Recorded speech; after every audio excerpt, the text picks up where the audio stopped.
Enjoy the party, come with me, let the good times roll. Got the sky and the sea, you and me, let's follow the sun. Enjoy the good life, for the winter time to celebrate. Celebrate. Got the sky and the sea, you and me, let's follow the sun.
Ten setters.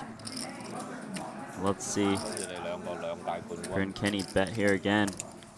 He can easily represent a lot of bluffs. You know, like 7, 8, 8, 9, 2 diamonds. There's so many combos of 2 diamonds. You know, like ace, queen of diamonds, ace, jack of diamonds, queen, jack of diamonds. Keep betting. Your opponent's usually not going to fold if he's got a 10. Big bet, 71,000. 71. I think Lim's going to get stacked here. He's going to call it his turn. He's going to call most rivers. So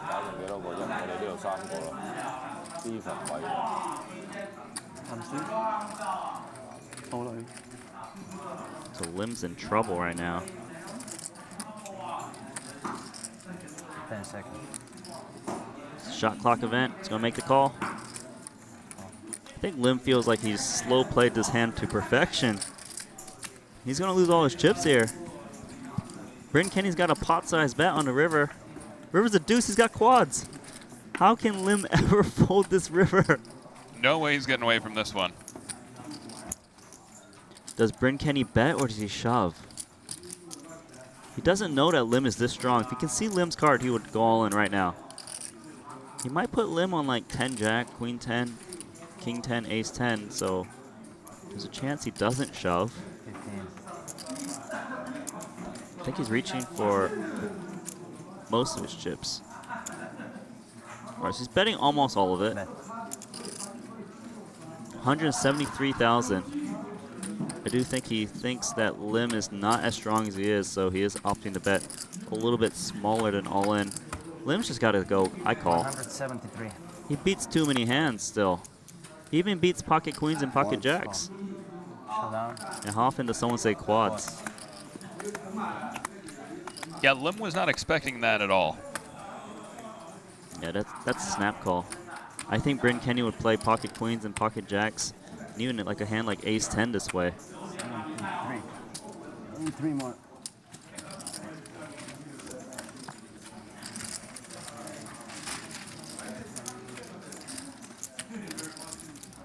I think would be good as well.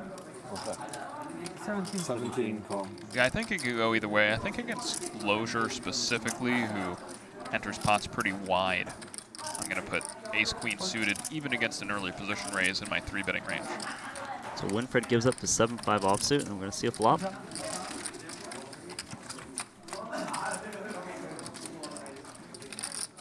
Loser picks up trip 10s. And he checks, setting the trap for Bryn Kenny. Bryn Kenny of ace queen high. Probably going to take the free turn, but maybe he'll stab. Maybe he just thinks he's got the best hand. That's 15,000. That's 15,000. A third of the pot. If I'm loser here, I'm just check calling here. A lot of guys try to represent a 10 here and will bluff you. So just If take I it were Kenny, passively. I would have checked. I'm not sure what he's trying to accomplish with this bet. I like the call from Loser. His hand looks like ace high. Just keep checking. Let your opponent bluff. Kenny here, trying to figure out what did Loser just check call to flop with. Usually it's ace king high. But he decides to check because I think he thinks the ace queen has got enough showdown value still. River is an 8.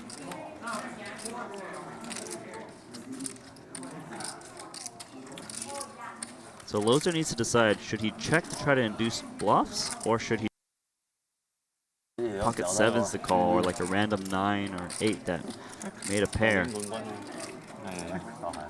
Decides to check, thinks it's more value in inducing a bluff. Takes down that pot.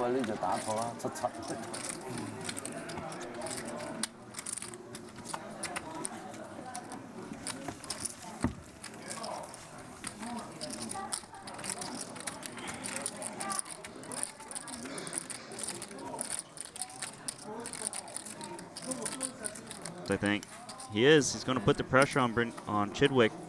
57,000. 57,000. This can get a lot of hands to fold. That's better, but it's not going to get Chidwick to fold ace queen. Yeah, I like this aggressive play here from Bryn Kenny. We see now the 3-bet sizing is a little bit smaller, a little bit less than 3x, and that's simply a result of the fact that Chidwick started the hand with only 22.5 big blinds. So Lim lays down pocket 5s. I think that was a close spot given he's so short. I like the fold there, facing a raise and a 3-bet in front of him. So Chidwick, there's zero chance he folds this. He knows Bryn Kenny will re-raise and call off with worse, like ace-jack and ace-10, and a lot of pocket pairs like 7s, 8s, 9s, and 10s. You just can't fold. Is he going to call here? I'm surprised he's calling. Wow. Yeah, that's strange. Maybe, I'm not too sure. Chidwick's got his own game, but he's going to cooler him right here. Would have loved to see Chidwick just jam in pre-flop. I think he's dominating too much. I'm surprised to see Chidwick call there. But actually, it's going to pay off because Bryn Kenny wouldn't have called a shove with ace-3 suited. Now he's going to get the full double up on this flop. But Bryn Kenny checks the 3. Turns a deuce, so he's got more outs. Chidwick probably going to start betting. Maybe he's probably put Bryn Kenny on a hand like pocket kings, pocket queens, and pocket jacks, right? So he's going to bet probably not too small. Maybe occasionally just open shoves here, try to represent a draw. So it's a lot to think about, actually. It's not a common spot where you see a raise and a 3-bet with such small stacks. Yeah, I don't think we're going to see Chidwick go all in here. There aren't too many draws that would qualify. I like the small bet. It's been about 45,000. 45,000. I like the small bet as well. Bryn Kenny, I think he should just call here. I think he should just call because his hand looks like kings, queens, and jacks. And if Chidwick was bluffing, he probably will consider shoving the river.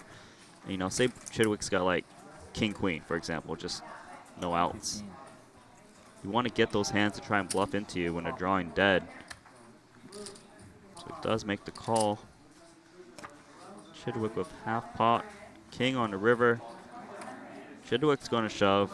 Bryn Kenny, it's going to have to side call. It's only going to be a half pot size bet. Going to have great odds. Chidwick's also known to be an aggressive player, so the chance of Kenny folding is so low.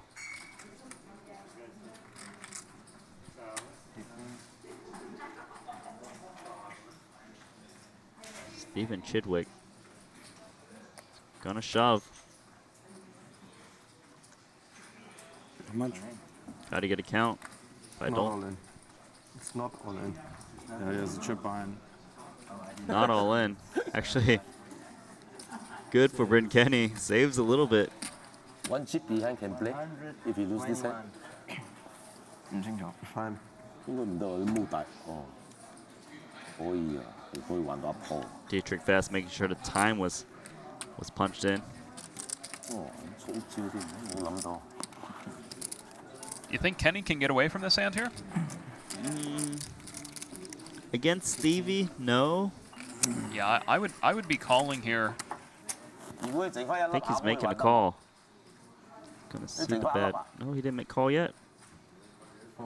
Price is so good. Box NT He calls.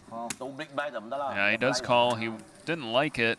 Stephen Chidwick takes it down. He wins a much bigger pot than he would have if he shoved pre-flop. And It's not Randy, all we in. need to It's not figure out all what's in. going So through why would I have to Chidwick's head. shove? Just calling there with 23 big blinds pre-flop. What was it, 123? Yeah, I'm not too 121. sure. So you owe me 4. I mean, even it's not really a disaster. As from what I'm hearing, Dan Smith got in the mix and said that he would take Dietrich Fast cross-booking him against Steve O'Dwyer in tournaments. I was sleeping through that class. You gotta respect Steve O'Dwyer. He just got second place the other day in the Six Max event. He's done very well. I think a lot of these high stakes guys, they kind of like. Well, I mean, the reason they're playing these tough fields because they think they're better than everyone else, right? So, who actually has the real edge is actually unknown. I guess they'll just keep playing forever until someone has all the money. Yeah, a lot of ego in these stakes at these tournaments. You know, I'm just trying to find the softest $1 game I can find, you know? Grind those games out. So here's the flop. Paul Foy outflops Bryn Kenny. Mid-pair, 6 kicker. Goes check, check. Turns an ace, Bryn Kenny. Now turns Paul Foy. If I'm Foy here, I'm checking. Gotta check. Your opponent, when they check back to flop, always has an ace. Not always, but a lot of times. It's actually a pretty annoying spot with 7-6 here. You got mid-pair for straight draw. But you probably feel obligated to call because most people will stab at the ace. And you got extra outs having an inside straight draw.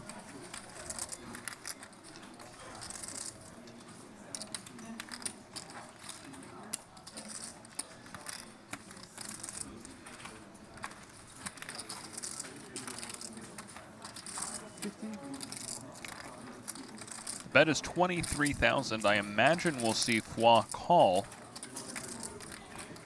He is deep in thought, though. Call. Does make the call. I think it seems reasonable. Expected to be behind a lot, but got some outs.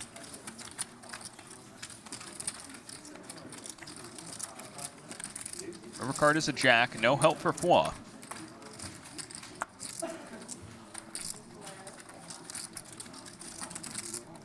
Like to see Foy just check, give up this hand. Bryn Kenny, I like. She's got a value bet here. Ace 10. What do you? He's not worried about anything. I doubt he'll check actually. Bryn Kenny's on point on his game. It's gonna bet about half the pot.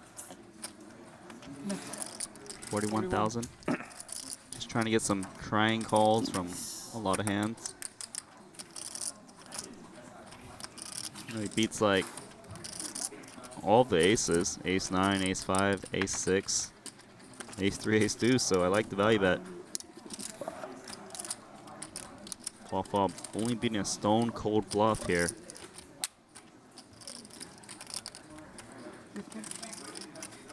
He's grabbed all his chips though.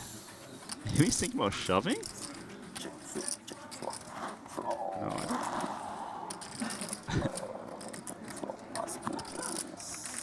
Gonna use some time bank here. Yeah, 我冇睇。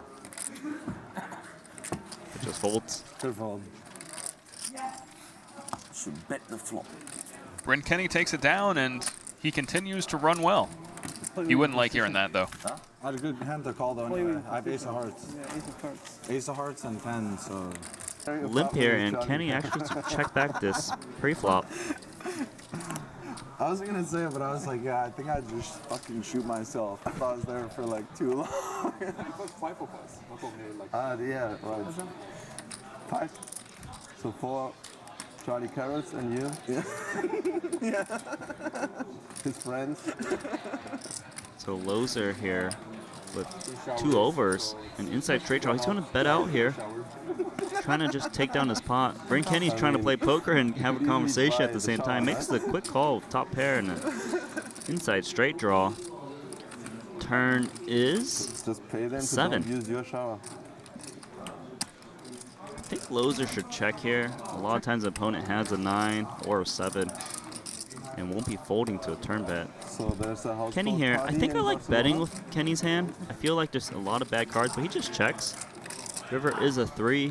How expensive Should is go it check, and I to think stay Bryn there Kenny for will actually for a value big bet pot, this for river. In the marina? Yeah. Very unlikely Probably he's behind. Most players aren't trying to trap you on this board texture. 1,500 euros per day. 15. 1,500 per day. That's Yeah. expensive. Plus you pay electricity and water. I think he's going to It's fire expensive, about right? half the pot. Maybe 200. 10K a week. Roundabout. Yeah. 29,000. 29. Yeah, good value bet here by Kenny. I mean, that's only if you stay in the marina. If you stay out, Loser's going to... Cheaper, right? He's got to let go of Yeah, his queen 10 high. Seems like he's behind too many hands. around Barcelona. It's open sea, so lots of waves. But other places is Well, he cheaper, certainly right? is not going to call. Loser, Like in Italy, it's considering a Depends raise how you here are. on a 1 to bluff, K I a don't week. think he's going to do it with this hand, Yeah, though. it can be that. I think, but you got to keep in mind, yesterday Loser All depends how much money's raised in the city. Kenny, and Kenny bet mid-pair and got cost? called. Yeah. So I think In he's going to Cannes, be for less example, likely to it's pull a probably trigger. the same, right? It's I only mean, like Bryn Kenny. Cannes, it's super expensive. Yeah, must be. Like you might pay. Easily be the best hand.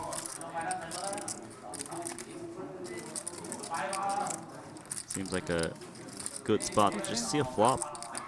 See what comes out.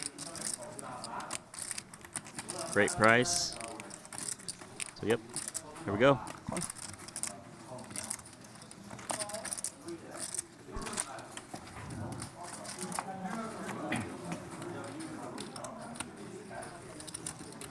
Is that It's not a good-looking flop for Loser's hand.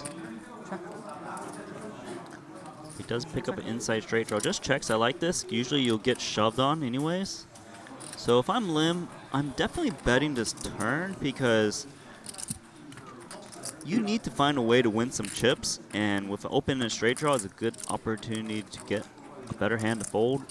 Your opponent has ace, queen, ace, king a lot here. Pocket deuces, pocket threes. They're just going to fold to turn bet. So he does make the bet.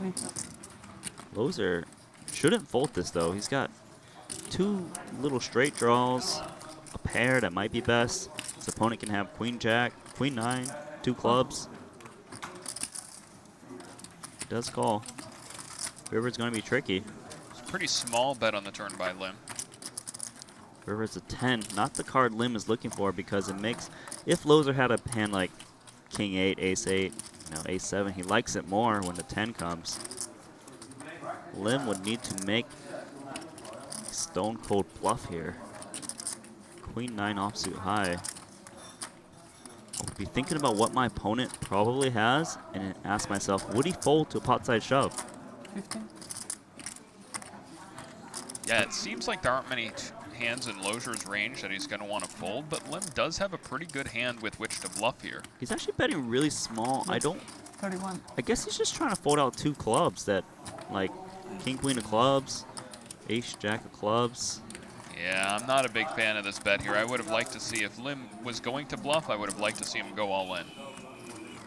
Loser, it looks like he's getting value bet, but the price is so good, he might just say, I hope you're bluffing. Yeah, Loser's going to call here. I mean, he's getting such a good price. 15? There is the shot clock, though. Maybe he's going to fold. We'll see. Oh, he calls. Nice call. Yeah, I think if there's a chance Loser folds here, it's due to the shot clock. So, Lim loses half a stack. Now, when you see Loser like tanking there with pocket sixes. Now you kind of wish you just shoved the river because he probably would have got a fold.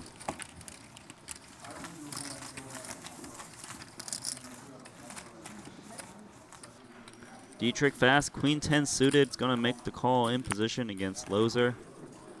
Lim, ace 7 offsuit, 8 big blinds. 1 minute. If he thinks Loser is opening really loose, he can consider it, but he's going to fold. No, that would be a crazy shove. What a roll in the big blind. King 9 of diamonds. He's going to call.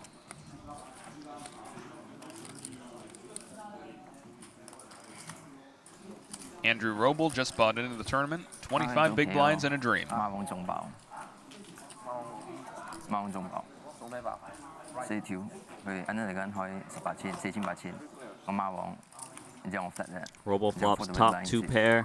Speaking of dreams, look at that dream flop for Roble. 打25,000 And Loser checks. Actually might get Dietrich fast to bet here. He's got an inside straight draw. Can represent a hand like King, Queen, King, Jack a lot. Yeah, he has a lot of equity in this pot. Even when called with against a hand that beats him, he's going to go ahead and bet here. Like to see him bet about 30-something thousand. It's not going to work though. He is going to bet 50,000, a big bet. Just really trying to push out the middling hands now. If I'm Roble, when I see a 50K bet, I think I'm pretty inclined to just check shove. It wouldn't be to play against his opponent's hand. But a 50,000 bet, it's really, really, really big. So he is going to shove all in, as expected.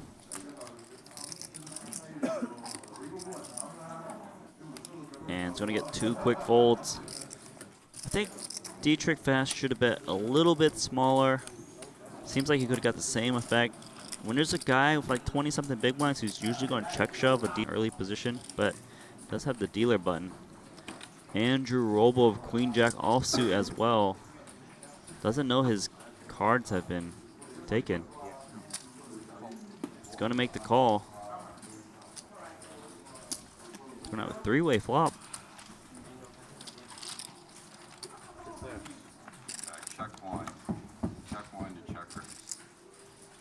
Ace, King, Deuce, Rainbow. Bryn Kenny outflops both players. Makes the check. Over to Orpin. On the button. I think both options are okay on this flop. Queen Jack. Could bet. Could check. Let's go and take the passive option.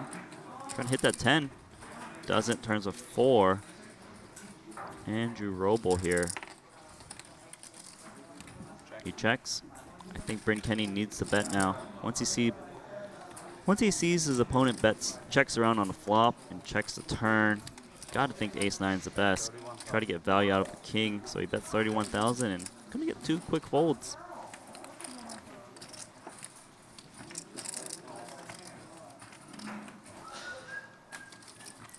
Roble's thinking about playing back here. Seems like a weird spot to make a move. It's just got Queen Jack high.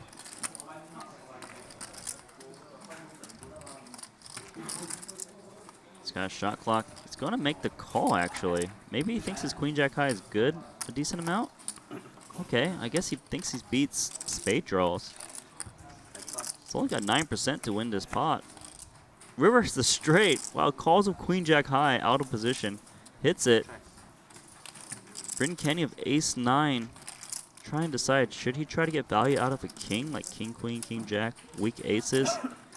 Hands he should be scared of is king 10. Exactly. He's never going to put his opponent on queen jack. He's going to fire and get check raised all in here. Most likely. Big bet for Bryn Kenny.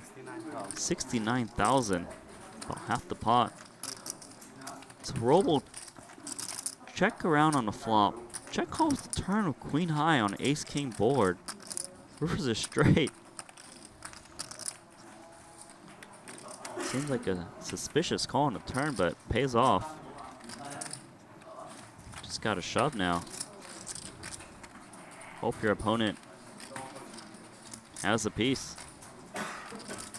Things have been going pretty well for Robles since entering this tournament. Yeah, it seems like a... It's. Oops. Oh. Oh, man. Did you see what happened? Yeah, Roble put out a time bank chip, and Kenny announced his hand because he thought it was a call. Wow, that's very weird from Bryn Kenny's point of view because Roble's going to shove no matter what. He threw out time bank chip, thought it was a red chip, announcing his hand ace. That makes a really, really interesting dynamic here. And actually, if I'm Roble here, you just gotta. Well, I wonder what you do if you have a bluff, right? Now that is sick. Yeah, Kenny announced his hand an ace. Roble still shoves. And it couldn't have worked out better for Roble there. He was using his time bank chip to feign that he was thinking about this hand. And then when he used it, Kenny announced his hand, and that was music to Roble's ears because now it looks like Roble could be making a play at him. Yeah, this is so sick. 299. Gosh. Yeah, those time bank chips actually do kind of look like they're 1,000 chips, so I don't fault Bryn Kenny for announcing his hand. He's definitely going to be careful in the future, but this spot... Oh, man. So now if you're Bryn Kenny, what's going through your head? Is what? Well, I announced an ace, so he knows I only have one pair. Seems like actually, I think you just got to fold. The problem is that he's up against, he does call. Wow, he calls. He's going to be shown the bad news. Shown to straight. That is disgusting. And that's a spot where if Kenny hadn't announced his hand, he wouldn't have called that river, Andy. We have the same hand. Yeah, I don't think he would have called. Yeah, he's got to be really annoyed here. Yeah, he does not look pleased. When you announce you have an ace, your opponent should technically shove with all his hands because this doesn't have anything. Dietrich with King Queen staring down Chidwick, trying to decide, can he float here? There's a lot of good turn cards for Dietrich Fast. I mean, I would never want to get in a staring contest with Chidwick. Wow, look at this. Dietrich Fast calls King Queen high in a squeezed pot right now. Wow. It's nothing. What's he doing? Turns a 4. Oh, he's reading Stevie Chidwick perfectly right now. So one 4-way squeeze pot. Chidwick got 2 of the guys to fold. Chidwick here, the stacks are super awkward. It's very hard for him to bet again as a bluff. But if he bets again, it will work. Just a check from Chidwick. Over to Dietrich Fast. Got King, Queen of Hearts. I don't really know what to do with King, Queen of Hearts. It's like I have 250k left. I don't want to shove on this turn because I could be drawing dead. This is a terrible turn card. But Dietrich Fast has to think that sometimes he's up against Ace King and Ace Queen and Ace Jack and needs to get these hands to fold. I think he's going to check. He's going to wait for a river. River is a 3. Steven Chidwick needs to shove all in here if he wants to win this pot. Wow, such a sick potential hand. I want to see Stevie shove so bad, but he's got to think his opponent's pretty strong here a decent amount. But the thing is, a lot of opponents, when they see the 4 pair to turn it checks to them, they would just bet like a hand like pocket 10s right now or pocket 9s. Maybe Chidwick can read into Dietrich's just call and check turn as a high card hand. So he checks. So he's going to give up this pot. Dietrich Fast with King, Queen suited needs to decide. Is his King, Queen good enough to check down, or should he try and bluff all in to get a hand like Ace High to fold? I think he should bluff this. I feel like Chidwick does have Ace Queen High a lot, Ace Jack High a ton, and Ace King. See what he does. Check. He does check, and he's going to show down to King Queen High and scoop this pot. Chidwick's probably pretty surprised that King Queen called him there.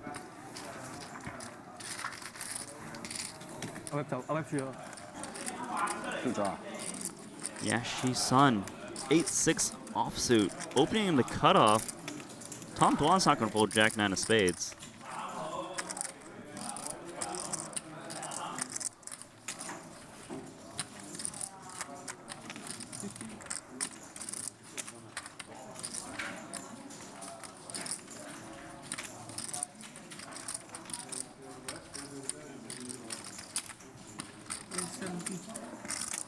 Tom Dwan 3-bets Jack 9 suited in position. I think you like this play a lot, right? 3-betting a goodish playable hand that's in position can never almost be wrong.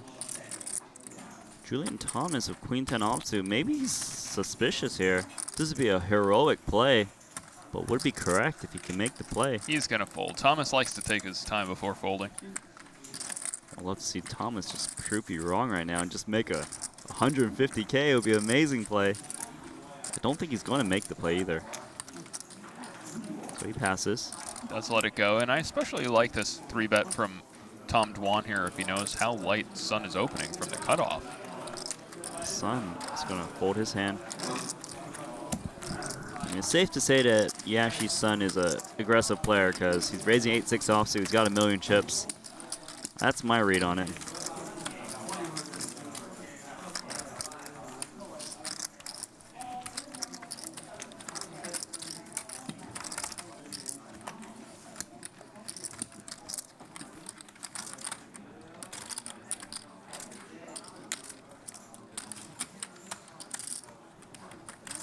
Thomas likes his ace wheel suiteds. Raising ace 4 hearts under the gun. Over to Leo, who we know is an active player. It's pretty tough for him to do anything here with only 18.5 big so. Yeah, he really wanted to play, but he wisely folds. Here's given a his hand stack that size. Patrick will want to play. He's going to come in for the call with Jack 10 of clubs.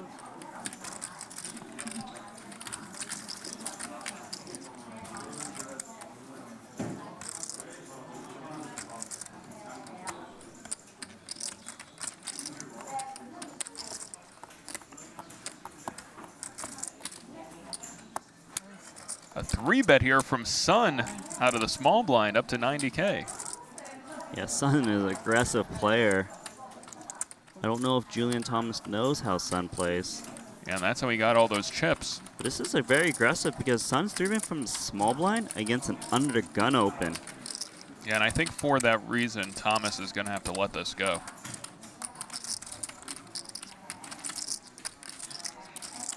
But Sun is our new most aggressive player after we saw Xuan Tan play the other day.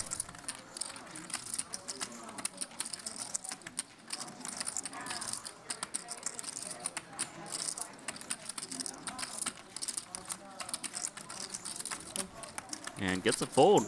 Nice play from Sun. A player who does probably doesn't play too many tournaments, but definitely plays the highest stakes cash games out there.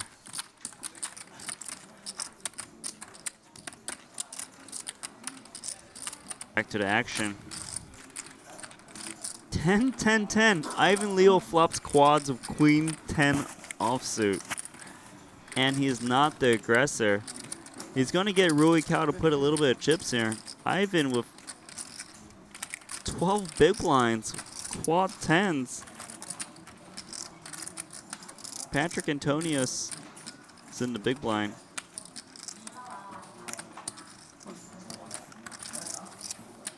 Ivan calls. Quad 10s.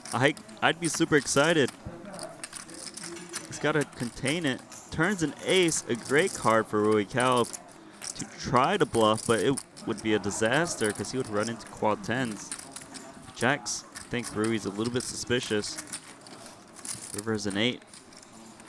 I don't know how Ivan gets paid here.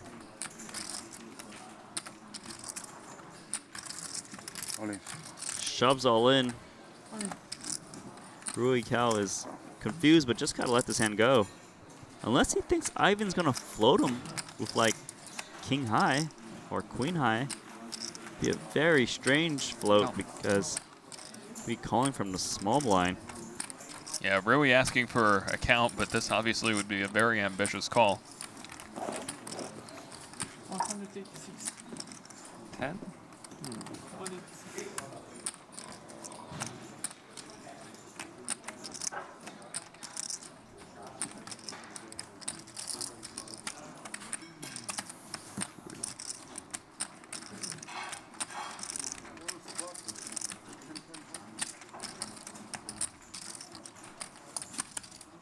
It's a sick hand.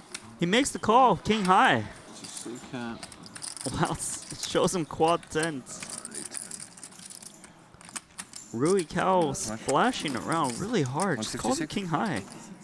Seems like he should be up.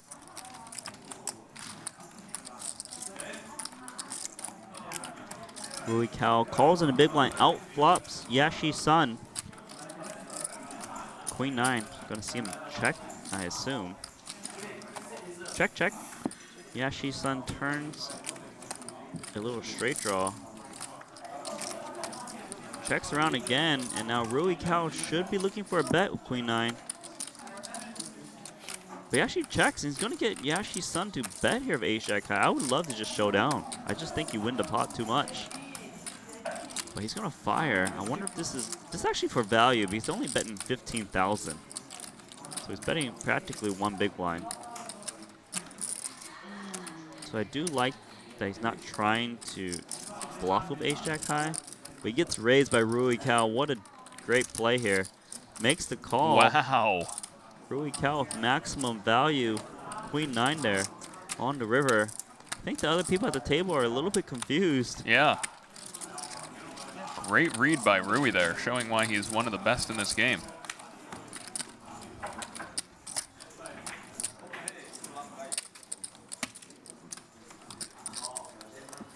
Patrick Antonius, ace queen suited.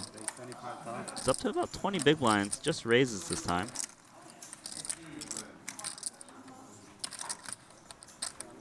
And Rui Cao pocket ace is going to re-raise. Trying to get it in with Patrick Antonius. Makes it 64,000. I think there's zero chance he folds this to Rui Cao. Rui Cao is such a splashy player. Just can't fold ace queen suited to him. Yeah, he just snap goes on. He knows this is usually the best hand against Rui Cao, but Rui Cao's got pocket aces. And Patrick Antonius might be eliminated here. He's only got a 12% chance to win this pot. Maybe flush. You have a royal flush draw. Maybe flush, maybe straight. Maybe queen, queen. I wanted to fold somehow. Maybe straight, yeah. Maybe straight. He's got his 0.03% chance to win this pot outright. Yeah, Patrick Antonius always optimistic. Sees that flop and says maybe straight. And he gets eliminated by Rui Cao. Rui Cao almost at $1 million in chips here. So Patrick, sorry guys, it's been eliminated. Seems like nothing was going his way this tournament. It's funny, there's actually 2 players not at their seats right now. Okay, Tom Dwan's coming back. Yashi Sun is just relaxing, probably talking to people.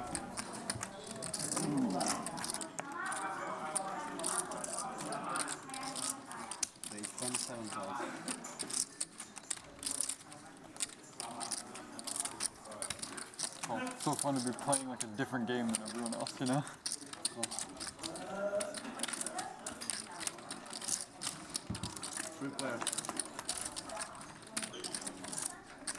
So Ivan Leo's opening 8-4 with hearts. Checks over to Ivan. Doesn't have anything, but maybe can move some players off of the pot. I don't think he's going to shake Rui Cao. Rui Cao just has a pair of 3s. Knows like, oh, actually folds. I'm surprised given how aggressive. Okay, hold on. Rui Cao folded the best hand. Yashi Sun calls with 6-3 high on 10-7-7 flush draw. just putting Ivan on pure air, just literally floating with one of the worst hands possible, but will likely win this pot. Yashi Sun is definitely the most aggressive player I've seen. I thought Ivan was aggressive, but man, this guy's taking it to a new level. River is a 5 of spades. Yashi Sun's gonna bet.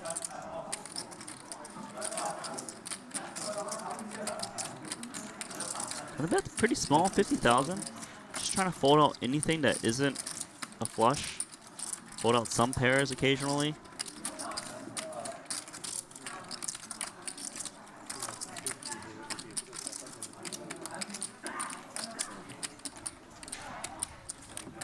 Wins that pot with 6-3 offsuit. Floated the flop. Out of position. Crazy float there by Sun, continuing to turn on the aggression. And he's trying to deviate from what he thinks is optimal play right now. I don't know if you jam like ace-jack or ace-king or something. Maybe you do.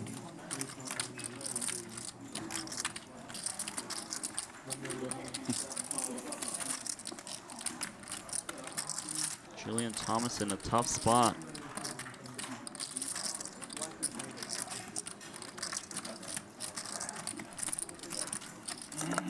I mean, he put himself in a situation given the way he played the hand.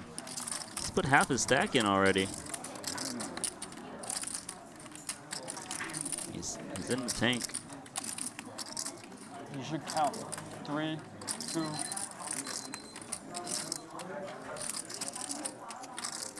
Another time bank chip has I been don't used. think I can fold. I just scanned them. I know. Oh, it's automatic if someone goes?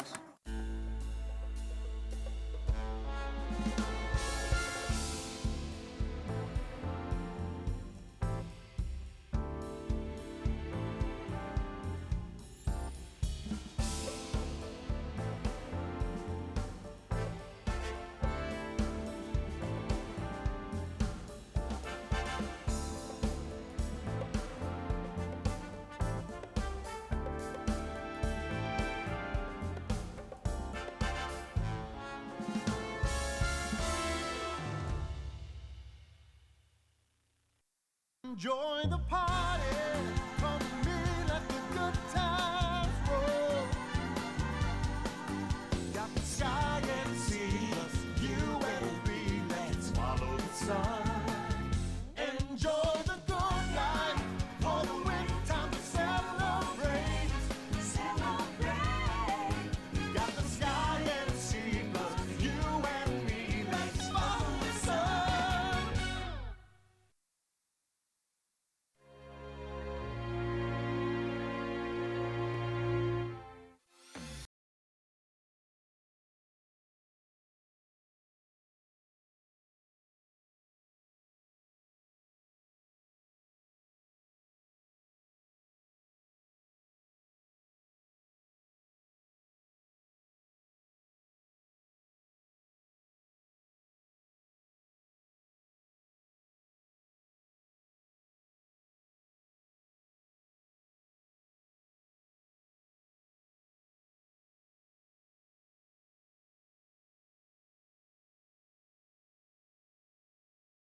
starting to wake up every second that goes by.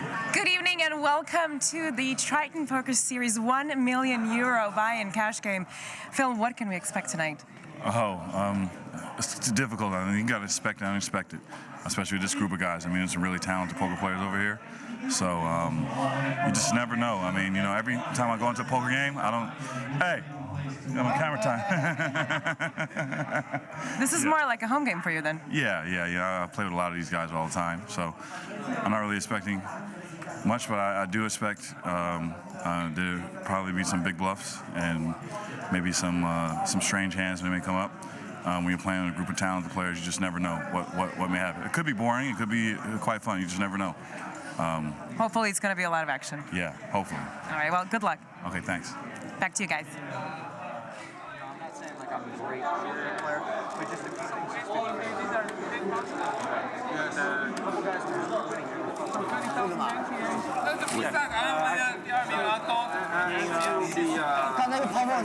We play some normal hold'em. Normal hold'em is fair. 4,000. Yeah, I won like 30. But the game is not good. Yeah. It was 30 million? Wow. No, NT will be. Everyone have a piece. NT will be 2K, right, sir? Everyone from Shanghai. You have a piece. No, he didn't have a piece of me. Oh, yeah, maybe on the side, yeah.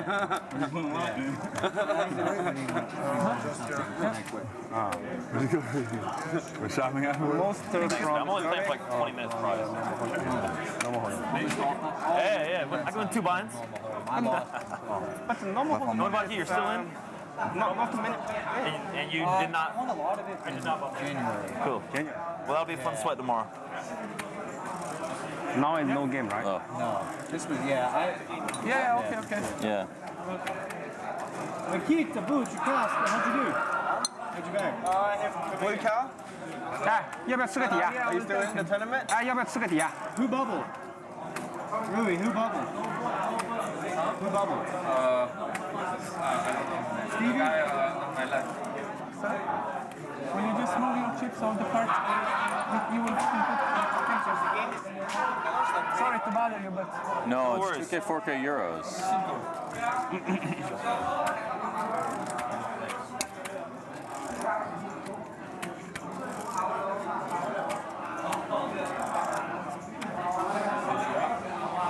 啊？要不要吃个底啊？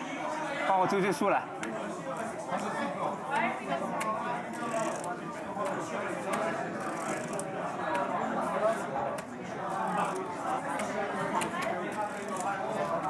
sorry. Okay. Oh, okay.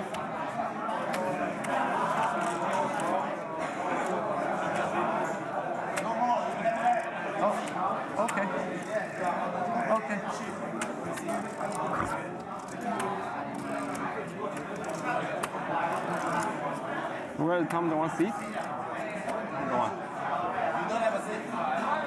Oh.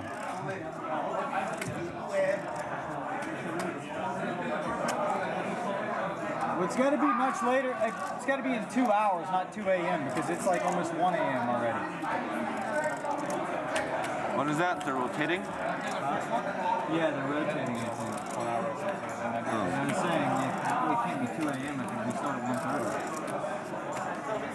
1:30. Okay, get. You change with Rui. Because it's tournament tomorrow. Okay. Well, okay, so this is Tom's seat. I think Tom's... 2 hours later. I think Tom coming in 30 minutes. You don't... or... He was sleeping. You tell him. Okay. You tell him come in 2 hours. You need a rejoin. Why sit me lift? 好你妈 I guess not. Okay, mums nāk... You're starting shift? No. I mean, you are no more. 对了 starting shift. Hello. It's Tatiana. I'm sitting in for Randy until he gets settled in. Oh my goodness, and here he is. Yeah, go ahead. We have a lot of faces coming through the booth today. We're going to have Tom Dwan joining us in a few minutes. And actually, I am going to... I'm going to leave because Gabe's here. Hi, Gabe. Hello. All right. I'm going to put Gabe on, and he's going to talk to you with Randy.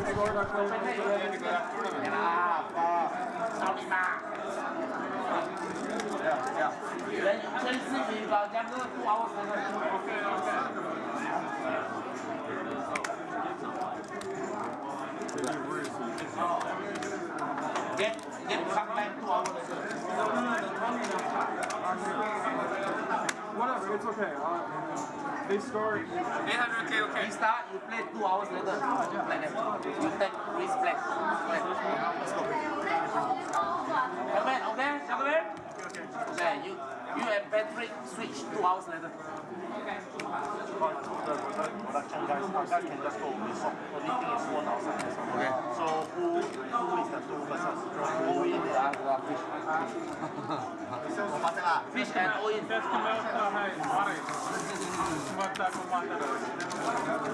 Next time don't come so late. Almost it.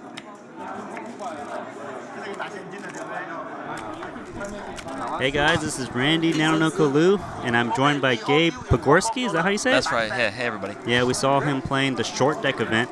Got third place for a lot of money. Yep, that was fun. And now we're back to No Limit. No Limit cash game. I think this might be the biggest televised cash game ever in the history of the world. Yeah, and we're going to play for a lot of money. The minimum buy-in into this event into this cash game is €1 million.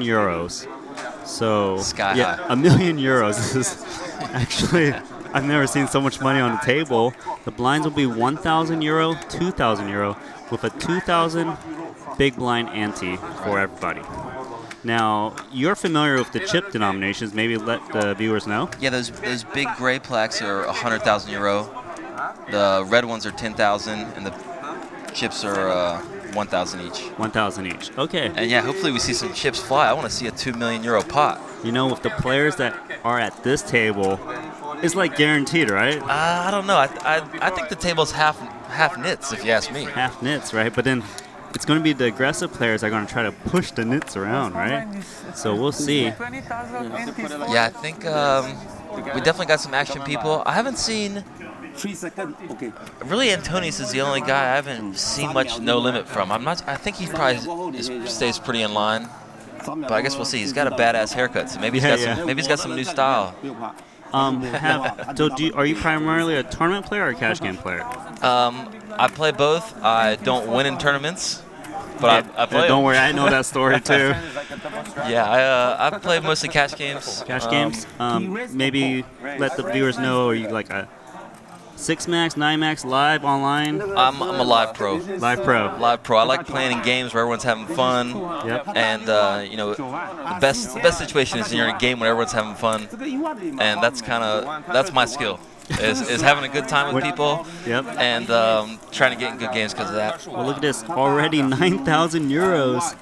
Pocket Kings. There's tournaments where €9,000 is the buy-in. Right. This guy just open raise. And Wang. ST Wang. I don't know if you've ever played with some of these players. Yeah, I play with all of them except Antonius. He's ST, right? Everyone calls him ST. I didn't even know Wang. Never seen that before. So ST 3-bets to 25,000. They are so deep. I saw for Shanghai Wong, it said Wang as well, but I feel like everyone just calls him Shanghai Wong. So I know he's from Shanghai. Yeah. Let's go with ST. I think it's easier to say. Right. When I see his face, I think ST. So is that just a call pre-flop? I believe so. Spicy flop. Wow. So actually, this slow play is going to make ST think he's got the best hand usually, because don't you expect your opponent to 4-bet aces and kings a lot? Right. And what a sick flop once you do call. Give him the top against set. So how much is that right there? 18,000, a 33% pot bet roughly. So pocket kings, are you ever check raising here or you just check calling? Oh, Kuhn's laying the trap. Yeah, I like to check call. I feel like if you check raise, you're like gonna blow your opponent off of a hand.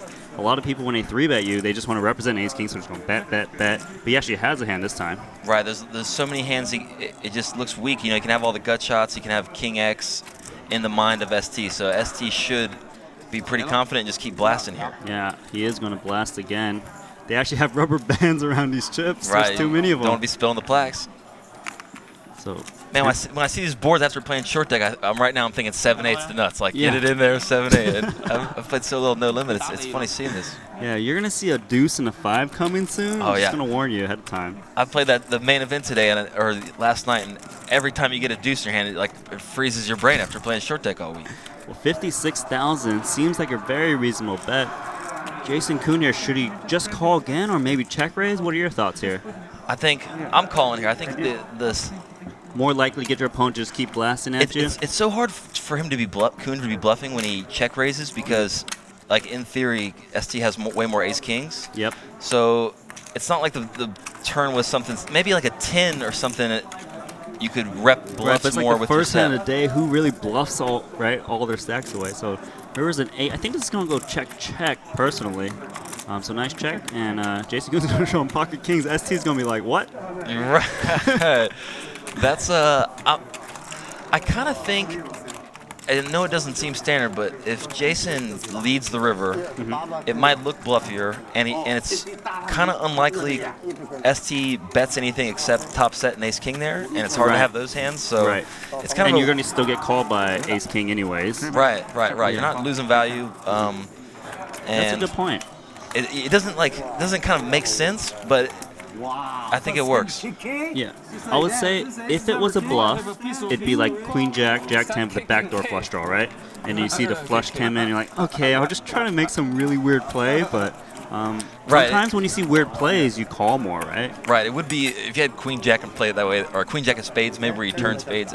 That's definitely spewy to just it's spewy, but donk river. Look, we all don't play perfectly. Of course, we all make mistakes. Even these guys with $1 million in front of them will make mistakes too. Right. And hopefully more mistakes since it's so big. You know, more mistakes lead to bigger and bigger pots, and that's why we're all watching. I'm thinking. Well, when I've been watching that $1 million Hong Kong dollar buy-in main event, and people were splashing there. I want to see them do the same thing here. Rui Kao is one of the players that were just like, I don't know, he was playing like, it just didn't seem like he was playing Rui, that seriously. Rui has no fear, and you know, he gets respect for having courage. Look at his second hand dealt. Paul Foy is 3-betting 9-7 at diamonds in the hijack. I think Paul Foy is more comfortable too. He's like, oh, now we can play for $1 million. Right. Rui, no way he's folding this. He's taking a flop, trying to stack Paul. Yeah, trying to flop a set here.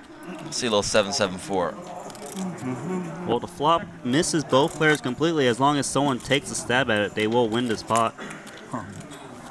Rui, what you think?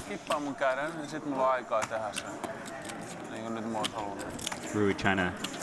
Oh, he did instantly check. So Paul Foy. Oh, C-bet? Yeah, he bet something out there, about 60,000, I think. Yep.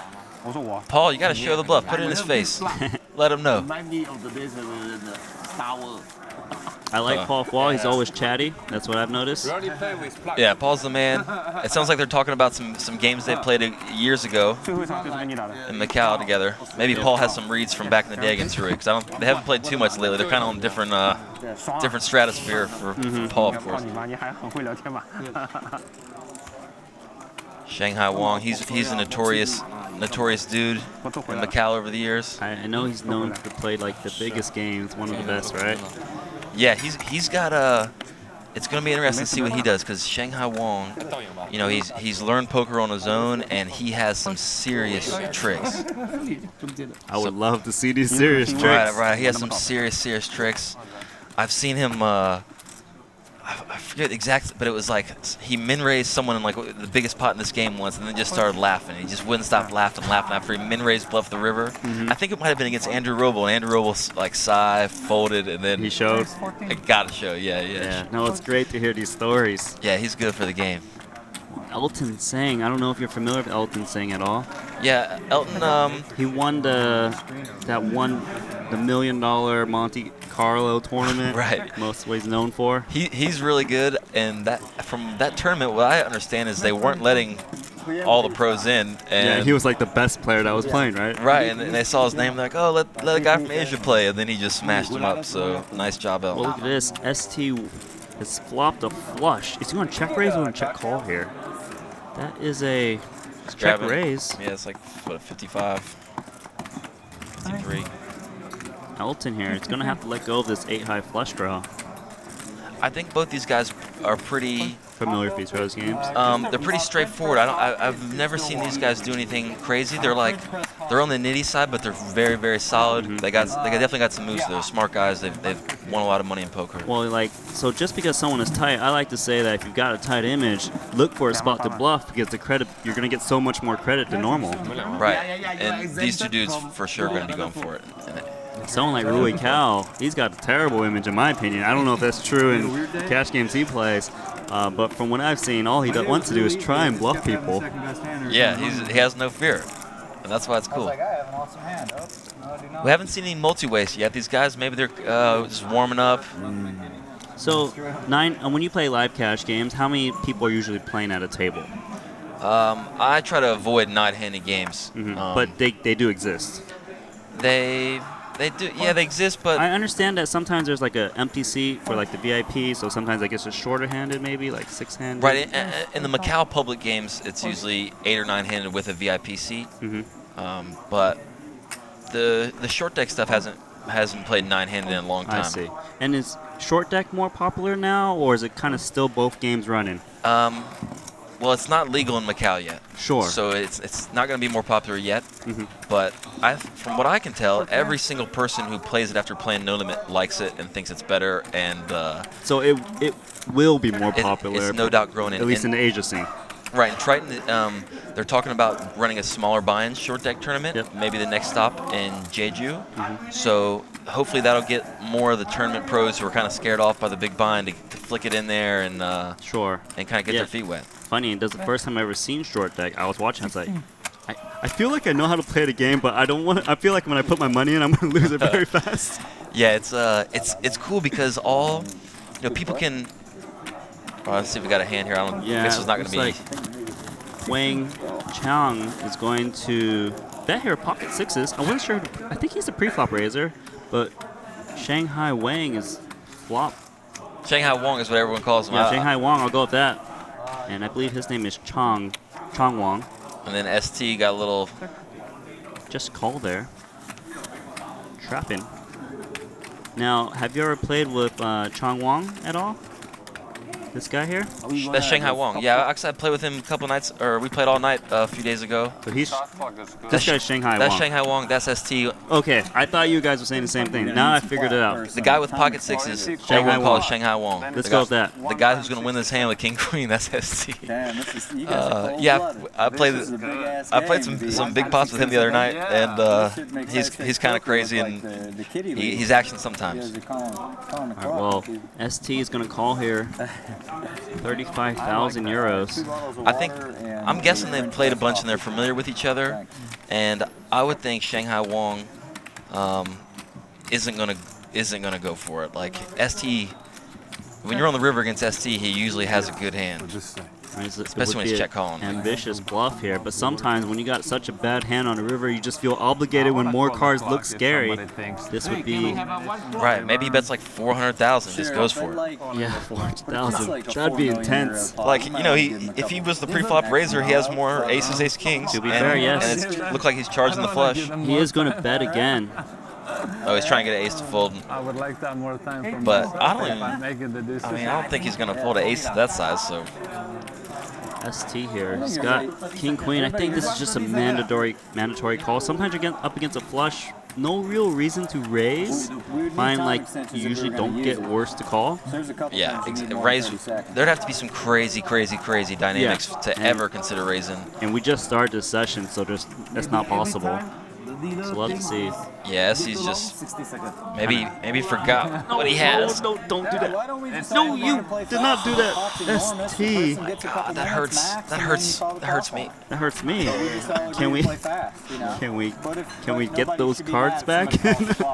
Why did he fold? He had the king. No. He didn't. The nutted king, right? Like, okay, maybe if you had like King 10, you can maybe make an excuse, right? But the nutted king is the nutted king, and he could have so many worse hands that he can happily fold the ace maybe if he wants to find some folds. Right, like you should be. Oh, that's like the top of his range. That wasn't a 5-card hand. I didn't think I could be tilted by this sitting here right now, but here I am. Like I'm steaming. Yeah, that is a crazy fold. Wait, maybe there's some crazy history we don't know about, but Shanghai Wang made a great play, was able to win with pocket sixes somehow. He only bet half pot. Like I think that's just unexcusable. Unexcusable. He fold. did it. But he did it. Right, he did it. And yes, right there, we already see some Shanghai going for it, assuming the cards are right because they're right. They have been right all day. Okay. Well, in that case, props to Shanghai Wang for working that one out. Elton saying Ace King is going to make the raise. The one-drop winner. I used one. I used one time. All right. Patrick Antonius. All right, we're gonna find out a lot about Antonius right now if he gets it in there. Nope. Right. See, some people will call here, right? Especially like with the ante. Right. I'm seeing a flop. Got a 6-5. I guess that's my short deck brain spewing a little bit. I would say that it's probably like barely winning and barely losing, but usually I think in a game like this, I would expect people to splash a little bit more just because it's like a friendly, unique scenario where you might want to see some flops. That's my read. I would call. It's friendly, but it's so big. It's such a big game that like I feel like the bigness of it trumps the fact that they're all having a good time and feeling chill. This is 20K, 40K Hong Kong, so it's like But 5K US. definitely some people would defend the 6-5 offsuit. Right. You're gonna have Tom Dwan in here in a second talking about it, and he'll. He's gonna want to take those cards back with the king queen. I'll tell you that. Right. I can't imagine what you think. All right, let's get some multi-way action going. Y'all need to flick these chips in. Every pot's been heads up so far. I believe the live cash games usually do see multi-way pots a lot more, right? Yeah, but no limit hold'em. Everyone knows that you should kind of play tight and. Sure. And that's me. Yeah, you can put that I right hope there. this game loosens up. We are 250 big blinds deep for everyone, so a lot of creativity can be done. Yeah, maybe Elton. So is Elton going to call her out of position? Just looks like snap fold. I think he just snap folded. Didn't even think about 4-betting him. I think we need like a Tom Dwan to spice things up. Usually it's like when one guy splashes, then someone else comes along, and then this guy comes along. Yeah, I was playing in Tom seat. And I had a seat for a few minutes. I thought I was gonna get in there, and he has kind of the tighter players on his right. So if he does end up taking that seat, it seemed like there was all musical chairs about who got it. And if he gets that seat, it might be a one where he shouldn't splash too much, but sure. What do I know? He'll do his thing no matter what. He doesn't care. Sometimes sometimes you're like, sometimes you should do something, but you just do the opposite, right? Right. Like, I'm gonna show him up today. Right, especially on the biggest cash game ever televised. You gotta show the people what they want. You gotta show them a little. You only got one chance, right? You gotta wait till the next trip. Right, you gotta get in there with the Jack-4 suited or the 9-3 suited. This is the Rui count I expected to see. Jack-4 suited cutoff, not a standard raise. Antonius with Queen-Jack offsuit. I don't think he's gonna fold. Is he reaching for re-raising chips? Hey, everyone's reaching for re-raising chips. That's what I've noticed. Right, let's see if Rui puts up with this. That's the best time to go for sure. The weather's perfect. This attack. But look at Shanghai Wang. Does he continue her Ace-Jack? Be interesting. Every time he comes up. Maybe a call, maybe a 4-bet? Yeah, I remember. It's very early in the cash game right now. I think a 4-bet is a viable option if you realize that everyone's re-raising a bunch of junk. And especially if, Rui has a bad image, it makes sense that someone would 3-bet him on the button the first chance they got with a decent hand. Yep. And we'll see what he thinks. I don't think he wants to fold.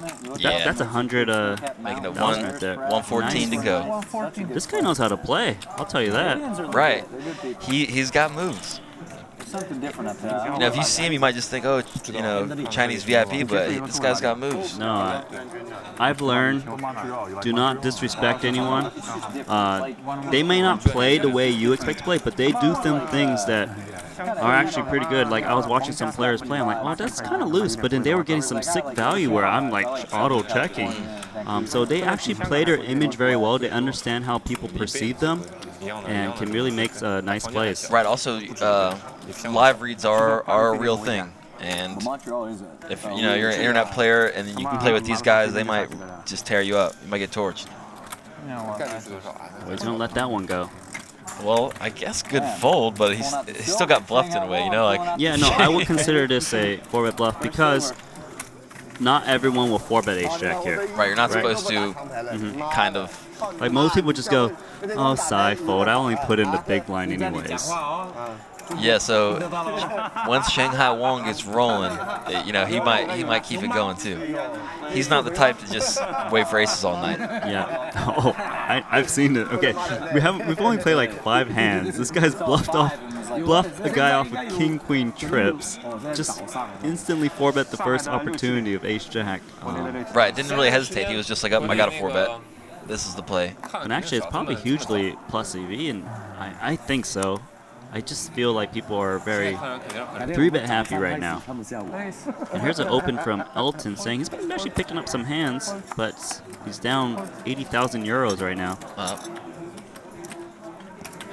Paul Fall 10-9 offsuit. Get in there, Paul. So it'll be a loose call, but I wouldn't be surprised if he makes it. He's got position. You can always make an excuse when you're in the button. Oh, Paul, why you fold? Bust him. Hey, don't worry. Give him some time. Bill Ivy in the big line. Just a patient. I want to see the chips fly. Okay, so let me ask you a question. How important is like live tells, would you say? Or like live reads? Because you know a lot of online people are like, oh, it's overrated, blah blah blah. But when they start playing more live, they start to realize it is more important. Right. I just know in my experience, it's made me a lot of money, and against people that are better than me when they just can't keep their body under control or something like that. So maybe like in the tweener spots, the really close ones, this is when the live tells can become much more important. Right, and yeah, it matters a ton. And if I know, for example, or not to call him out, but no, I'm gonna call him out. Whatever, Jungle Man. Like years ago when he was getting new to it, he's obviously such a super expert at No Limit Hold'em. But he'd get in big games and he just he couldn't keep it together. Now it's clear that he's thought about that and how it's giving away money. When a river card shows up and get mad or. I know one of my favorite ones is just if I'm like betting the river but I don't have the nuts and I'm scared of getting raised and I'm like I know it's tough and then the person does a thing where they're not going to raise when they're kind of giving away they're going to call and then all of a sudden you can relax and if you want you can chat to them but like that's just a simple one that just saves you a lot of decisions just when you know someone has gone down a certain path in their brain. He can't all of a sudden just pop out of a raise. That would be insane, right? Right. We got a multi-way pot coming here, though. Let's talk about this. 3 suited aces, 1 pocket nines, and an inside straight draw for Shanghai Wong. I think Shanghai Wong is going to work this one out somehow. He's the only one with kind of a cool hand. No one else has too big of a piece. Well, if he puts 2 barrels in here, I'm almost certain he's going to win this spot. And he's not folding. He's on the button. Pre-flop raiser is Paul Foy right now. He checks. The blinds usually have nothing in this board. And I guess Paul raised pre. Cut off makes sense. It's already in action. So it's about 18,000. About a third of the pot. Interesting size. This might... What's going to get Phil Ivey to come along? I think Elton probably should fold, right? After a bet and a call. He might call just because he got the backdoor flush draw, super deep. Yeah, so he's got the potential. He might even raise. I mean, he knows Shanghai enough that he might think he can get away with, doing something. So if he knows Shanghai Wong is betting a lot, he knows Ivey's on call of any middling pairs. If he check raises here, which he does, he's going to get the guy who just betting because he's on the button, and then Ivey's just going to fold his mid pairs, right? Right, now we get to see if Shanghai Wong is going to pretty sick play. Hey, look who it is.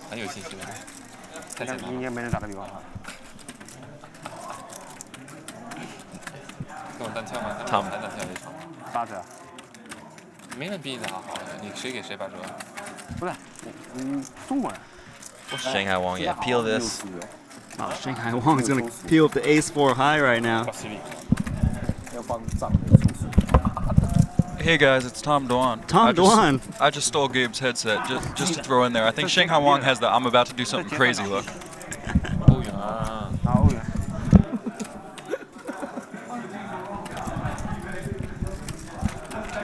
So Tom looks like that's a good read because he just put in 80,000 euros.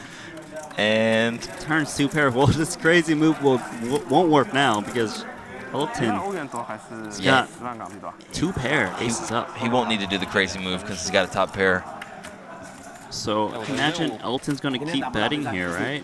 He's not going to put Shanghai Wong on ace king because Shanghai Wong didn't 3-bet Paul Wall. So he actually shouldn't really be worried about anything and to be willing to get all the money in, technically. Right. 4-5 is 4-5 would be the only hand you're really worried about, and occasionally deuces and threes.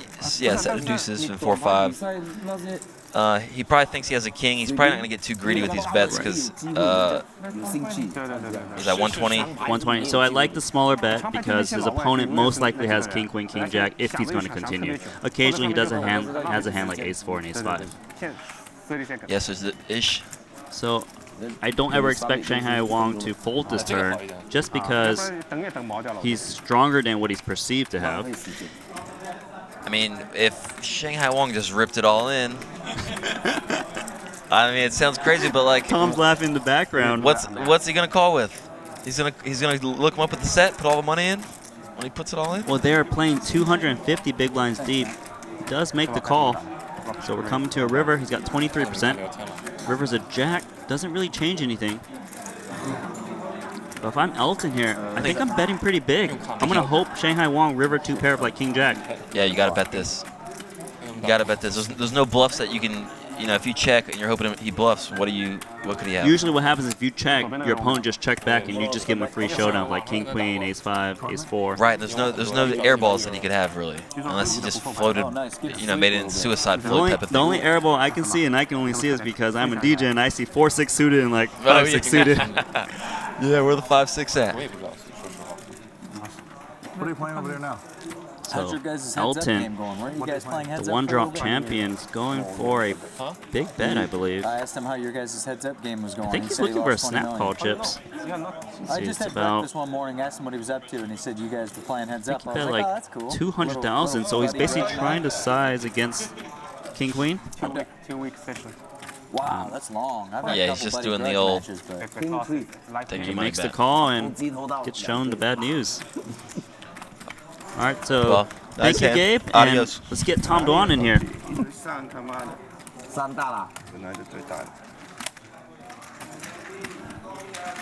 20 million US. So nice big pot. That's 457,000 euros. So you guys are going to make this difficult for me, huh? I just missed the hand with the 2 guys I know. But that was like the biggest pot of the tournament. I mean, of the cash game. Did you hear me call out the 200,000 before you bet it? No, I didn't hear you say 200. You got it exactly to the T? I mean, not that I was claiming he was. No, I just thought around 200. You're so good, Tom. Everyone's been waiting. You know, when I'm like on the stream, they just Elton always got me. Yeah, Elton always got you. Always got me. It's just I've learned from Elton get me so much. Oh, here's the size he's gonna bet. Well, so you've played with everyone, roughly? I don't know the whole table, but I think so. Paul, of course, you played with, right? Shanghai Wong, you played it with, and Rui Cao. Yeah, of course. Yep, Rui.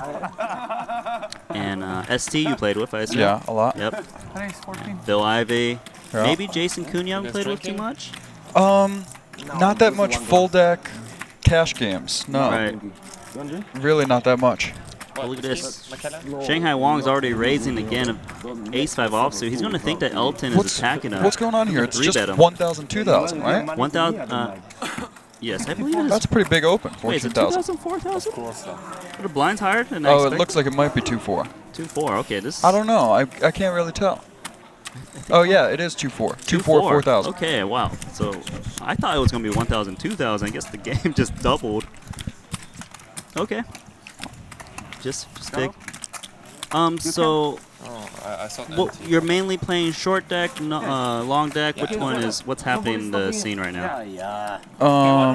When I have my choice, I'm. Oh, hang on. Rick House said 1 round. Change into a straddle game right away.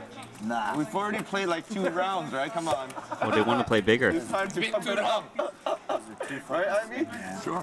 I think these are these 1,000 chips? These are 1,000 chips. So this is 2-4 of the big blind ante of 4,000. Okay. But I think they were discussing the straddle, right? Right. That's why I was trying to listen in. take a look at the big winner right now is 429,000 for Elton saying everyone's bought in for an even million. Shanghai Wong is down 284,000 right now. Yeah, so what's more popular? Are you mainly playing short deck, or like what are the people playing, short deck or long deck? Well, I mean, regular Nolan Hold'em's definitely, long deck's definitely more popular. Way more people play it. Not that many people are playing short deck. Okay. But a lot of the bigger gamblers are playing it because it's regular Nolan Hold'em. If you're playing a 7 or 8 handed table, especially if there's a bunch of pros at the table and 1 or 2 fish or businessmen or whatever you want to call them, it's kind of like they're not really going to win enough days, right? If they play the whole week, they're going to lose a lot of days out of the week, and that's where kind of Omaha was good, right? Because people could play, and if a businessman plays, they're going to win 2 or 3 days out of the week a lot of times. So it feels a lot better, right? You don't want it to feel so predatory. Short deck, they're winning 3 out of 7 days for sure. If not, short deck, it's easy to get in there gambling. All right, so this hand. We were talking too much about short deck. I missed the action. Did Wayne raise? Just raise and call. Shanghai Wong was the raiser. He flopped the pair. 10% discount on these. Actually, Elton defended 9-7 offsuit on the button. Probably not a standard raise. Standard call. But I guess just wants to play as many pots with Shanghai Wong right now because they've been interacting so much. Maybe if he gets the right flop, he can really make a play at him. I think especially when he just beat him in 2 pots, he's probably hoping to... Look at this. Yeah, this is a little bit of a funny flop float. But I think especially when he just beat him in 2 pots, he's probably hoping to be able to hit something versus him and thinking he can... Actually, the 9, I bet you he thinks it's good, right? Like, a decent amount. Well, now that Shanghai Wong checks, I think he'll think his 9's good a lot of the time. I would expect Elton to bet you a lot. 26, I'm losing 70, right? Yes. Well, he's going to try and get... Well, I guess you can check or bet. Doesn't really matter. We'll see what he decides to do. But I assume that I'm not sure that I would bet it, but I think Elton will bet like 45 or something. You mean a lot?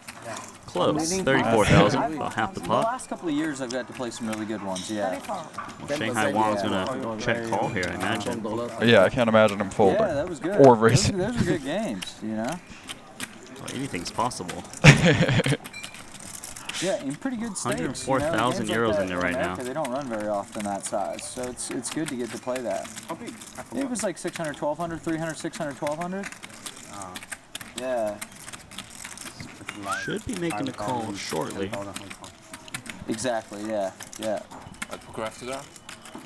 You missed an insane hand earlier that Shanghai Wong bluffed ST off of trip kings. Ace, king, king. He folded king, queen on the river. Really? And he had pocket sixes, Shanghai Wong. It was ace, king, king, number, jack of spades in the flush cut and river. It was just a half pot bet for 84,000 This euros. makes absolutely no sense to me. Why just check raised them? I really don't understand this. So basically, this board, right? It's ace 8 4. The turn's a 9. It's very easy to have 6 7. Shanghai Wong even could have bet the flop with jack 10, queen 10, something like that. Yep. And then there's also 2 flush draws. So just seems like he's slightly overplaying his hand. Well, I think that Shanghai Wong, it's very easy for him to be bluffing there. Yes. And so I don't think it makes much sense for him to turn his ace-3 effectively into a bluff. Right. If Elton calls, of course, he's going to have Shanghai Wong beat, or he's going to have a draw and potentially be putting a bunch of pressure on. So basically kind of like you're slightly ahead or way behind when you get called on the turn. Like, if Elton called him there, he's like almost always beat. Either beat or Elton has a big draw and he's going to be able to bluff him a lot of the time on the river if he chooses to. If he's willing, unless he's willing to put the other 500,000 in there. And the other thing is, Shanghai Wong was in such a good position there if he just calls the turn. His hand is, I don't know that I would say it's underrepresented for a lot of people, but with the situation of, okay, Shanghai Wong is losing, a lot of times he's a player who likes to gamble a lot. I don't think Elton would think he has an ace quite that often when he calls 34,000 there. Maybe he can call a river bet. I think he turned a situation that was pretty controllable where he was in a good spot. Situation. Yeah, where he's going to be blowing off the best hand a bit. Well, and I wouldn't have minded it at all if Shanghai Wong had raised there as a bluff. Yes. But it seemed a little funny to me to raise with an ace. Right. Well, he's in another pot, this time with Jason Koon. He's got a gut shot. He's going to bet this one. I imagine Jason's going to call here. Yeah, Jason Koon's going to call again. If he raises, I'm really going to be confused. I'm going to leave the commentating booth. Shanghai Wong actually. Well, turn ace is not a good card to keep barreling. Usually your opponent has an ace or a king. Not looking to fold when you've been playing every single pot so far. Yeah, that seems about right to me. Just check. Kuhn's gonna check. For his full house, he's got queen high. I wouldn't be that surprised if Shanghai Wong check called here. Yeah, I was gonna say actually check call wouldn't actually be that bad of a play because your opponent's gonna have like pocket 10s, pocket 9s, pocket 8s, and then they got field 8 must bluff, right? Or even 5-3 suited or something, Jack 10 suited. Yep. Just some kind of high card hand that got. Well, I'm saying a gut shot. Yep. That I think it's very possible Shanghai calls. Half pot bet. He's definitely good at reading the texture to consider calling with queen high. I also don't know that Jason would bluff him here that much. Sure. But the good thing is Jason actually going for value with this king. Some nitty players will just check back here, right? Just because, I'm never getting called by worse. But I like to say if you can get someone to call for worse, give them the excuse to make a call. Right. Well, and I think it's also pretty hard for someone to bluff this spot. The most they can do is make a small raise against you. Because Jason can have an ace in his range a bit of the time. Not as much when he checks the turn, but still some. Well, Jason Kuhn wins 67,000 euros there. Full house. The action's been pretty fast, and we haven't even played that much. Especially on Shanghai Wong's part. Yeah. Shanghai Wong's been in there firing. Yeah, he's been playing about 85% of the pots. Like Colin. 25. 11 years. I have my mistakes before. I want to see him make like a big bluff, and just like really get someone and get someone tilted or something. Shanghai is pretty fun to play with. 25 is good. We like it, yeah. So Shanghai Wong, let's see if he plays this spot. You like it, I think he's in. Pocket kings, this is the perfect timing. His image is set up perfectly right now. That's true. If someone 3-bets him, he's going to 4-bet. They won't be able to fold. Shanghai Wong is clearly on tilt. Playing every hand. It's all about calling him out. Wow. Catch folded queen runs a little bad there. He would have gotten action pretty wide from people, I think. Yeah. I might have actually considered defending queen 8, given that I feel like he's playing every pot. I mean, is that a mistake, or? Yeah, I don't think that. Long-lived poker. Basically, he's playing a bit aggressive and putting a lot of chips in. So trying to play a hand like queen 8 offsuit out of position, it's like you're not going to have that much, or it's losing a little bit. Yeah, you're not going to have a very easy time. I guess you got to be prepared to call down. Otherwise, if you're not prepared, then you might as well just muck it pre-flop. Well, and Shanghai Wong's, he's actually quite a good player. He sometimes he does fire in a little too much money and gamble, and I some think a lot of these fundamentals, but in he's got a good grasp of trying to win pots and things like that. Yes, and I think a lot of these guys at the table, at least in this specific table, are more likely to win in this game than Shanghai Wong is. But basically, trying to defend a hand like queen 8, Shanghai Wong can hand read pretty good. He can put pressure on. You're not going to really hit a big hand that often. Sure. And it's kind of the thing where if you're playing someone who you think maybe is about to tilt off or give away some money, maybe you want to call 6-7 offsuit and hope to hit a big hand against them or something. But queen 8 make a straight or make a flush or something. Right. Or suited, of course, yeah. But okay, so here looks like this should be a decent pot. Yeah, Jason Kuhn was the pre-flop raiser. Continuation bets his inside straight draw, backdoor flush draw, paw flaw. He should be calling here. Should be calling. I'd be very surprised if anything else happens. He is going to check call. A 9 would be a fun card for him. Turns a jack. So I expect Jason Kuhn to usually check back here.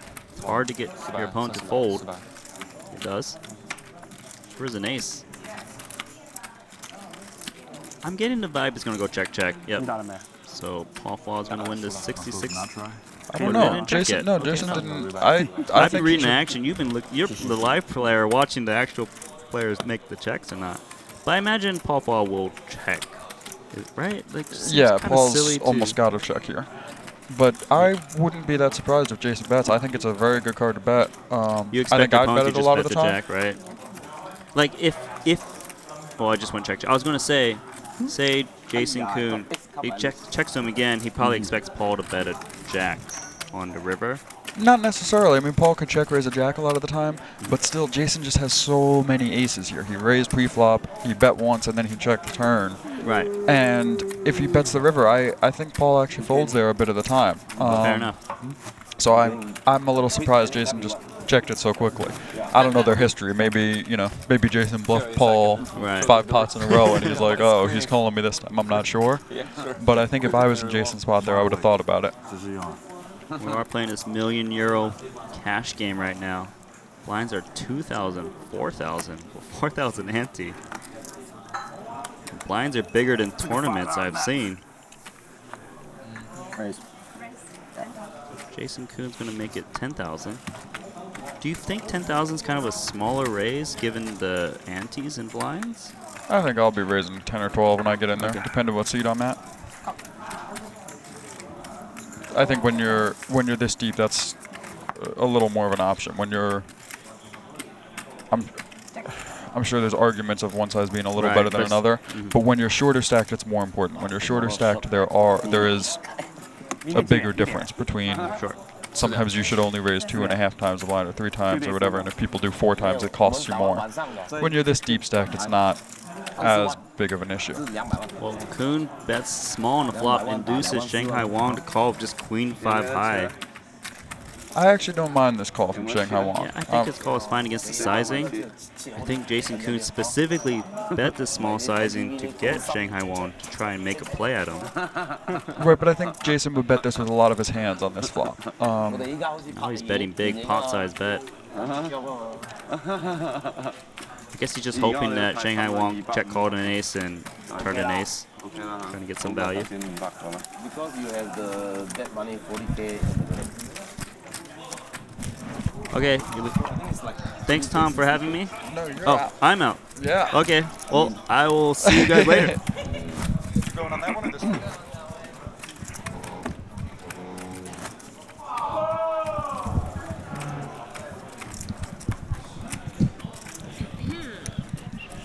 All right, I'm back. Hi, Tom. Hey, Tatiana. What's up? We were just watching Shanghai Wong throw a bunch of money in there. Oh, I don't even want to tell you what I just saw. Oh, you have some news. Yeah. I mean, So this commentary booth, we're on a 30-minute delay, and Tatiana was out there cheating, spoilers. watching No spoilers. watching some of the action live. There's some sick action happening. No spoilers. There's some sick action. As Well, no, actually, yeah. Dang it. That's kind of like when McClane got his Star Wars ending spoiled. oh, that's a brutal one. Which Star Wars? I think the latest one. I don't know. Oh, okay. I don't watch Star It's Wars. not one of the I big watch- ones. I'm a Trekkie. Why is Ivy in there with the 7 deuce? Do you know if they're playing a bounty? I don't think they are. Do you know about the 7 deuce bounty that No. people play sometimes? So, 7 deuce is basically the worst hand in No Limit Hold'em, and sometimes it's a thing they'll do in cash games, where if someone wins the hand with the worst hand, everyone at the table pays them a bounty, and it makes the game pretty interesting. Because then, normally there might be a spot, right, where if you walked up on the table, you'd be like, oh, I'm not exactly sure what these people have, but it looks like they all think they have a good hand. Whereas when you're playing the 7 deuce bounty, you would walk up on the table and be like, ooh, it looks like they all think they have a good hand, or maybe 7 deuce. And so it makes it pretty interesting. But I guess they're not playing it because Ivy didn't show it and collect a bunch of money from everyone. Who came up with that? Is that something that they're just playing at these games, or is it like a worldwide thing? That's like a worldwide thing. Oh, okay. As far as who came up with it, some degenerate that was probably stuck money somewhere. I don't know. But it's fun.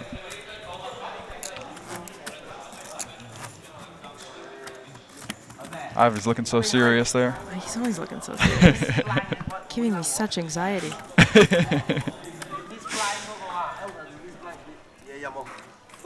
Ivy, I think, won the first tournament here, right? Yeah, he did.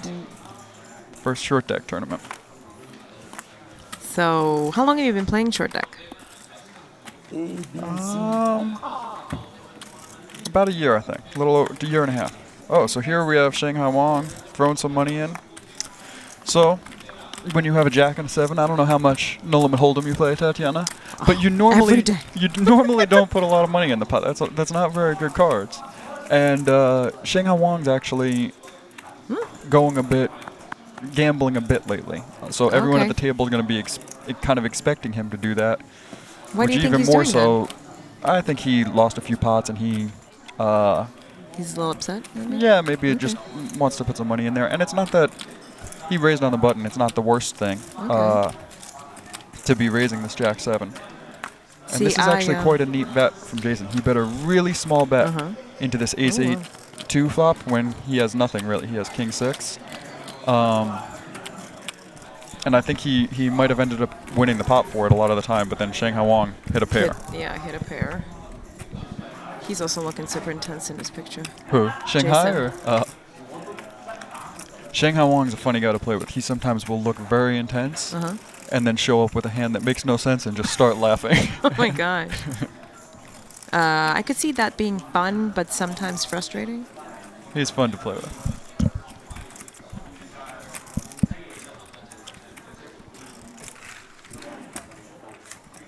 What do you have, SD? What do you have? I had king high, and he. What? I saw the King 6 off. King 6. Thank you. That's good hand.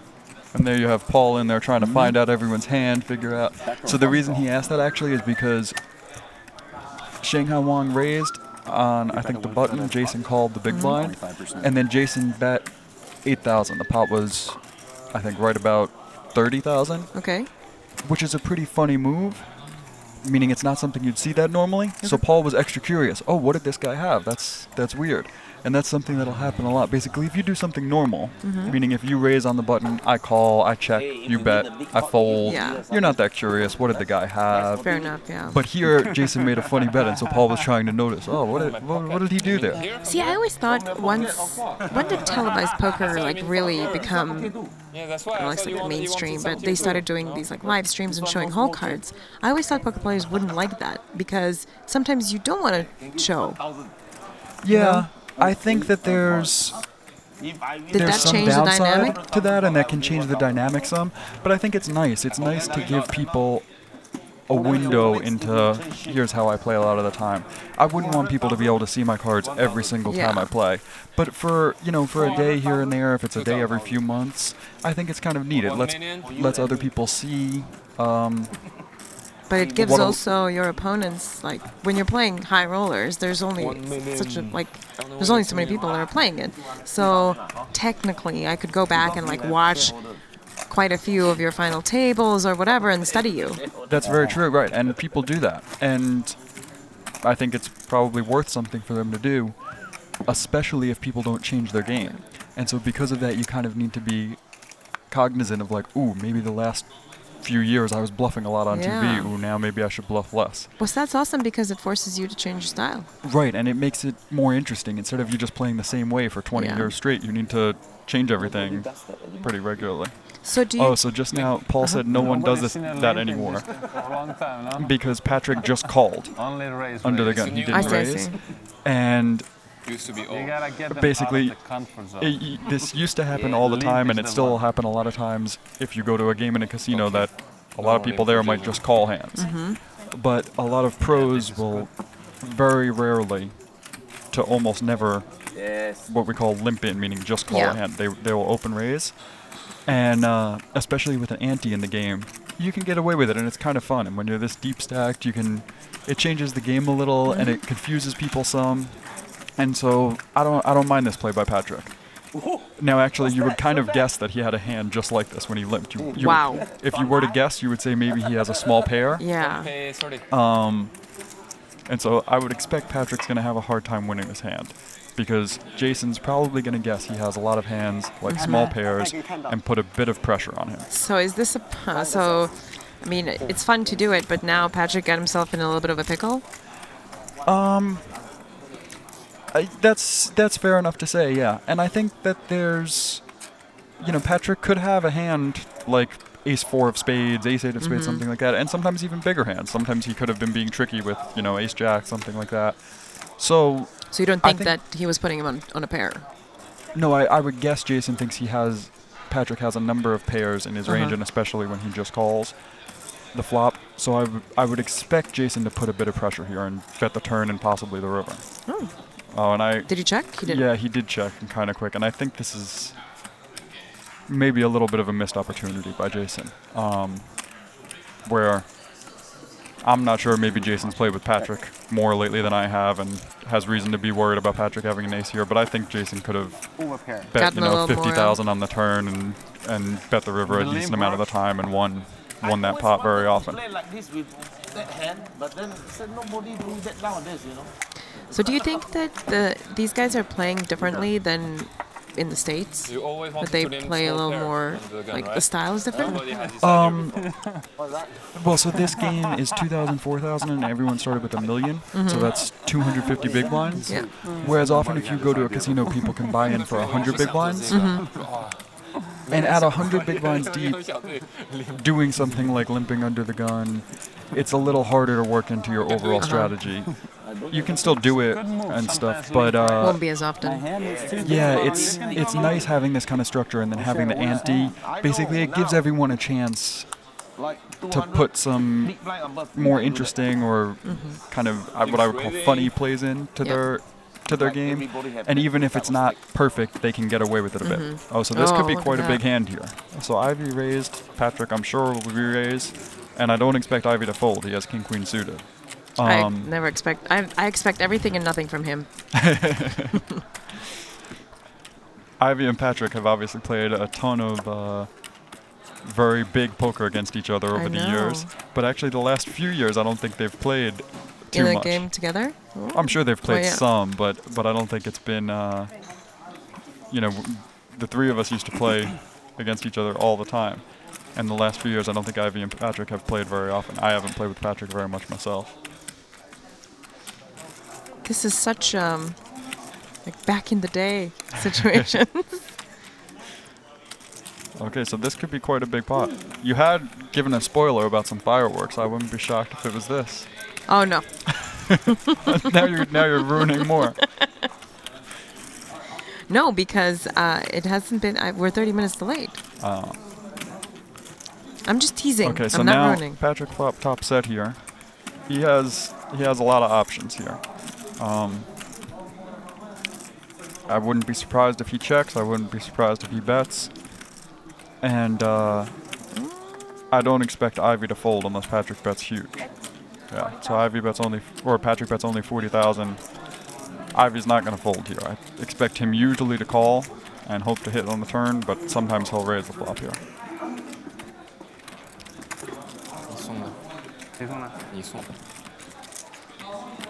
And now if a 10 pulls off, there would have been a really big pot there. Oh wow.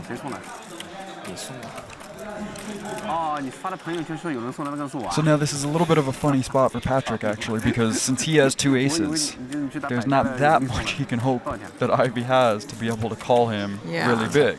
There's one ace Ivy could have. Maybe Ivy has king jack or something. Probably Ivy doesn't have a set of jacks or set of sevens, or he would raise the flop.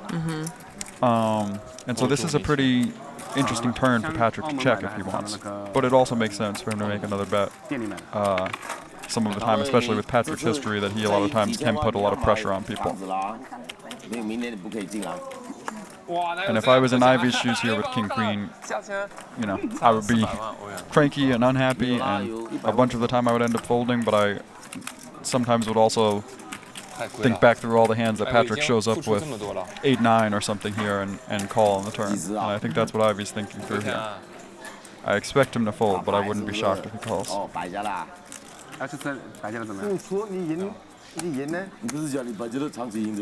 你赢怎么办？赢这里输，赢就不要了。那就是朋友嘛。不是的呀，他关键赢的话。 It's just so fascinating. There's no emotion on his face. It's just like from the beginning until the end, it's always the same face. It's just so crazy. And this is a little bit of a, a little unusual of a call, but not a big surprise.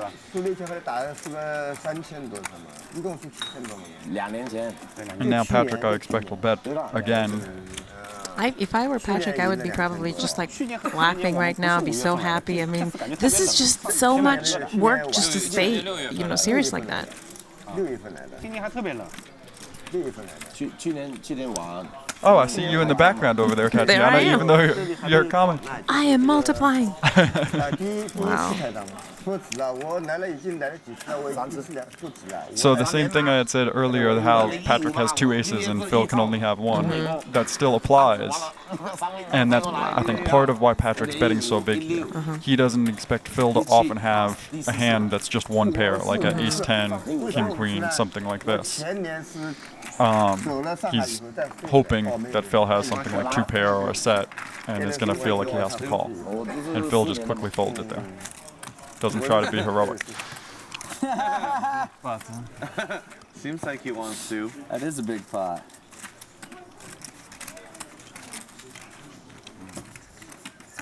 Hey, what happened? Bet fold. This blind? Do you think it's easier to play with chips or with the plaques? I feel like they're kind of I could be a don't little really clumsy. like plaques that much. No. Yeah, I find them, they kind of make the game more awkward and stuff, and it And it's harder to be cool when you throw in the.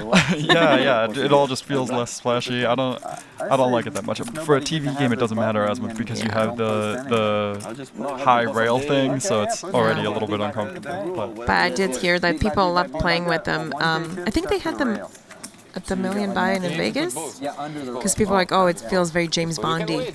Yeah, I think that's why they do it. So I don't know if you noticed, Paul there was asking what the action was after a pot that was 400,000 when Patrick bet another 400,000 on the river. And the reason I'm pointing that out is like Paul actually can play quite good at poker, but he's a businessman who has quite a bit of money, and so people like that sometimes you'll see. For example, there have been a 30,000 pot where Jason Koon bet 8,000 and he was asking what the hand was, and yet then he was busy the next hand and missed a 400,000 pot where Patrick bet 400,000. Shit's getting too weird for me. Ace, ace. Okay, and Jason's confused because you have 2 people just calling, and so Jason's not used to playing games like this. So that's 2 people just calling and not raising. Did he say juicy? Yeah. Paul said juicy, and I would expect he should raise here. He should make it 25,000 more or something like that. King Queen's a pretty good hand, and he's probably ahead of what everyone has unless they're trapping him. 160. 要澳门买个房子住在我隔壁。 And so here, Paul meant to say 36 and said 360. Oh. And this is the kind of thing that, basically a table like this, you know that person's not angling. There's not really an angle there where they could be trying to do something tricky by saying 360. No one would ever raise to 360,000 when only 4 people called. And so in most normal cash games that I've played where there's not shady people, something like this, you would just let go. Yeah. But in Vegas, And that's I what don't know. everyone did. Yeah, sometimes if you're at a casino, someone will get called on that, but obviously it would leave a bad taste in anyone's mouth who did, because, that's not really in the spirit of the game. Especially as he's sitting there drinking Macallan, right? You don't want to show up to a game like that if you're going to get stuck putting in the 360. And as a poker player, I think you often do want people like that playing, right? Someone who's relaxed. Sorry, what? Oh no, I was just saying that I would hear that even when they're playing tournaments. Sometimes people are like, oh no, actually I meant this and I meant that, and it's like, it's really annoying. Oh yeah, tournaments it can get quite funny because it's, everyone has the same rules, but then it can be funny where sometimes I've seen some of the really big, what we call VIPs, like the really big fish from Macau, get stuck in a spot where they clearly weren't angling, didn't mean anything wrong, but they didn't put the chips in right, and yet I've seen other people that did try to pull something a little funny, so it's a very hard thing to balance. Yeah. Oh wow, and so this should be a huge pot. We have Paul flopped a set of 9s and Elton flopped a set of 7s. Now there are 3 hearts on board, which could make the pot a little bit smaller, but I still expect it'll get very big. Just to And so, reconfirm, Elton bets 40. Bigger than Flash, right? Of course. And so Paul's making a joke here because when we play short deck, Just to reconfirm. we for about the first few years it was played, everyone played the normal way that a full house beats And you do not beats a have a flush. withdrawal. And just lately, about the last 6 months or so, everyone started playing that a flush beats a full house because flushes are less common. So that's the joke Paul's making here. My card cannot be offsuit. And then he's talking a lot before I'm guessing that he's going to raise. And yeah, he is with this set. And Elton's not going to be folding.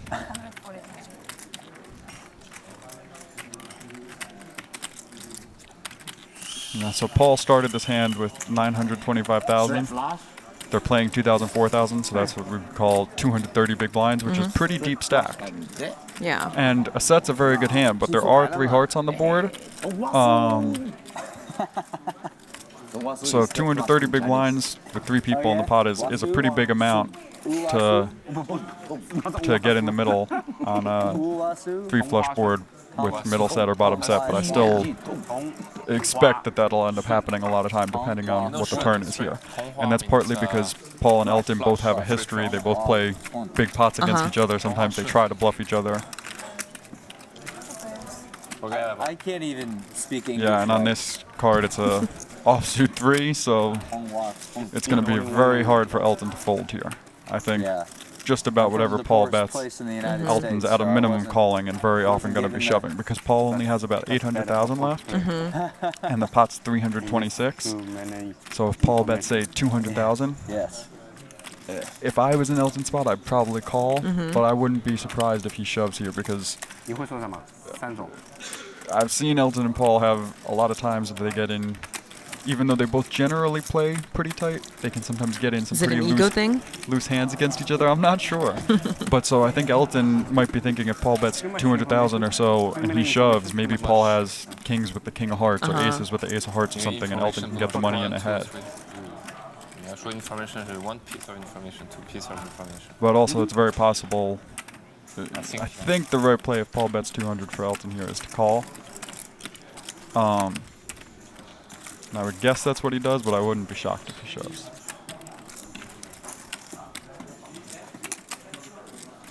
And it's funny, if you put these hands in... Oh, and Paul bet really big, so he's kind of forcing Elton to shove here. Paul bet 330,000. It's getting real. And only has... 595. Oh, this is what he has left? And I thought the 925 was to start the hand. Okay, so this is... It I was giving changes it some a bad little. commentary. I'm not a very good commentator here, apparently. I talk a lot. I haven't slept enough. You're and I'm the same. So we're the B squad. We're the B squad. Hope we're funny then. I don't think so. I'm At least you funny to showed up there. myself. Yes, I did. Oh my goodness. Oh, so there's a 1-minute shot clock apparently. So there is, yes. Now, so Okay, not so serious. oh, and Elton calls here. So there's almost $1 million in the pot already, and Paul only has 600,000 more. Look at that. So if just- the river is not a heart, they're going to be getting the money in there. Oh, And here it I guess goes. or an 8 or a 10. There's actually a very good chance this freezes both of them up. That is a really big pot. That's true. So basically, in Paul's spot, I think he's going to be checking most of the time, and then I don't think this would be a very surprising value bet by Elton. So I expect this to go check on the river. What's the biggest pot that was televised ever? I wonder how much was it? I think as of a few months ago, I had won some pot versus Ivy for $1.5 million. But just now, Matt Kirk lost like 4 million euros or 4 million Canadian or something like that on TV. So I'm guessing that they had that beat. I'm not sure. I don't know if that was. I don't think it was one pot, but I would guess they had some pots over $1.5 million there. I think if this had been a different river, this might have been the new biggest pot on TV. But with the river 8, I expect it to go check here. How long have we been playing? For an hour, and it's already happening? We still have some time. We might push it. Do you think he's upset? Yeah, I think he's a little bit acting with his moves there, but I think he actually also is upset that the river is an 8 because most rivers I think he would have shoved and Elton would have called. And I think this was actually quite a good play by Elton. Oh, wow. And this is a very surprising shove to me. So Paul shoves 600,000 into a pot of a Now we're million at euros. 1.5. This is bigger than yours. Oh, yeah? You can negotiate. And I think this is a good shove by Paul. A bunch of think the Elton's time gonna because call? I don't think Elton has many 10s in his range. Mhm. But I did not expect Paul to do it.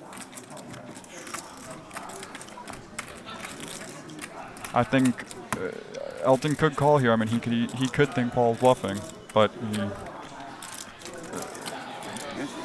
Paul often in the big pots can play kind of tight, especially versus someone like Elton. Mhm. But then again, Elton's getting to risk 600,000. He wins 1.6 million, so he only needs to be winning here. I don't know the math, something 27, 28% of the time, something like that, and he has 3 of a kind. And Paul can have a 10, much more than Elton, but it's still not that easy for him to have a 10. So Elton's only really beat by flushes or a set of jacks or a set of 9s, but I think he might expect that a set of jacks or set of 9s Paul wouldn't bet. I'm surprised that Paul's betting them.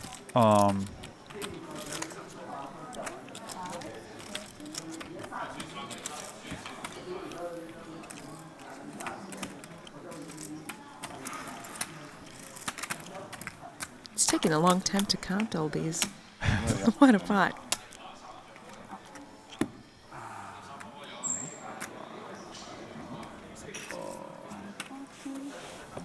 He doesn't seem very pleased. Well, yeah, he's definitely not pleased. I mean, I think on the turn, Elton, probably thought he had the best hand a lot of the time.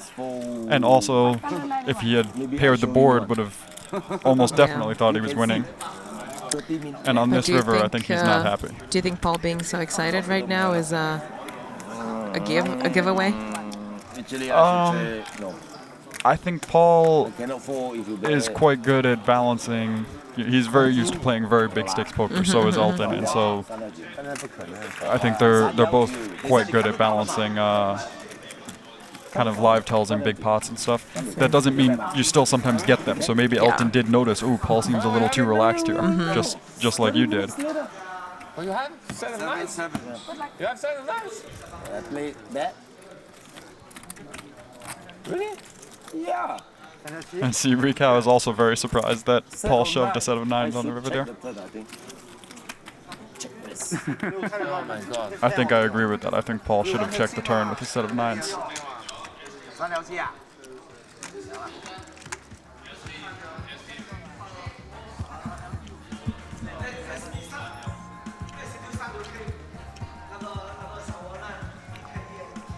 So have you commented on a cash game before, Tatiana? Not a cash game. I've commentated on tournaments before, but not cash games. Oh, yeah? No, especially, I'm still trying to learn short deck because. Well, this is full deck, though. Well, so. I know. I just learned that one properly. River?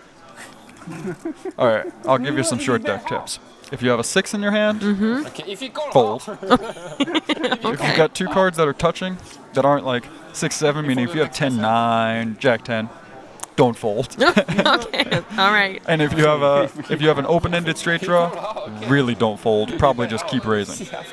Well, those are good tips. Those are my basic short deck tips. It's a little more complicated, but actually they'll get you a little bit of a ways. Just See, those. My Hold'em full deck tips McLean gave me were, you're a girl, just play pictures and you're good. I think that's probably pretty good good advice. He was like, if you're short, then you can shove, like 10s, 9s, but only if you're short. Has he started playing short deck yet? No, he hasn't. I think he's for sure going to start now. Yeah, I think you're gonna go back and convince him to, right, after this. He's these few probably, days? he's probably going to like it. Isn't there a 4-card straight in the river too? It You should sounds study like a lot up of and you fun. can go back and give him some tips, No, I'm just going to rewind this and write down what you said, and I'm going to go and be so smart about it. I'm like, I think this is what you should do. Trust me. I've been playing for a week. I know, everyone seems so excited about it, so. It's a fun game. Or maybe it's a bluff. I mean, if you have 6-5 flush, I'm like, oh. Yeah, I was thinking he had like. Okay, I don't know what Paul is thinking here. He has he has jack high. He has no backdoor flush draw. But he's in a pot with Elton, so maybe he thinks he's on a roll. Yeah, I think he might, but still, it's hard to play when you have absolutely nothing, no hope, and especially on a board that's this I know, drawy. right? It's a little different if the board is, you know, Jack 4 or something. But here the problem is when you call the flop, there's a lot of bad hands someone could have, right? Paul could have just 6-8 or something like this, you know, and so it makes sense that Elton sometimes is gonna trap him, meaning, you know, check call an ace, something like that. Make full house. I don't really like this hand by Jack 10, and actually in this case Elton has the nuts and is trapping him by checking. But then once he raises, of course the hand ends. But I think this was a mistake by Paul to call the flop. Paul, VIP. And Rikau is needling Paul for shoving his set of 9s. I think I agree with Rikau there. A year. Your natural talent. Natural talent. Paul is hard worker. I'm artificial. Hard worker, you. I think there's an argument that when Paul bets that big on the turn, if Elton had a flush, he would have shoved the turn. Just the way they play against each other, I think that's very true. But still, a river 8, I don't like Paul's shove. I think it. It's interesting, but yeah, I wonder if like he would play differently if it was a different player. Oh, very much so. I think Yeah. Paul would have played that hand, or at least should have played that hand different, and I think he would have. If set over set.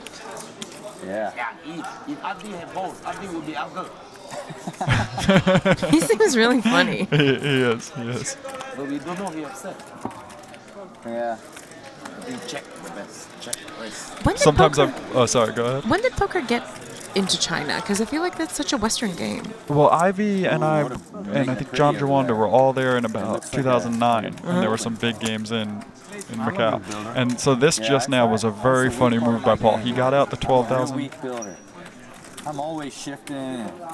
He got out the 12,000 to call Rikau's raise.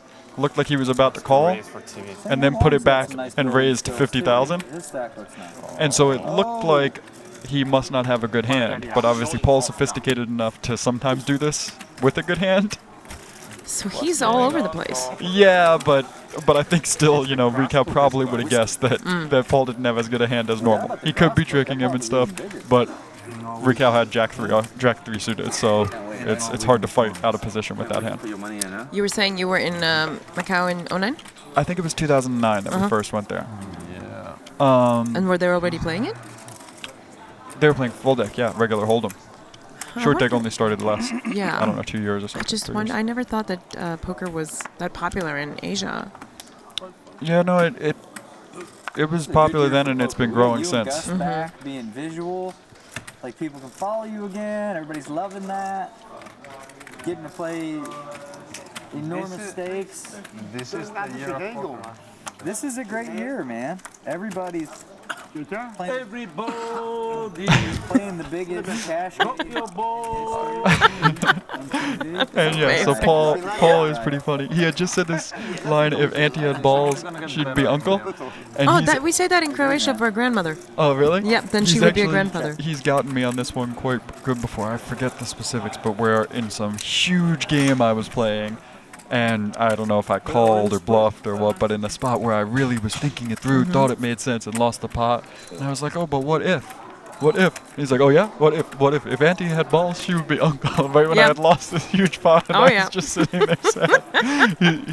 He's very funny to have at the poker table. Oh He's yeah, very- we have the exact same one, but we say if grandma had it, she would be a grandpa. And we don't use the testicles, we use the other part. Ah. Paul's really trying to be in there gambling. He's got the Jack 8 Yeah. and trying to think of how to do something on a Queen 6 3-2 board with 2 flush draws. And I think him checking was a smart move there. There's just a lot of draws out there. He doesn't have any of them, no pair. Now, I think if he wants to bluff the river, I think this is actually a pretty good card to bet. It's very possible Paul could have a king 10, something like this here. He could bet 50,000, and I think Jason will consider folding and then probably end up calling him.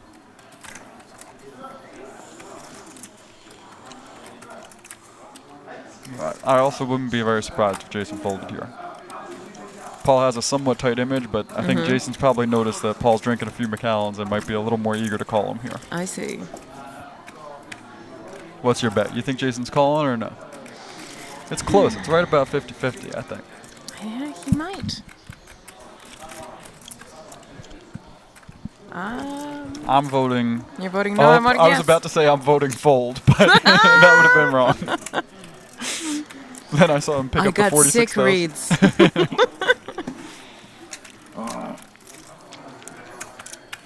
Paul's very animated. I beat 5-7. Yeah, when Paul bet it, I was thinking Jason would call a bit of the time, and then he had that look in his face like he was about to fold, I thought, but I read it wrong. Yeah. You can see, 30 minutes later. I couldn't beat any value bet, but I could beat 5-7.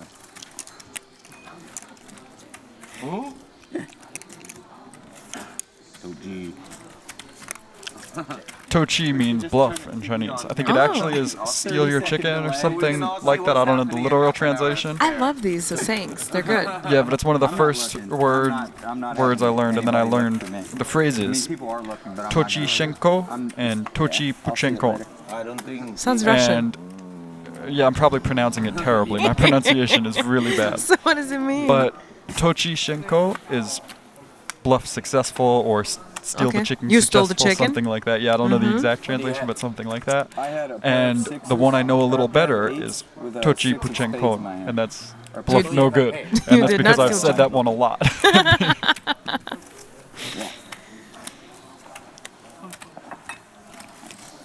Okay, and here Ricow raises 12,000 with ace queen, which is very normal.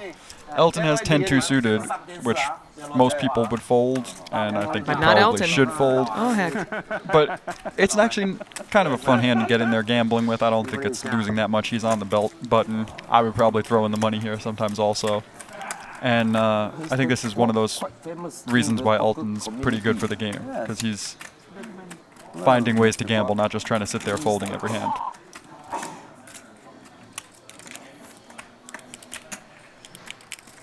Now, this would be a hard one for him to find a way to gamble on the turn here. But he did throw it away. Do you know much about Ricow? No, I don't. Ricow has a reputation for always finding a way to bluff. Even when you can't imagine how he could be bluffing in a certain spot, he finds a way to bluff. He steals the chicken. And so because of this, when he has a good hand, sometimes it's very hard to fold to him. Yeah, because maybe I have some money to burn. Oh, you I only think have I'm 10 heading more in there in 10 minutes, 10 right? minutes, yeah. Maybe we'll get to see some action before then. Yeah. Oh, spoiler here, Teaser! huh?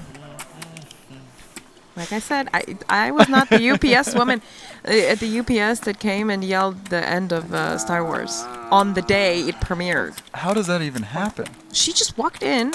McLean was there, I don't know, doing something. Did he say something about Star Wars to her?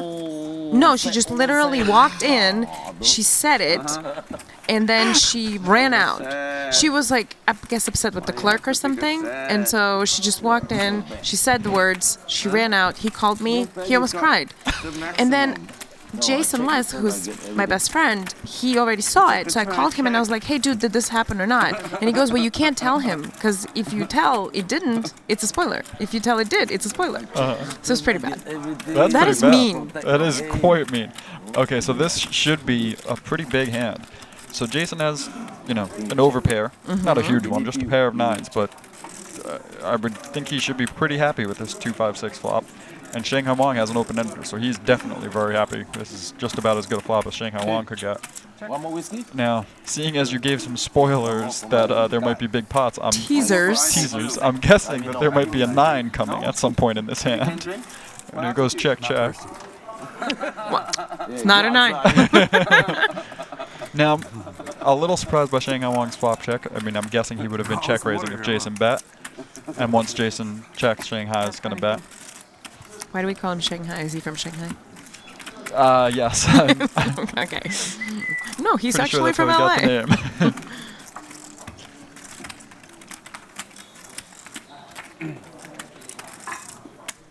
Oh, Not no a 9. 9. I never said it's gonna be a 9. No, I just was expecting a big pot. You know All right, what? and so Maybe there's nothing. Shanghai Wang, if he bets the river, Jason's, I'm guessing, going to call him a lot of the time. Shanghai's a pretty aggressive player. But Shanghai might also check here, hoping to win a really big pot, where Jason might value bet if he has 2 pair. Of course, if he has a straight or a set or something, he would value bet.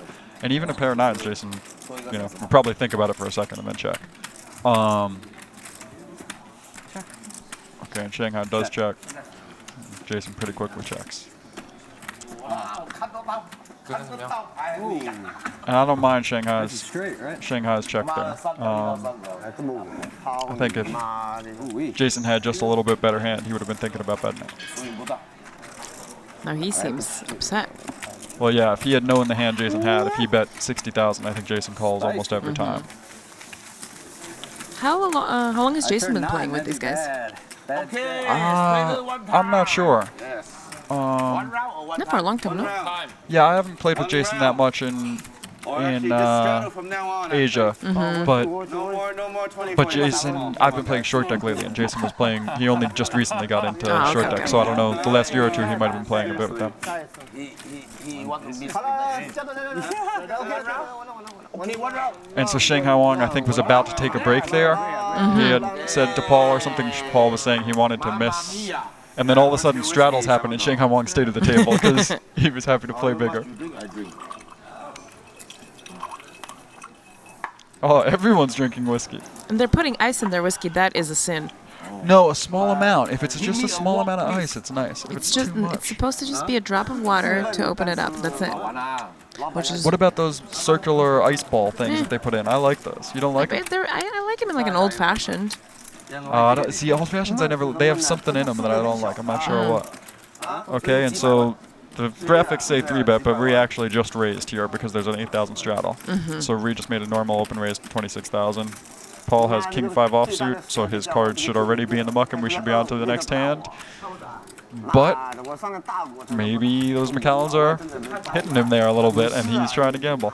Now, I think he is in position on Raquel, so it's, not a problem to play this hand. It's okay, but he's still going to get himself in trouble some of the time here.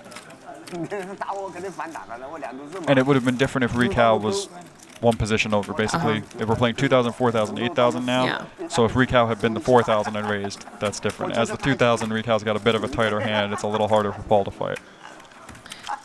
And now Raquel bets a very small bet of 20,000 here, and Paul's thinking of going a little crazy, and it's not going to work out well for him if he does. No chickens will be stolen. That is for sure. It is almost impossible to see Paul winning this hand. I think it would need to come either a queen or a 10 and jack or 10 and a 9 for him to have any chance. And it might. Oh, Tatiana, come on. Hey, it's poker. Anything can happen.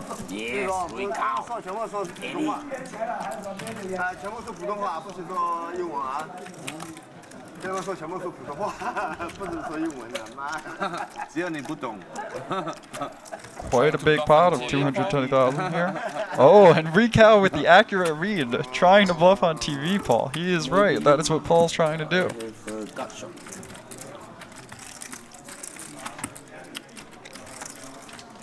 I am noticing a lot more animation and talking while they're playing.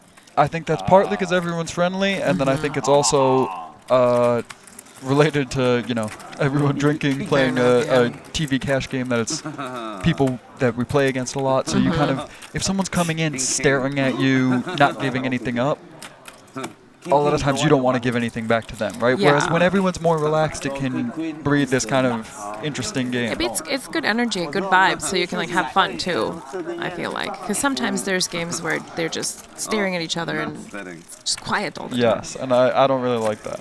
Okay, and Ree bets 300 at a 220 pot, and it looks like he has it. If I was in Paul's spot, would be wanting to fold, about to fold, and then probably look over and be like, oh, it's Raquel, what can I do, and throw the money in. This is a pretty hard Paul a hard fold for Paul with a king here because Rical just finds a way to bluff, like I said. Wow. Rical. It's short deck. Rical's overbet. You cannot have a quick queen, you would bet. This would be a very, very surprising and very good fold if Paul somehow found it, but I don't expect he can. And when Rical bets this big, I do think almost always he's either bluffing or has Paul beat, but still, it's just so hard to fold to Rical. He bluffs so much, and when he hits a big hand, sometimes he just deserves the money. Must be king 8. Thank you, boss. King queen. And so what Paul was hoping for here is that Rical had, 10 jack or 10 9 or jack 9 or something, bet the flop, Paul raised, and Rical wanted to call. And that's definitely possible. I think it's... There's an argument that Paul should have folded the river there, and I think, if it was me, I'd probably be sitting there saying I should fold this, wanting to fold it, ending up calling and being mad at myself after. And I'm guessing that's how Paul's feeling right now. But when you have a McCallan sitting next to you telling you don't do it. That's true. And then you look over and see Rical, and that's also telling you don't do it. Fair enough. Can I get a water? Still water? So when you pop in, who are you replacing? I'm not sure. I have no idea. But I'll just go out there and see.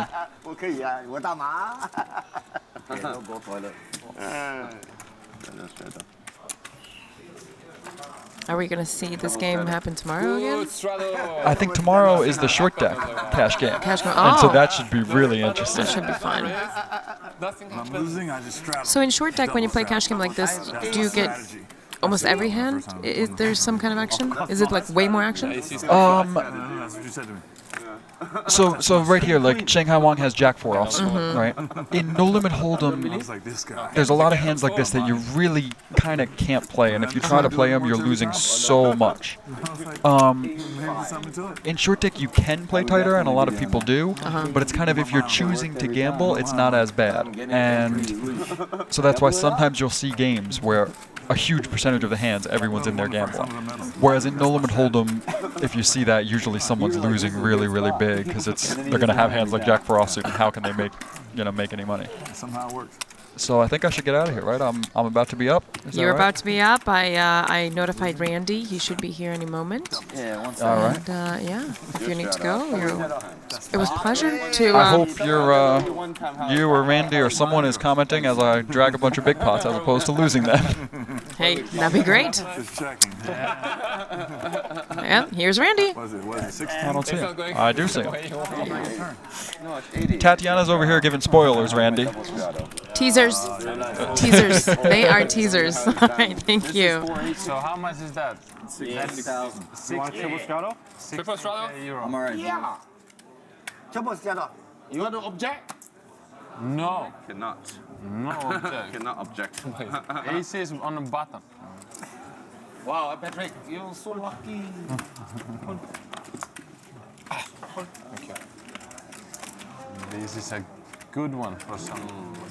Easy game. Now it gets interesting. All right, guys, this is me, Randy, Lou, Nanonoko. We're back. Well, just me by myself, actually. So, it looks like we're playing a straddle. I didn't catch if this was going to be on full time or just temporarily. Heard Tom Dwan was giving some good commentary.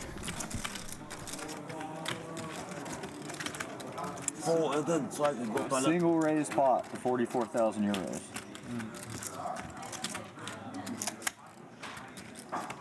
I'm so stupid. Always give money to Rico.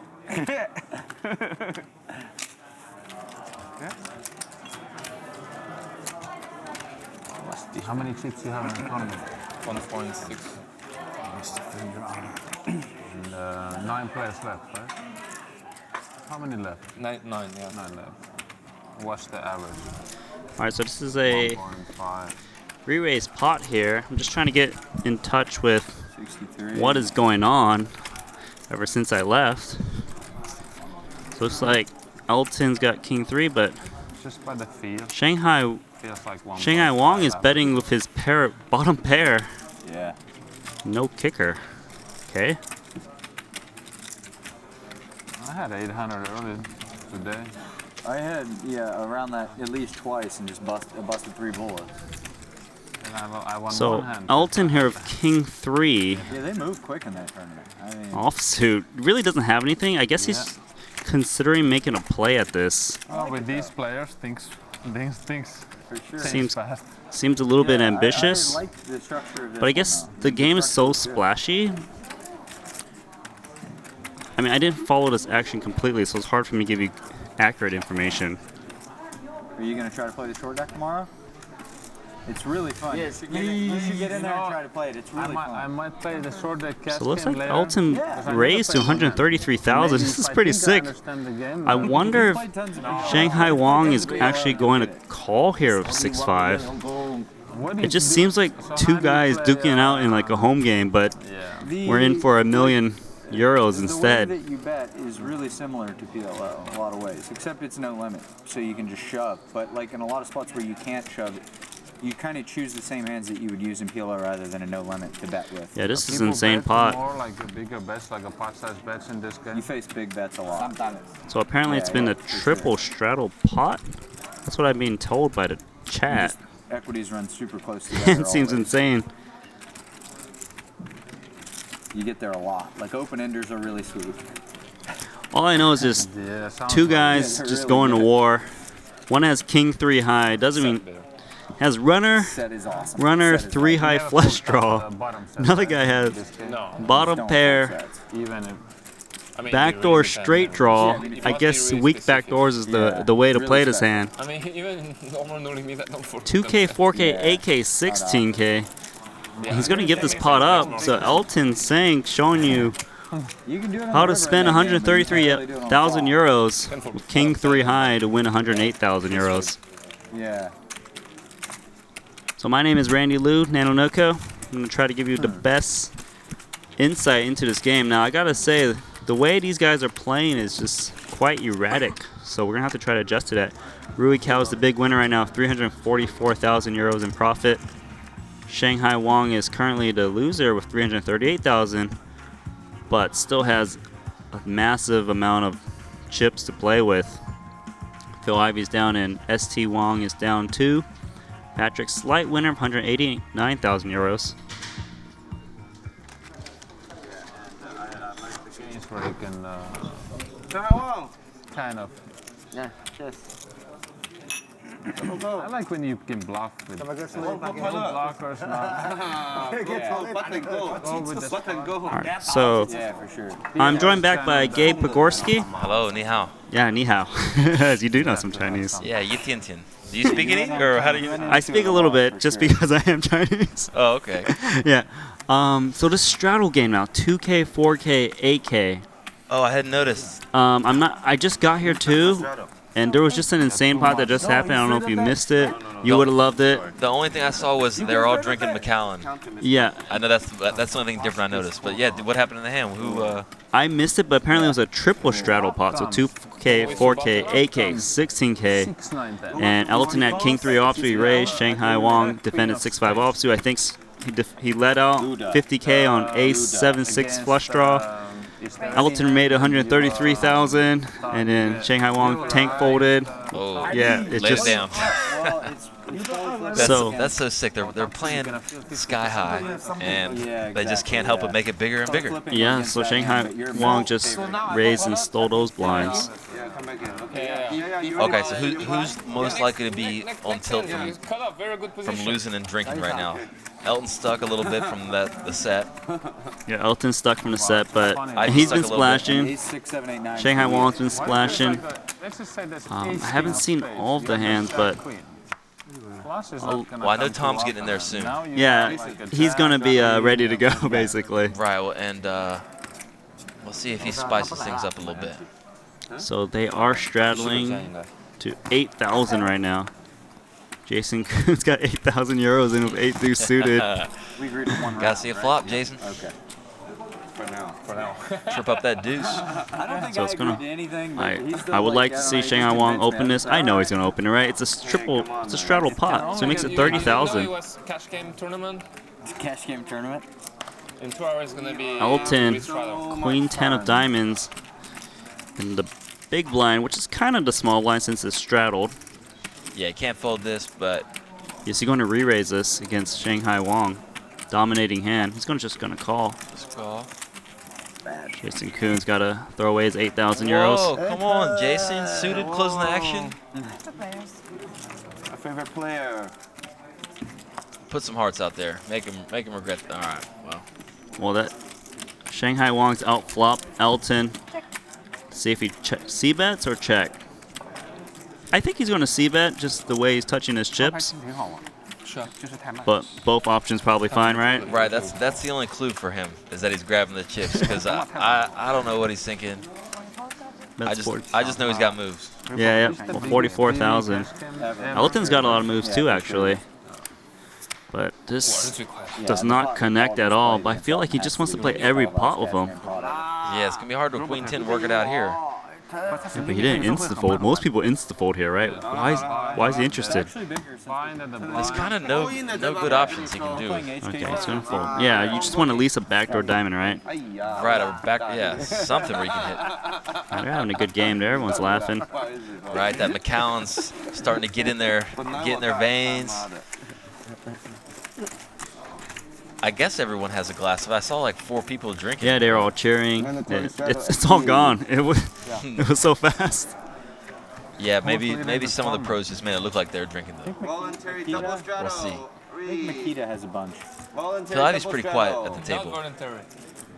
We're trying to get Rui Cao to double straddle. My parents are watching. I want them to think I'm a degenerate gambler. Wow, what a hand to pick up in the straddle, pocket jacks. Hey, wow, Antonio's folded king 10 offsuit, a bit loose. I'm a bit tight, eh?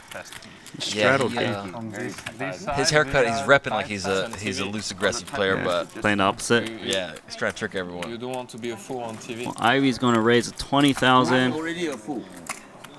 Almost certain ST is going to 3-bet here. Really, I'm not joking. And there's zero chance Ivey's going to fold ace-8 suited on the button, right? In a straddled game. I'm not sure he'll 3-bet this. Well, now I'm sure he's 3-betting this. Right. When you get the straddle hand, like everyone's laughing, you want to I think you get a little bit less credit.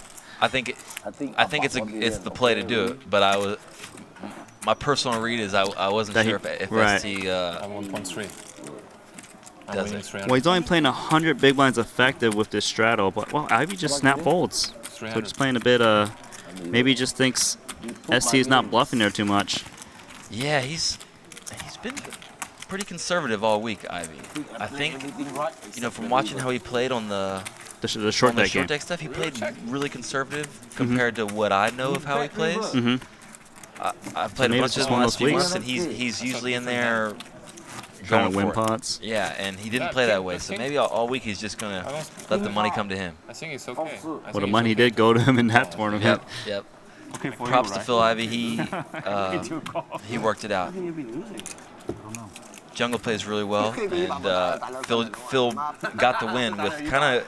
Did you watch that heads-up match? I didn't watch much of it, but I know I checked in every now and then, and it felt like Ivey was just. He played really good. Like he was grinding him out, like you're saying, like bit solid. But then because he had that image, he was able to.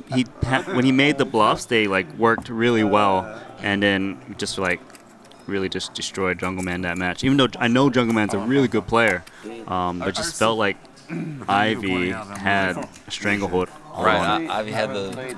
He did the Ivey, He did the Ivey.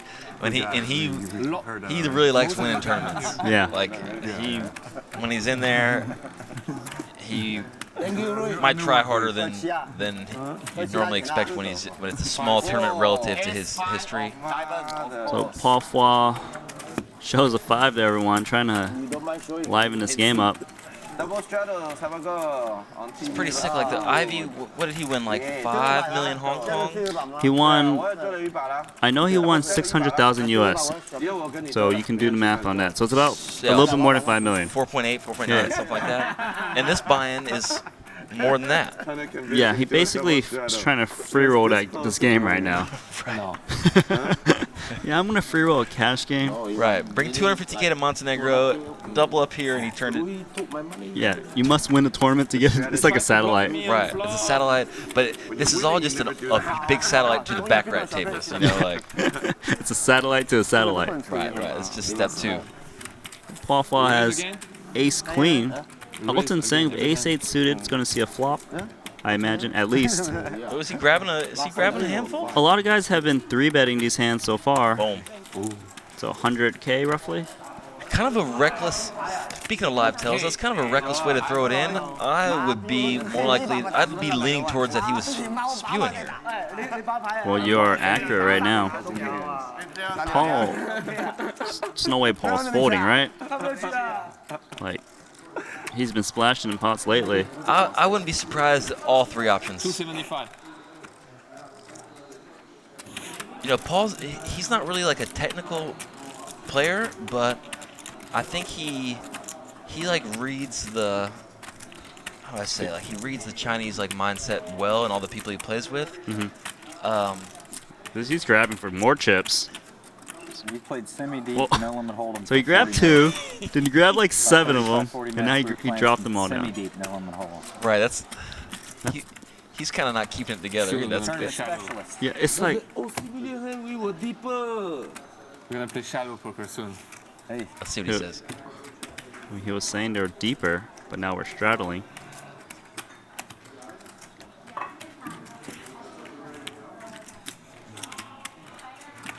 Collection of my favorite gamblers. Whoa. Make the call. Okay, so position. Fake 4 bets. Yeah, he grabbed 2 chips, then 7 chips, dropped them all, and just calls. And Elton saying just flop the nuts. You know, I would have guessed deuce to 7. Paul Foss flopped the second nut flush draw, but he doesn't know he's drawing dead. Yeah, that's pretty sick. What's your favorite game, Phil? Paul can't fold this flop. Yeah, especially if he's calling this out of position, he thinks that Elton's got some garbage in his hand. So he wouldn't. They're so deep though that he can't really lose too much. Right. He's. Oh, check. Okay, so Elton slow playing thinks he smashed it too hard. Does Paul take a stab here with the second nut flush draw? Yeah. I think that was a pretty greedy checker. I don't know what the word is, but when Paul like fake 4 bets. Right. You think he's got like maybe like jacks or like something that can at least call one little bet. Right. He doesn't have just no hand where he fake 4 bet then called. So he should. Yeah, it is. You? Like you would prefer to bet like 50K than check. Right, yeah. Elton's just going for a massive trick. It's hard to know what their history is too, where you know maybe they've played they have some dynamic between them that it's hard for us to read into. It's super fun. Well, Paul's actually in a tricky spot. He's got a good draw from his point of view. Right, but it'd be surprising for Elton to fold. Right, like who checks back this flop to fold the turn? Yeah. Like 4-handed people. Right, like jacks will always see a turn and queens. So if you're betting this turn, I guess you should have the intention to bet the river, but that would be awful in this situation. Right. I think it seems like he'd be served just by check calling. He might have the best hand occasionally. You know, some goofy hand that Elton has a spade that want to check behind. Like if he had Jack 10 offsuit with a spade or something. Maybe like an ace 10 with a 10 of spades. I like games for right, but Elton shouldn't fold to his bet. It's not so big. Elton's not just 3-betting ace queen of like diamonds and then checking behind. He's going to try to win the pot. So Paul Fall does decide to bet 140,000, about 75% of the pot. A no-brainer call for Elton, in my opinion. Just seems like raising gets the bluffs to fold. Yep. Yep. And it doesn't like represent anything. Check behind, raise, like you're. Yeah, you want to represent a hand like jacks, queens, so that your opponent can put like a 300K bet on the river and then win those chips. So nice call. Damn. Yeah, a little bit of that Maybe big bet combo mix cut. There was a sweated. king. I noticed that. So that card, it makes it harder for Paul to bluff him off jacks on that card. Yeah, it's I would think that's a bad card for Paul to try to keep betting, because some people get stubborn with like queens and jacks here, right, and call bet. Also, it's reasonable that Elton can have ace king. Yeah, maybe he's like, oh, I don't want to get check raised. Right, I know that straddle makes it so they're not super deep, but at the same time, with the money and the flop texture, maybe Elton wouldn't want to just bet call ace king there. Right, occasionally he bets ace king, and sometimes he checks it back. Right, so you know, maybe he has king queen, king jack, right? Very possible. Yeah. So Paul here trying to decide what his opponent has. He checks and gives it up. yeah, on this texture, I think it's hard for if he wanted to make some suicide bluff where he just rips it in. He can't rep like you can't rep a king by doing that because I think there's so many better hands. Yep. Especially when it's So not going your way. it makes sense just to give up. That's where So you Elton test, here, should he be going for a small bet or a big bet with the practical nuts right now? Like, what hands are you targeting? You can't. He might just know Paul has nothing. So he needs to bet like 100K and hope for a random check raise? Yeah, because it doesn't make sense for Paul to. I mean, Paul could check a king, but I would think so many people would bet it here that Elton has to think that Paul can't have something that's going to put 400,000 euros. And my logic is, say Elton wanted to bet like 500K pot, right? If he had a big hand, wouldn't he just bet the flop or turn rather than all of a sudden take... Oh, if he had a bluff, why would he all of a sudden wait for the river to start making a massive bluff, right? Wouldn't you bet the flop or turn usually? Maybe he had like 8-7 offsuit or something, but even that's It's got a lot of showdown value. Yeah. So he's going for the big bet, 360K, looks like. Paul here, raise queen high. Paul not gonna snap full. He's got to think about it. I always want to make sure. He's always laughing though. I love him.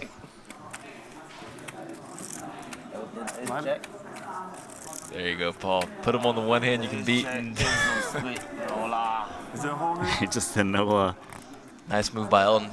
Sipping whiskey with the nuts. Actually looks kind of strong maybe. Sometimes these games don't feel real. Yeah, I know. You know that feeling? They kind of can't, you know? Yeah. That's the thing. Like, I've learned you just got to kind of turn it off. Spread the pot. What are you trying to represent? 4 kings? First time I played with these guys was like three and a half years ago, and that was the first time I had to turn it off. I was just like, fuck it, man. So one thing in this spot, maybe after thinking for a while, you decide that you want to just ship it in as a bluff. But Paul doing that whole acting thing where he's leaning back and doing that, he can never raise as a bluff there. Have you ever seen anyone do it? I would think it would be the craziest move ever. Yeah, I can't. Sure, everyone's thought about it, but no one ever has actually done it, right? Right, because it's too sick. It's too. Yeah, I guess. Hey, good call, Randy. I gotta. Can you report to me and let me know if this works out? No, I'm gonna make the final table of the short deck, and then I'm gonna set one up, and I'm gonna be commentating on it. Right. And I'm gonna yeah, we talked about this. Right, as I do it, I'm gonna say shout out to Randy, boom, all in, and I'll probably just do it with the nuts, though, to be honest.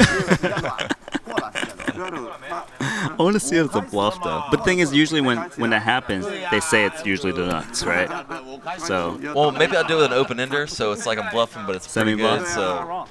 So you're doing it on the turn to flop. No money. We'll see. So Shanghai Wong is gonna open. This hand is not straddled actually, so I guess it was just one round of straddling. Or maybe Shanghai Wong just decided to disagree with everyone and not straddle. I don't think so, but yeah, it's possible. I know the other day we were playing short deck with him, and we were playing it. If you win the hand with Jack 6 offsuit, you get paid 5 annies by everyone. And then after trying to bluff with it so many times, he just insisted we couldn't play it. So he is the type to change go the rules against a little the grain. bit. Luckily, everyone agreed to drink wine with him to get the bounty back on. So he can be convinced with alcohol. So is Jack 6 offsuit the worst hand in short deck? Right, it's just... and then 7-6 is next worst hand, or? Well, it's like in Hold'em where at a 4-ring table, 7 deuce is the worst because you can't make the nuts, but 3-2 is like kind of, has a chance of making a hand. Right, so this is the 2 equivalents, 7 deuce and 3 Right, deuce. where heads up, you want the Jack 6 instead of 6-7. Fair enough. Yeah, Paul. Where can we watch this? But yeah, they're really bad hands, and it's hard to win with them. But you also get dealt them a lot, so every time you're dealt it, you want to get in there and try. Yeah, to get no, the bounty. I heard you guys were playing the bounties for 2 different hands. I was like, okay, what is this game? You Right, guys are we playing? just can't get enough action.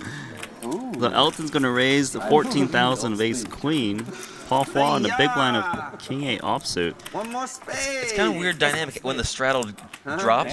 It goes from having these big pots and like kind of funny spots to the game seems small to them all of a sudden. Yep. So maybe we'll see more multi-bet pots where When he 3-bet me and I they called realize, kings, oh, it just comes 30K in is not that much. I can call 14 with. Usually what I see is in the straddle pots, those are always the ones where people want to fight for it because it's not happening all the time. It happens occasionally, so people just... Right, people get in there. Yeah. We got the cigars coming out. Lots of big hands. Yeah, lots of big hands today. Just 3-bet. I feel like Ivy's gonna keep playing pretty snug once he lights a cigar and kicks back. Like he's I'm gonna be surprised if he starts splashing. Well, Phil Ivy's down 301,000 right now. So if he loses a little bit more, he might change his mind on that strategy. Right, all of a sudden he's stuck for the week after winning the tournament. Would you have that hand? Do I have to wait? Ace Queen? Yeah. Shit. Maximum value. Yeah. Yeah, you killed it. Was ST just needling Jason there? I didn't see that hand. No, but he did the King's Ace Queen. Oh, that one? And then ST just said, yeah, maximum value. So ST's got a little attitude to him. Shanghai Wong with Ace King picks up a real hand, but I doubt he's going to get action. You never know if Rui is going to 4-bet. You never know. If there's one player to give him action, it's Rui. Right. His style isn't to call and try to work it out later. He'll just he'll mash it sometimes. Not saying he should or he will, but yeah, 66,000. You're just like, okay, take my 12,000 euros. Right. Good job, Shanghai. Yeah, for sure. Yeah, I think it's bet.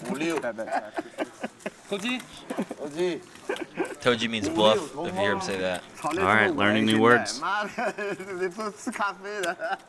I know coffee. That's coffee, right? What? I thought he said cafe. 对，来，喝酒来，从咖啡馆拉出来晒太阳。 I wish I could speak more to. It seems like they're just drinking because he got 3-bet or something. Every time you 3-bet, you have to drink. That's not a bad rule. You can. But not now. Four more. Yeah, okay. So it looks like they missed a straddle. Whoa, cigars. No smoking. Oh, really? Cigar's okay. Oh, I saw somebody smoking over there. I thought it was okay. Nice job, Bill. They did put ashtrays next to everyone, so Yeah. I don't know why they did that if they're going to have no smoking. That's pretty spewy. Light the cigar. Oops, can't smoke in here. So Rui Kaup is 26,000 of Ace 7 offsuit. Elton, did he really limp Ace 4? Limped under the gun. But what if he's looking to limp re-raise? How sick would that be? Maybe he did the sweat where you sweat your cards and it looks like aces, Ace 4. Yeah. You ever do that where you're sweating and you get the Ace little 4 peeks out? Yeah. And then But when you look a little bit further, you get a little bit annoyed. On this side doesn't work. I think if you see that, you see the ace, you see the poking out, that you limp no matter what, and then find out if you have aces once he gets back to you. Alright, so Sorry. 即係咁樣擺佢 detect 唔到㗎，一定要咁樣擺係咪？ Is that so? It's the first limp we've seen, I think. first limp that I've seen. And Rui immediately just says no limping. 26. Yeah, just gonna No fold game, I there. believe. Or maybe Rui does have that final table tomorrow, so maybe he's just trying to win a few more pots before he goes to sleep. I mean, you can win more than first place in that final table. Just want to remind you that. He's already won 328,000. That's more than the min cash in that event. That's yeah, first place so it's like 2.5 million US. We need And then Tom the in min game. cash is 250,000 US. Rui is leading. We need Rui in the game too. Oh, shit. We need Tom and Rui in the game. Tom and Rui. That's true. Action players. Everyone should agree. Oh, I wish they should. Someone should go over there and suggest the 7 Deuce bounty game. That would be fun. Yeah, Tom always has a way of kicking it up. They might be playing 10K, 20K in like 40 minutes just because Tom in convinces him somehow. Alright, so Phil Ivy's calling with ace-10. Elton in the big You blind. finally found your game. Is he going to call or is he going to 3-bet? Lose for 5 years. New game. Oh, I can win. Yeah, Elton's been pretty splashy so far, and yeah, he's grabbing chips. What, I don't know if you just heard Paul telling Rui his father has a lot of money. It's there's kind of a joke lately. Whenever someone's losing, you say, "Where'd you get your money from? Where'd you get your money from?" And Rui's like, "Oh, my parents. father. For 5 years, I've been getting money from them, and then now that they're short deck, I don't have to ask them for money anymore." So Paul's getting a needle in. Don't believe me. I think Ivy folded. Not too much. How much you raise? Nice move, Elton. Easy money. That's not how I would play. Don't mind me saying because I will So I don't think these players are watching the hands. Am I correct about that? Do you know? I heard some of them say, what was on the stream, and I think maybe some of them walked out earlier to see the hand on stream and then go back and check. Okay, but they're not like knowing every single hand immediately. So there's some kind of still mystery of what your opponents have. Yeah, But I'm pretty sure, I guess in the biggest pots, someone was going to go find out that information. We can all see. Right. Elton must know that about the The set over set. Right, he must We know that. all know how we're all playing. Patrick's We in the can all pot here. adjust. Rui's opening 8-5 offsuit, undergun +1. Okay. Rui must know his time's up and Tom's taking his seat, so I'm pretty sure it's going on. He just has to get a few more spew. Just keep the game entertaining. Shanghai Wong's going to call, King 5 of clubs. Elton, I think he's going to call with Jack 9 offsuit, the way he's been playing. Yep.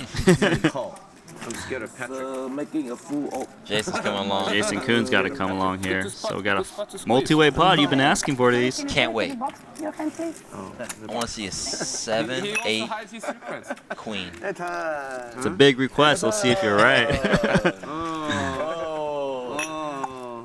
Clink. They've had a lot of drinks already, man. Whiskey, 1, 2, 3. King 10, Shanghai Wong. Loving it. Trip Kings probably expected to not have the King 2 when he's betting. Rui can't help it. Yeah, Rui's just going to bet into 5 players on King 10 like no one plays Broadways Just ever. bet a third pot too. Which, I mean, I really don't know why. There's Seems so a little many splashy, people. right? Why would they fold, They're not even going to Jack, fold ace gut 10, shots, ace right? Jack? Yeah. I mean, Jack 9 probably should. Sure, but like Ace Jack's not going to fold. Ace Queen's not going to fold. All right, there's 3 of them in there. They can't all have a king, so. Statistically, not all of them can have a king is correct. Yeah, so Rui. Hey, Rui, don't worry about that. Don't worry about the numbers. Just go for it, man. Well, he's going to need an interesting card. Turn a pair of 8s. Still in last place. He got 0%. They both have 0%. So he makes the check. Antonius is going to check. Shanghai Wong, like to see him bet here. He represent like Queen Jack, Ace Queen, right? And he's got that image where He can't be sure he has the best hand. yeah, he can't be too sure. Do you kind of like betting and then checking back river, or like checking to induce bets instead? Like you're not looking to bet the turn and river, right? Like it seems a little bit ambitious with your kicker. Right. I think Rui and Shanghai, though, they might have some. Depend on the history. Right, but Antonius, how can he continue? Yeah, he should be very scared. The only reason he would continue is he thinks Shanghai Wong has been too crazy lately. He's been drinking. Right. But normally, this would be a safe fold. Safe fold. Man, just the other day I had a hand where Shanghai, when we started drinking wine, and I thought he was bluffing, shipped it in on him, and he had the nuts. Everyone's tipping the dealer. This is great. Yes, okay. I love you, Evan. So 1K chips. You make my girls happy. Oh, yeah. 52 Cash, you know? into. It's a rainbow board, so you can't put someone on a flush draw. That's HKD, it's even more. I mean, if Antonius knows about the previous hands, it makes him want to call really bad. Right, it's a good price. Yeah. You can see what's up. In the end, okay? Antonius here. And he's going to win the pot. Straddle on the button. Easy game. Straddle on the button. Straddle on the button, you hearing this? Can I? I think you can. Skip straddle. If No, straddle, then you everybody act fall, first. You straddle. Oh, sleeper straddle. Okay. Skip It's okay? straddle. Skip straddle. Sleep straddle. Skip. Skip. Till everybody fall is straddle. Someone raise. No. Straddle, he acts first. Okay or no okay? You guys like it? Wait. Don't make it too crazy, lah. Sorry. Huh? Don't make it. Huh? You can straddle, but if everybody fall, you No. straddle. It doesn't If work. someone Like raise, you don't straddle. that. No, it doesn't work like that. That's called a sleeper straddle, right? I've never heard it called a skip straddle. I think it's this just is- balls. This is a very complicated straddle. It's not a sleeper straddle, though. On the button. Mississippi. Is They it sleeper? fall- it's a Sleeper fall- means it's live only if there's no action before it happens. Doesn't that mean sleeper? Oh, that's right. You're originally from Vancouver. That's a Paul Walsh. I think he just made that straddle He made up the skip straddle, though. Yeah, skip straddle. He's like, I'll just use another S word I can think of. Right? He's like Montenegro. We call it skip. Shanghai Wong's raising ace-4 offsuit. 你想干嘛你？不吃了。 Oh, Ivy fold the 5 deuce.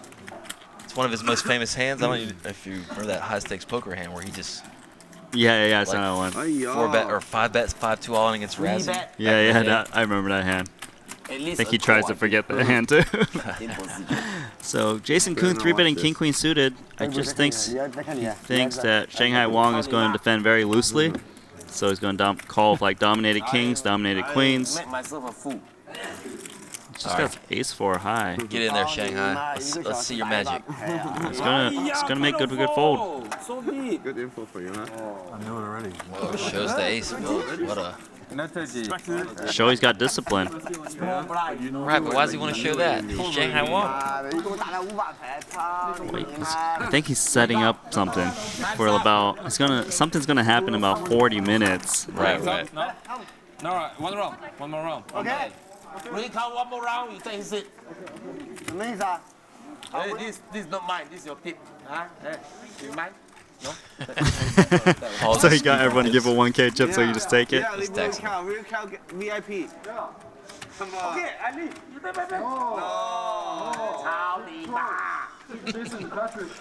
Yeah, exactly. Yeah, ST. Chao Ni Ma is a very mean thing to say. Yeah, let's not translate. Moving on. So, seems that Tom Dwan will be coming into this game in a round, roughly. They're kind of choosing who's playing right now. You want to change the color of your skin? 操你妈！ Shanghai Wong can get excited. 黑色，你妈的！ The whole reason you let him play first was because he had to go to sleep because he was playing the tournament tomorrow. 喝多了。 You have to leave. Okay, no problem. No, real cow gets to stay. VIP. I didn't mean it like that. Real cow is VIP. Come on. Flip or something. No, he don't leave. Elton doesn't want Rui Cow to leave. Yeah, I think They have a voting system. He has no choice. Then someone has to leave. they should keep the action players. Let me leave. No, I think the action players should get to stay. Right. I think ST and Jason. Sorry, guys. I want to see. Everyone wants to see Dwan play.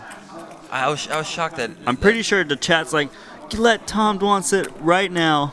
Take anyone off the game. I was shocked Jason and ST were sitting instead of Tom. Tom was showed up for the game. Yeah, no. Tom likes to be late. Sure, I'm not trying to like. Yeah, true. But the poker world, wants to see Tom in there splashing. Yeah. He knows how to entertain the people at home.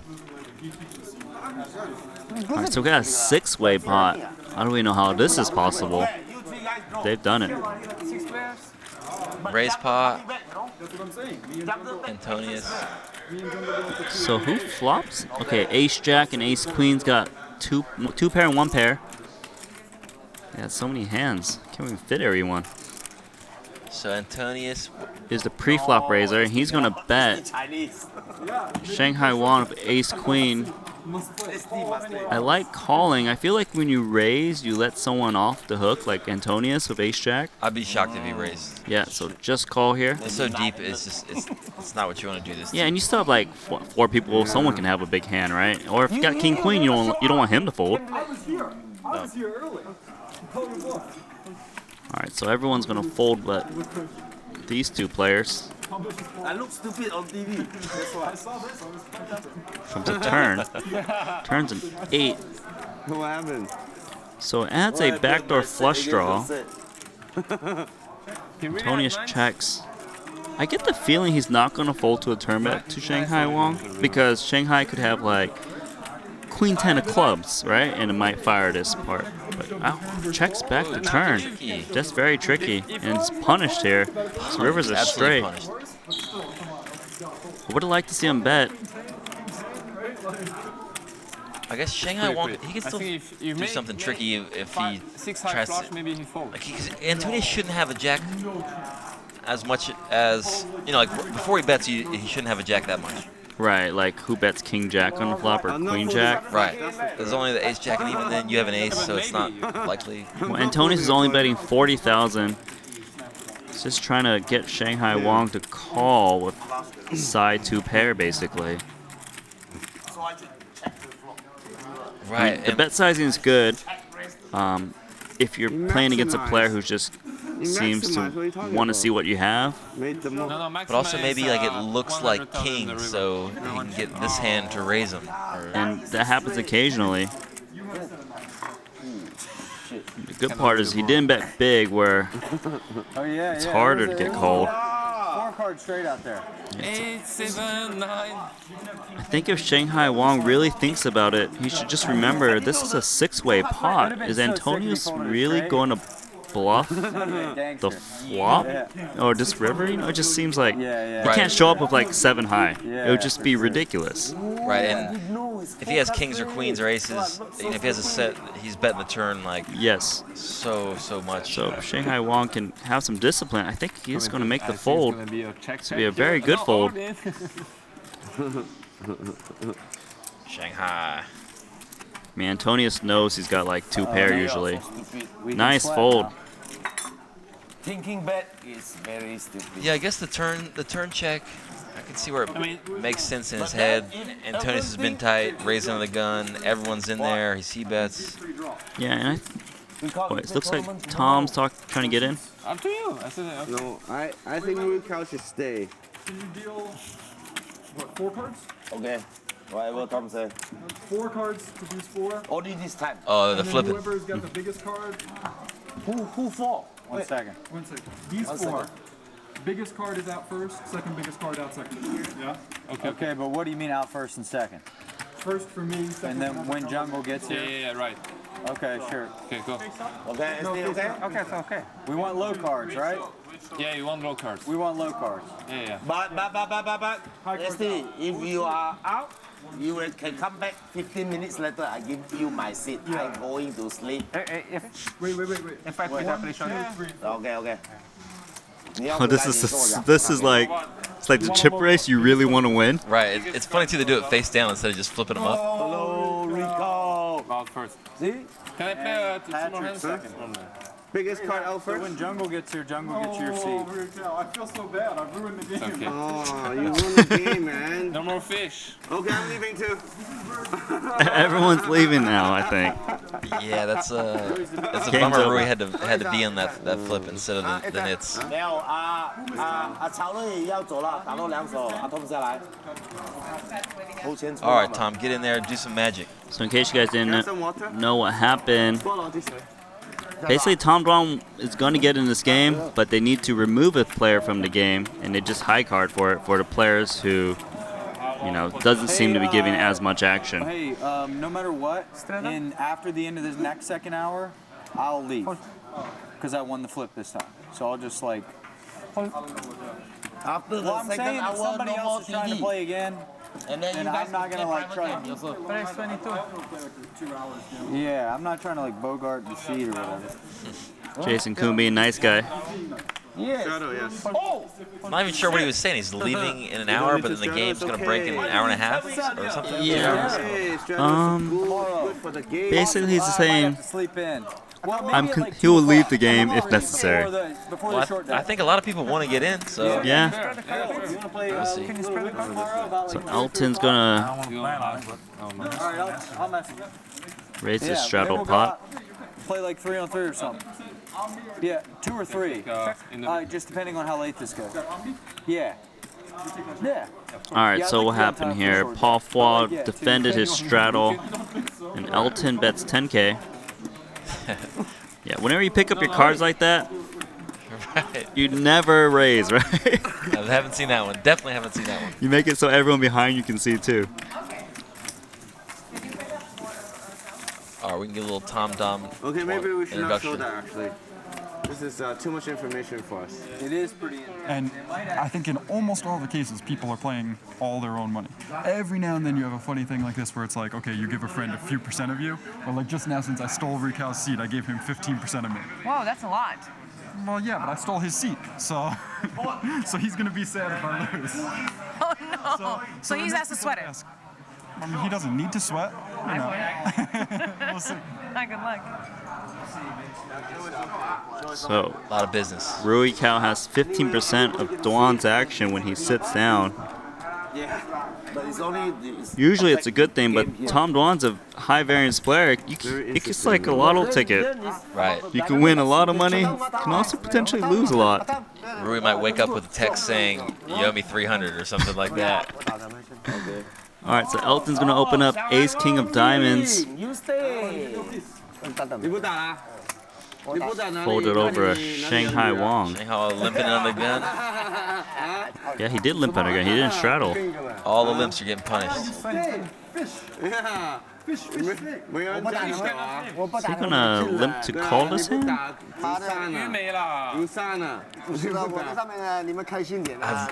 not really sure what's happening with these chips. He's kind of making like a fortress right now. I have no idea what Shanghai Wong's thinking. He's one of the people that I want to learn Mandarin just so I know what the heck he's talking about all the time.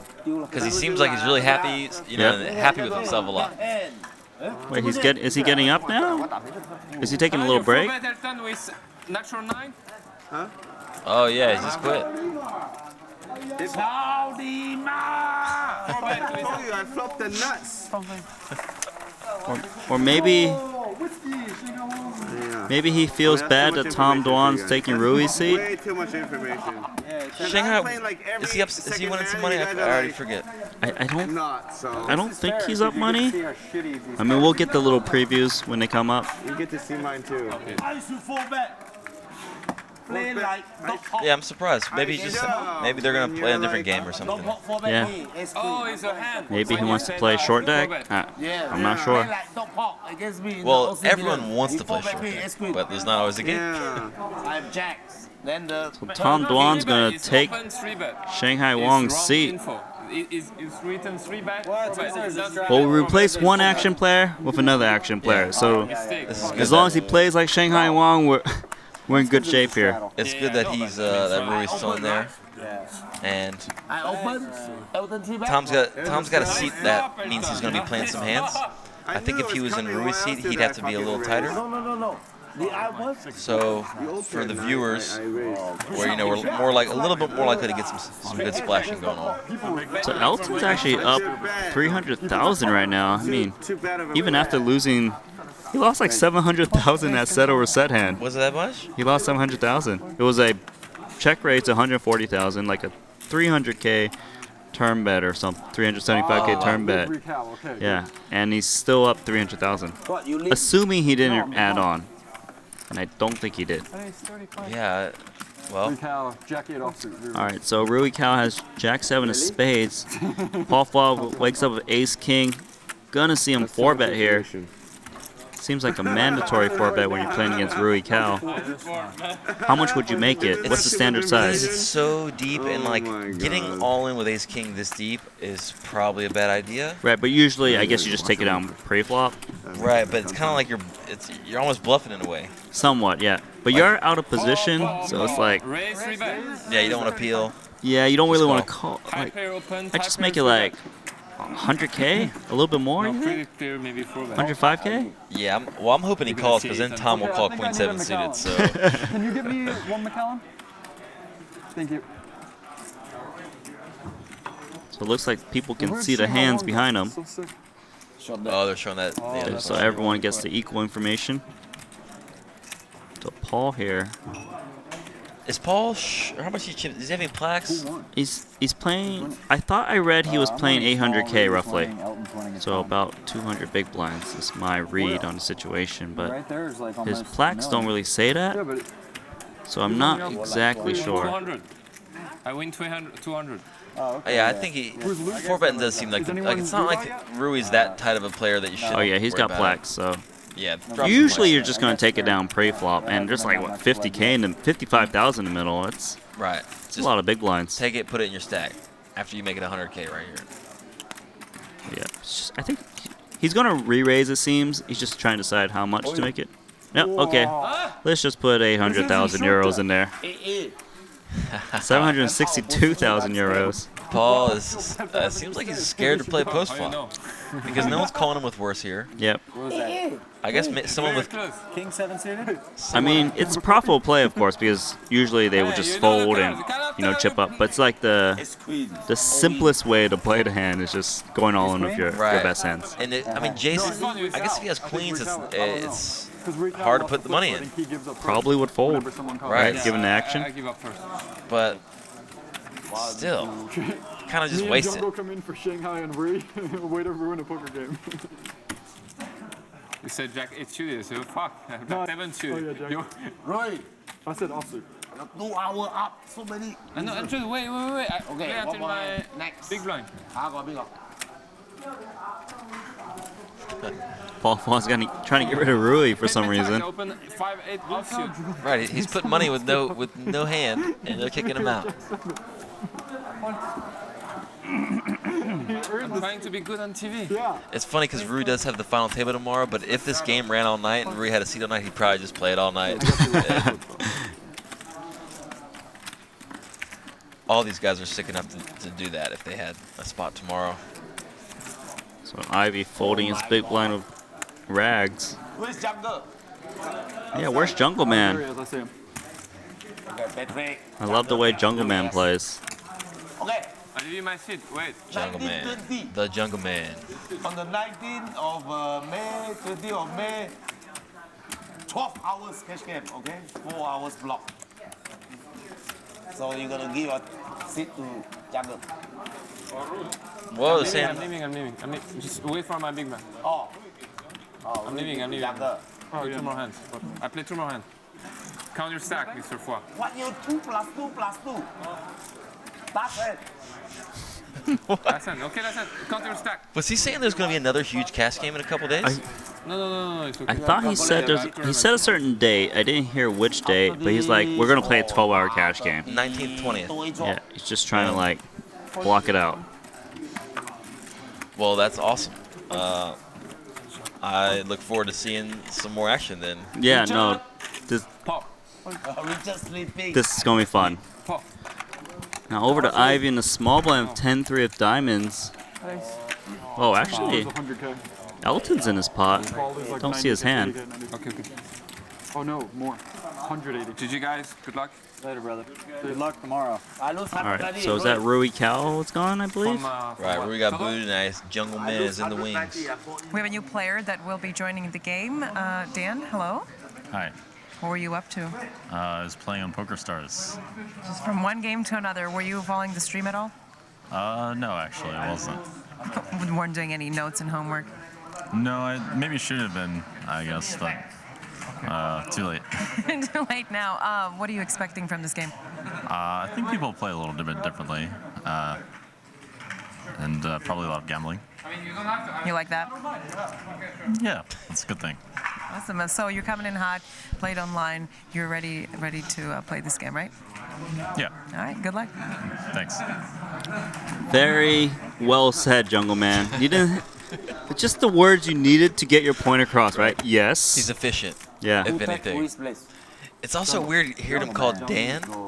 I feel like until the day he dies, he's going to be called Jungle or Jungle Man. Yeah, by I always hear Paul Fall call him Jungle. Jungle. Jungle.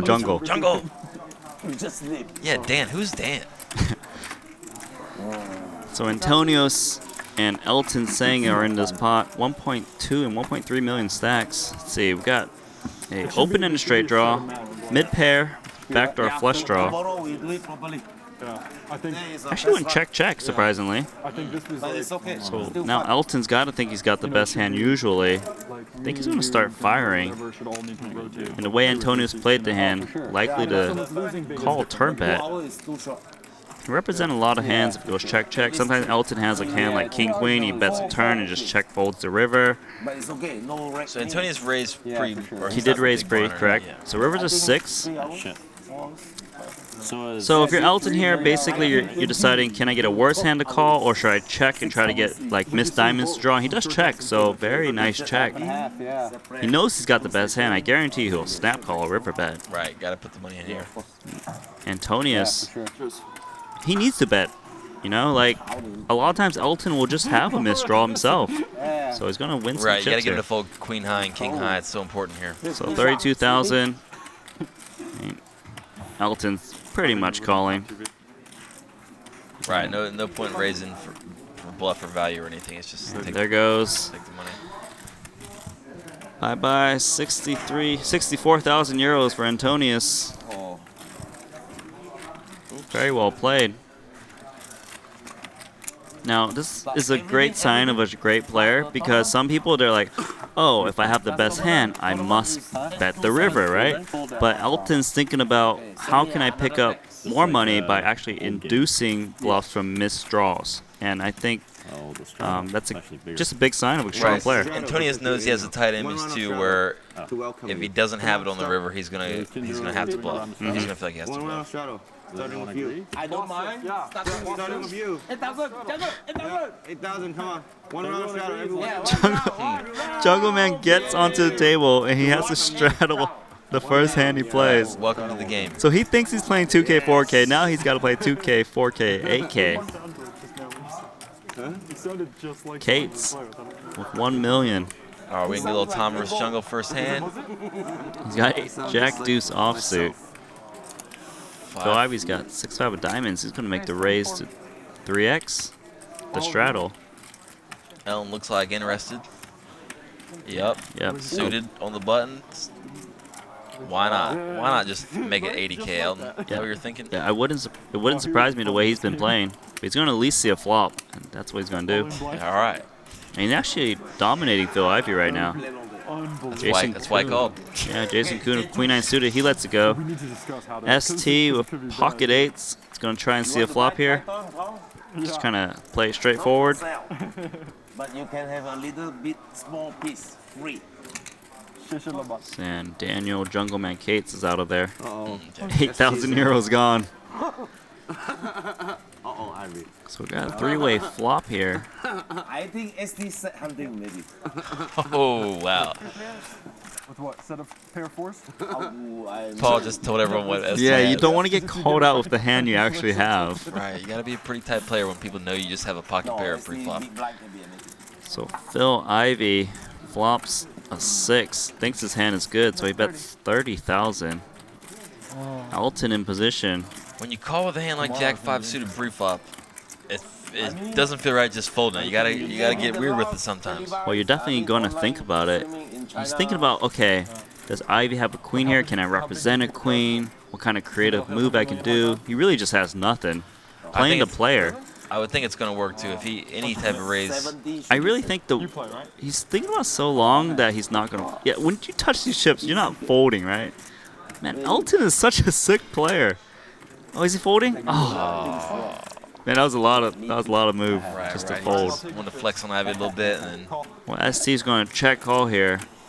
Just play it safe. What's the point of raising? So he's going to make the call. So I'm Ivy here. I'm a little bit worried. I pretty much auto check the turn and see if a heart rolls off and decide if I want to pick off a river. ST turns a boat. He just grabs some chips right off. I think he might normally decide to barrel on like blanks because the pocket pair read is pretty good. Some big pots when I was sweating on the street. So like he can move them off like sevens.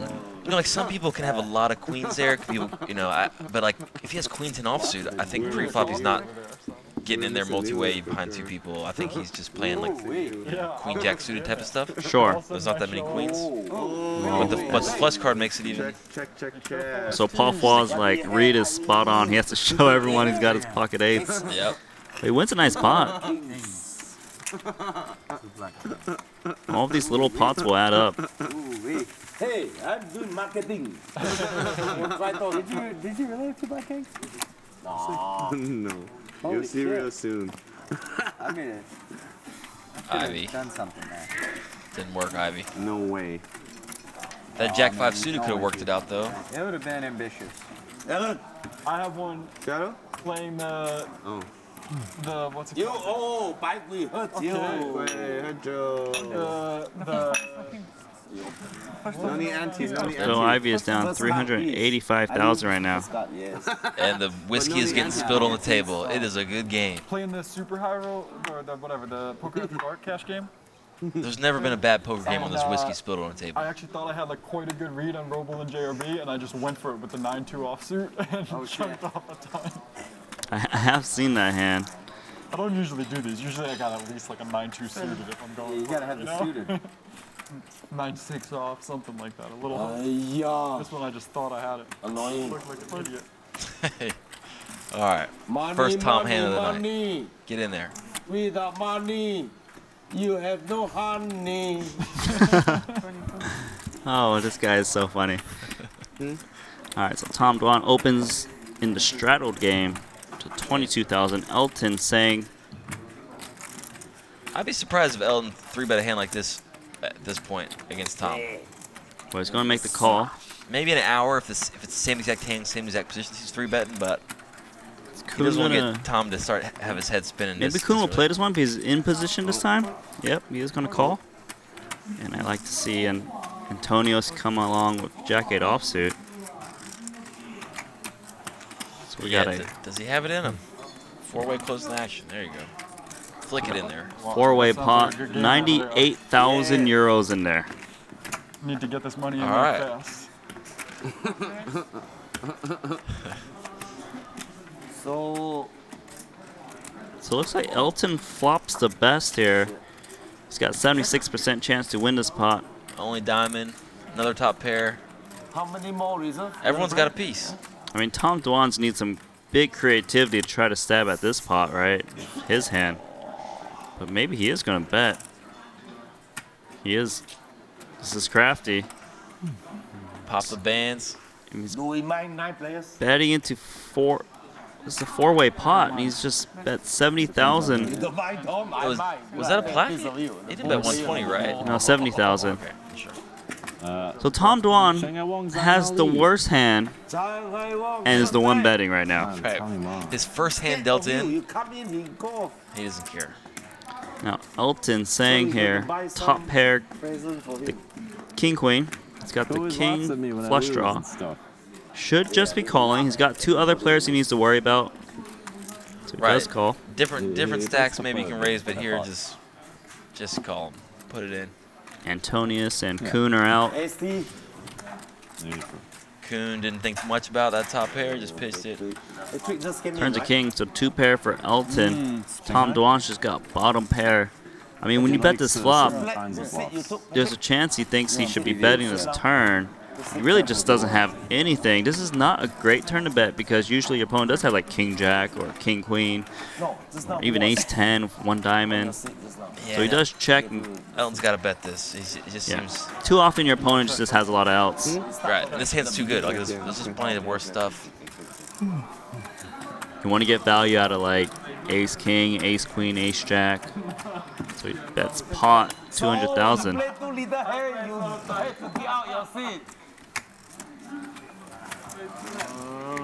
Well, try again, Tom. Nice try. We playing the 5-8 offsuit. They keep talking about this 8-5 offsuit of Rui. Do you know about this? No, it's the same. Him playing it earlier, where you c-bet for 20K. on King, Oh, King that 10. one. It must be shown on TV at the table. Ah, right just now. like reading out the hands. And Got now, it. Now they all know. Pretty close to it.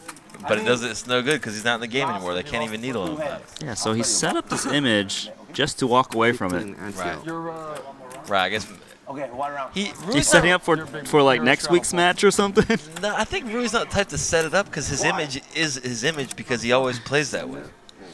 So he's setting up like a match 1 year from now. I don't think he set up anything. He just likes to spew, so he spews. 1 round, double straddle. Like he feels good when he wins a pot with like no connection. Right, and he's good enough to work it out that he can do that stuff. All right, so Ivy's gonna raise to Jack 8 of diamonds. Nothing is going his way. He's down 400,000 euros at the moment. Hopefully he can win a pot this time. But Elton's got 2 random cards. Gonna make a call.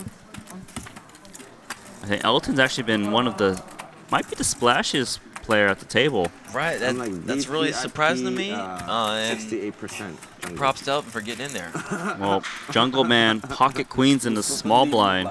This is a straddle pot. It's going to make it 100,000. I think his sizing's pretty good given how deep they are. Jungle Man versus Ivy.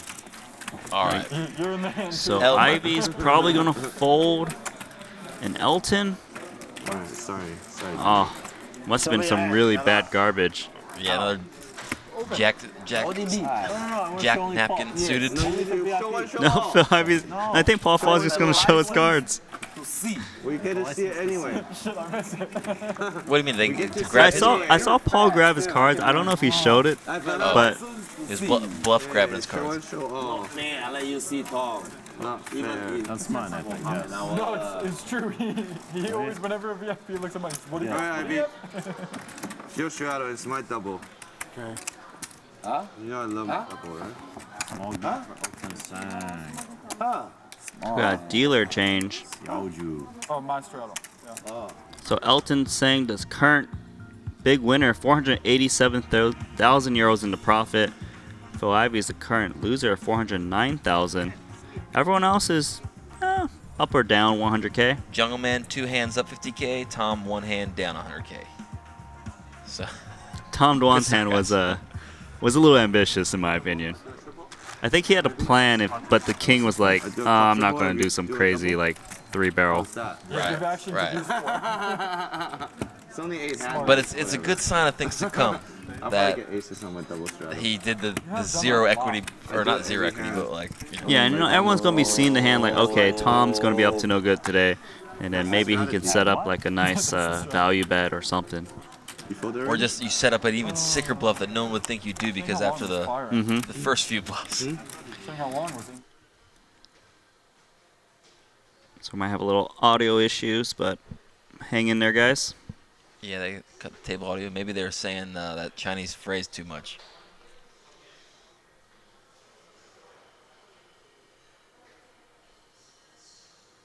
Yeah, the table is just getting good too. All the table chat, the whiskey flowing.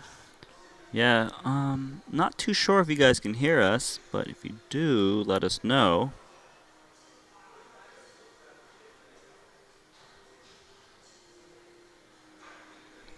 Ni hao, ni hao. Hello. Okay, so they can hear us. Cool. Apparently they just cut off the table chat for some odd reason. Stuck with us. Maybe they're getting censored. Maybe they're talking about.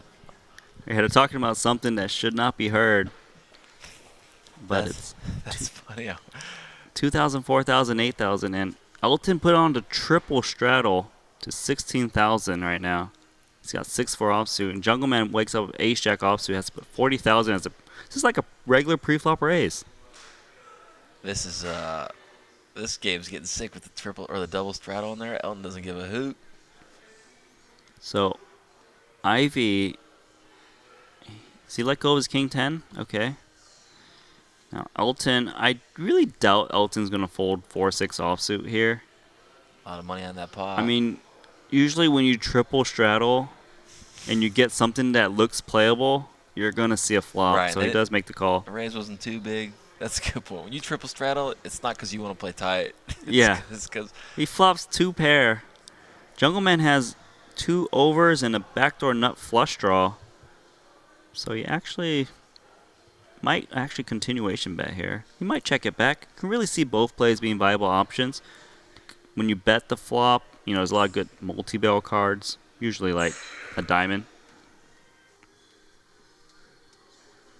So Elton here with 2 pair. I wonder if he's going to check raise or check call. Both plays seem he's going to check raise to 200,000 right now. And Jungle Man really can't continue with just ace jack high. So Elton just won pretty big pot with 6-4 offsuit. 100,000 euros with just 6-4 offsuit just because he triple straddled it. So we will get some table audio in about like 15-20 minutes, just working that out. Don't worry, guys. It's good that the big straddle won too. It makes more likely that there's more straddles and more bigger pots. I'm always thinking about what's good for the game and what's most likely to make the most big pots. You seem like a very fun player to have in the game. I'm not just for like my being a fan and wanting to see, you know, blood get spilled on the table with big pots, but I think it's good for poker when there's big pots. Yeah. So Kuhn's got ace jack offsuit. This is a single straddle. I mean, single straddle is still huge. I like it. I'm happy to see Elton get playable hands when he straddles, because I know he's gonna take them post flop or do some 3-bet and yeah. Right. He's not gonna sigh, fold the whatever. So it wouldn't shock me if he 3-bets his hand. Because it's suited, it seems so like playable. You're in the big blind. Right, I think calling's like the safer play, so he is going to make the call. I think 3-betting against Jason, who's raising under the gun, King Queen's a little too low for that. I'd rather be polarized than have something that's dominated by his ace kings. So he flops 2 overs and an inside straight draw. Jason Kuhn with a backdoor heart draw. Kind of expect him to check it back, and he does. Yeah, so they both want to see that turn card. So turns a deuce. I think Elton should bet this turn a lot. I feel like he's check up raise. against like he's going to check. I think he's going to check raise if he does bet, right? Jason, I noticed that Elton's a very tricky player, so he can actually have a lot of nutted hands that you don't expect when he checks. River's a 5. So Elton, does he? I mean, he's got a lot of showdown value, so he might just decide to check. I think he does. Go check. I don't know if he has any showdown value against under the gun raise from Kuhn, checking behind. Yeah, I guess it looks like showdown value, but I guess hands that he beats, like King Jack and Queen Jack, would have bet the flop or turn. So good observation there. Right, or the river if he just wanted to get tricky and check behind the straight draws. But hey, I'm surprised Elton didn't try to just go. I kind of would like a turn bet there. If you think a player is playing a little bit tighter, I don't know if we can hear the audio on this. We'll just watch an interview.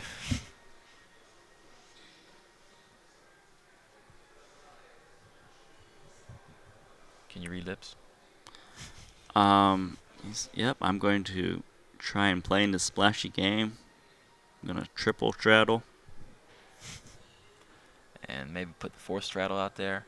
Yeah, they can't hear it, so we can fill it in the words for Kane. Yeah, he said he's triple straddling. He says he's going to go crazy in this game. So he's like, I've seen some I've done some commentary, so I know these guys how they play. Going to check raise them. Yep, sounds about right. Well, good luck to him. I guess he's maybe taking Antonius' seat.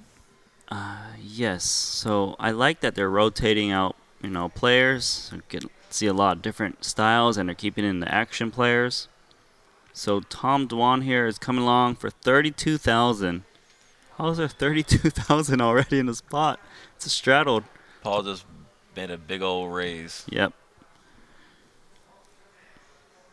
Actually, I think the straddle is actually better because, it reduces the stack to pot ratio and kind of gets people to bet jam more, right? When you're 250 big blinds deep, don't people kind of like check a little bit more, They knit it up, yeah. Yeah. So this is actually much better for the game. Yeah, since they all put €1 million on the table, we want to see him get it in, so it's definitely better. Paul Foy here, top pair. Let's see if he gets tricky or if he decides to continuation. But I think he's trying to talk about who is sitting where right now, actually. It has nothing to do with his hand. Okay, just scooted his seat up. He feels like he's in there. And who know, like the Tom Paul dynamic, they have so much like history. Who knows what they're thinking about against each other? I think he checked. Nice check by Paul Foy. He's just trying to trap Tom. Tom's like, I got a pair of threes. I got showdown value. All right, I'll take a free 3. Turn to 9. I know a lot of people probably want to trap Tom because they feel like he bluffs a lot, but you do need to try and value bet him too. Right, because he calls a lot. So he could just have like the 4 deuce suited, or he feels like he needs to call this flop. So Paul, bets his 30K. Scoops this one.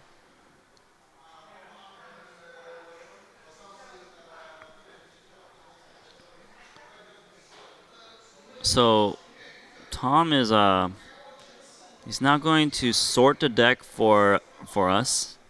He's going to put all the spades in one pile, all the diamonds in one pile. Wait, Artie, really? I was kind of joking. No, he's... Oh, wait, Artie playing short deck? No, right? Artie playing short deck? They're doing maybe a table-wide flip for something?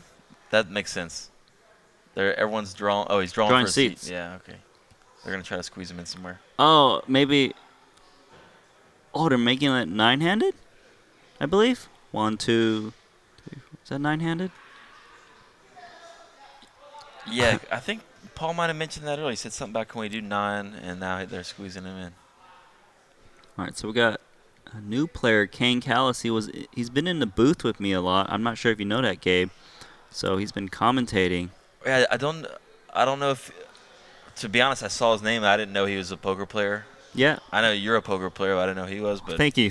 I feel very well respected. No, we used to play together a ton. Like, oh, have we? 10 years ago.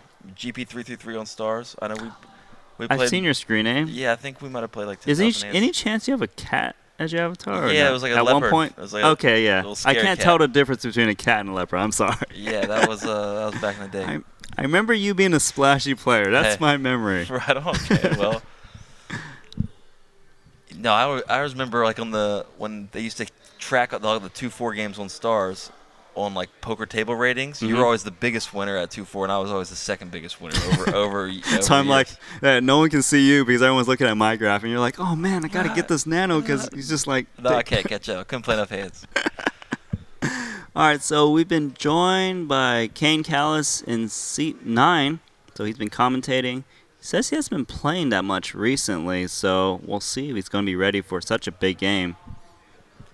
Yeah, I mean, these stakes are no joke no matter who's playing. I mean, he might be a little bit uncomfortable in this game because it's straddled. I don't think he was expecting that. When we were talking about it, he's like, oh, it's going to be a 1K, 2K game. Right. So now it's, 4X that game right now, potentially 8X. Call preflop is 20K. That's no joke. All right, so over to Paul Foy of Queen 10 offsuit. So there's a raise from Antonius, a straddle from ST. Paul here saying Paul-like things. He's going to make the fold. All right, this is a big swing right here. If Tom, I think that's a 3-bet face. Well, Tom's not folding. I haven't seen him fold. Well, is he folding? Is this a new Tom Dwan today? Don't do it. 3-bet. Yeah. Thank you. You gotta take off the rubber bands.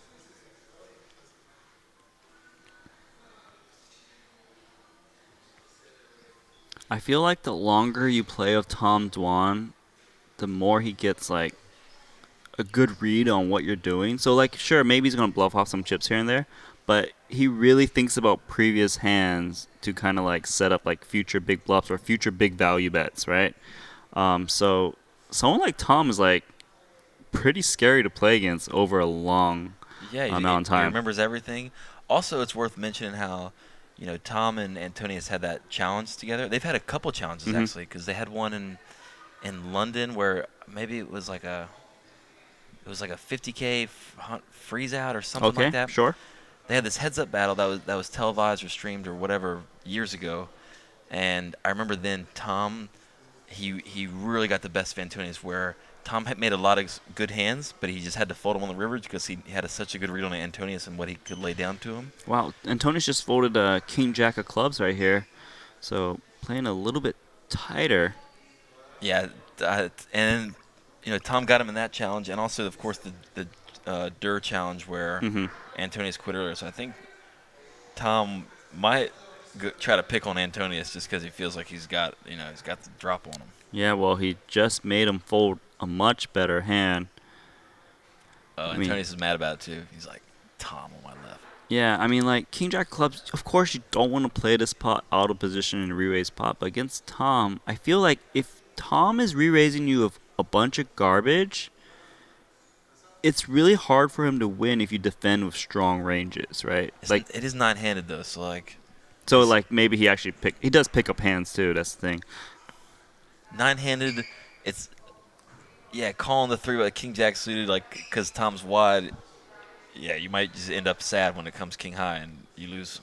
Right, it's like maybe just avoid these really tricky potential spots. Yeah, that's what's kind of a bummer about 9-handed is that it's probably smart not to raise under the gun and call 3-bets with stuff like that because people have you in bad shape. Paul Fall here, King 5 of hearts. He's making it 30K.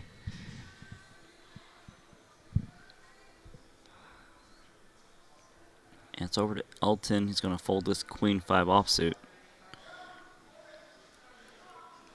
And who we got in straddle on Jungle ST, King Queen offsuit. It's a big raise, but he's not going to fold. And Jungle folding closing action there. Ace 9, it's a tricky spot because it's kind of a larger pre-flop raise size. It would have outflopped everyone though. I'm still surprised though. I thought Jungle Man's into all the solver stuff, and I would have thought the solver told him to put the chips in there. Guys are using two different solvers. It seems like. Right. Well, I've never used one in my life, so I don't. Yeah, so your solver doesn't even work. Right.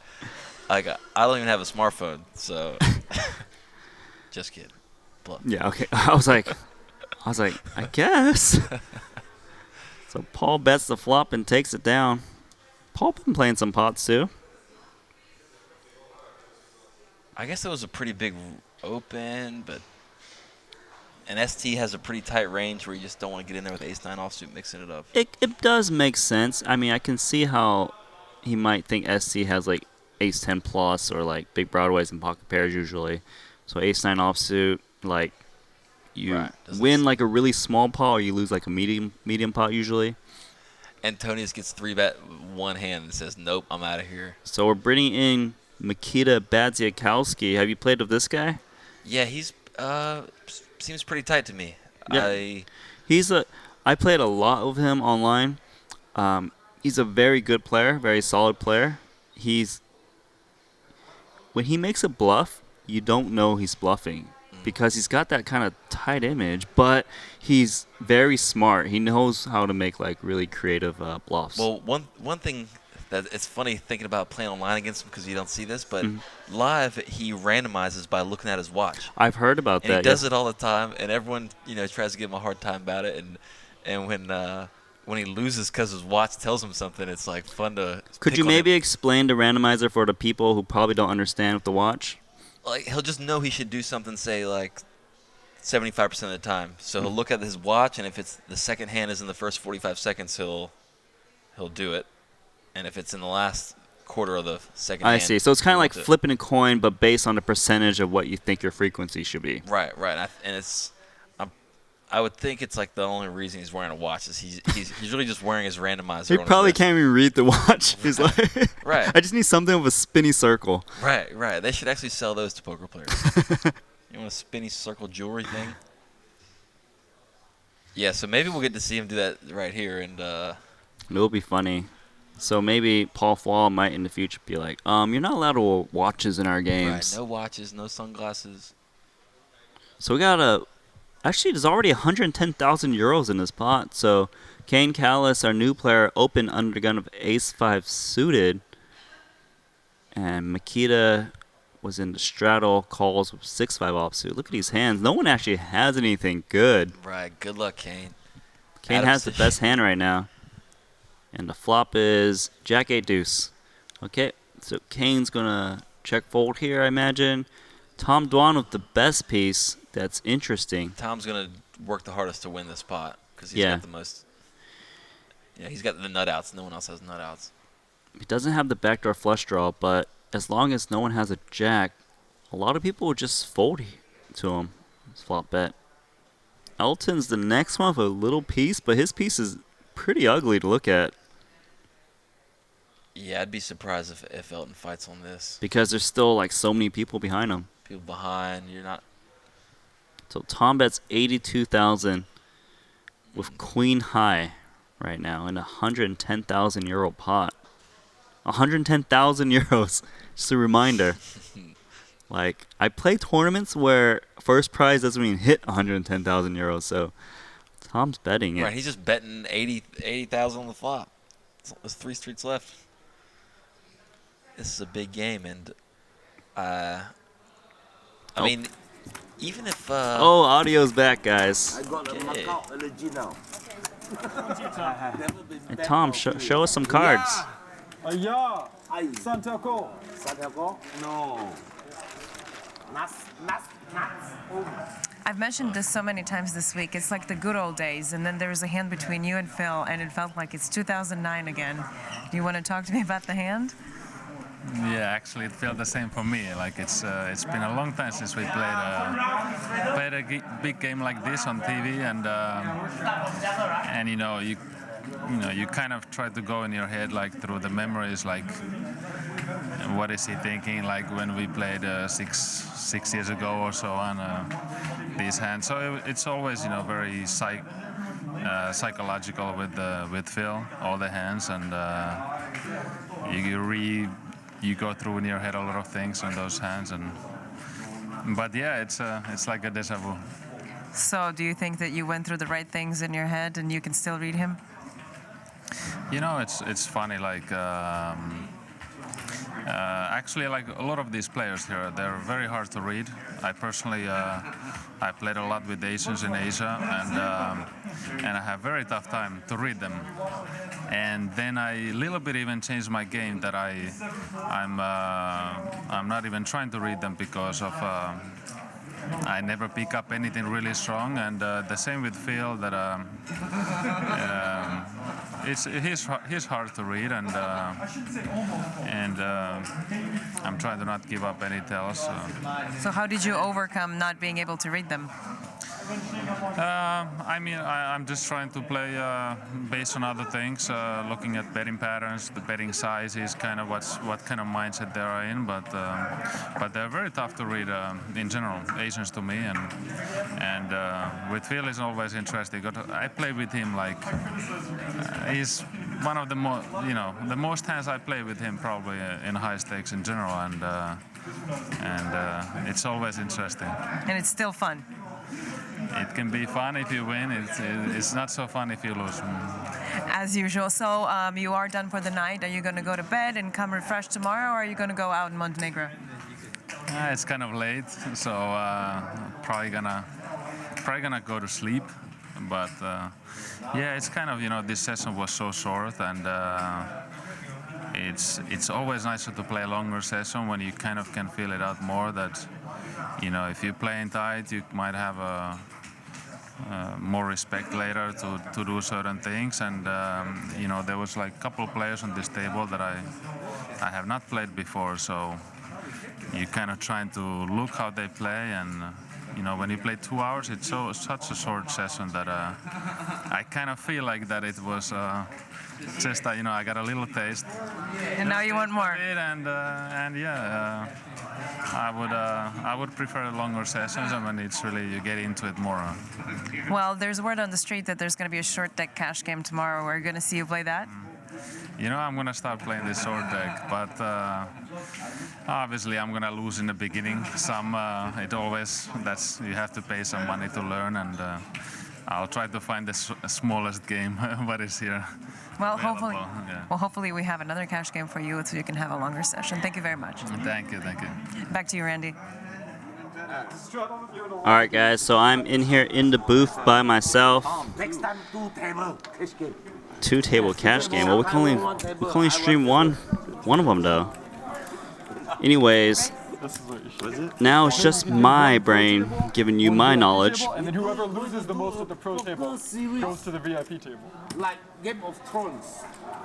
Like Game of Thrones. What is? Do you animate dragons? Season 1, Paul. Season 2. I haven't seen Game of Thrones, so maybe you guys understand the reference. Anyways, Phil Ivey is raised under the gun. Elton Singh, pocket threes, comes along, and Jason Kuhn. It's bullshit. Kitty game. You in the tournament still? Yeah. So we're gonna have a 4-way flop here. Phil Ivey, Ace Queen. I mean, if you want to make a lot of money. I mean, unless Elton and Kuhn flop a set, it's gonna be tough for them to win this pot. So, you know, they got 3 overs. However, no one really has a hand worth barreling, so I expect us to actually check around usually, unless someone wants to be very creative.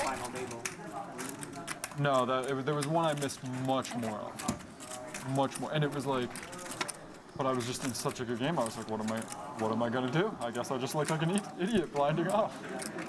I think this is actually something we should have for these tournaments. That like you can sell your seat, but the person only gets 80% of your chips or something. So 'Cause it's checks like around, really and easy to Elton play more, turns if they, you know, a set. Have a business thing come up, they can just be like, okay. He's got a bet now. Tomorrow you are in charge of one project. Too many hands he can get value from, but none of them actually have a piece. Everybody who take part in the tournament, group chat. Group chat can have how many? Yeah, you can have 50 or whatever. 30, 40. Yeah, no problem. 7 go. Yeah. So people, Python group chat. All the players that have played in the tournament. Then you give your opinion. Yeah. And your needs. Even Make if it like the you old can game where say. they just played through for fucking I don't know what that 3 days, means. and people might go to sleep or whatever. Or 2 years ago, we played a game and it would just run for like a month straight, and then you just went to sleep or did it. What do you mean month straight? It just ran. The game just fucking ran for a month straight. Same as Macau? No, in Montenegro 2 years ago. All night. I keep putting I like your commentary. No, I mean like people were playing through the night. Like, Yes, yeah. You know, like usually Sort of because people went to sleep. guys who commented before Yes, other I'm channels and all that. go to the beach and They don't stuff. focus on This the place I love has you a and stupid Andy. poker game going on. Price, 24 ST was there. He was Alright, like the so biggest winner. Ivy opens Ace Jack of Diamonds, and Elton calls of Ace Queen here. I played so bad versus you. Fuck. No, that was Rick Howe. So Paul with Jack 10's going to defend. Maybe Tom Duan not going to go 3 bet.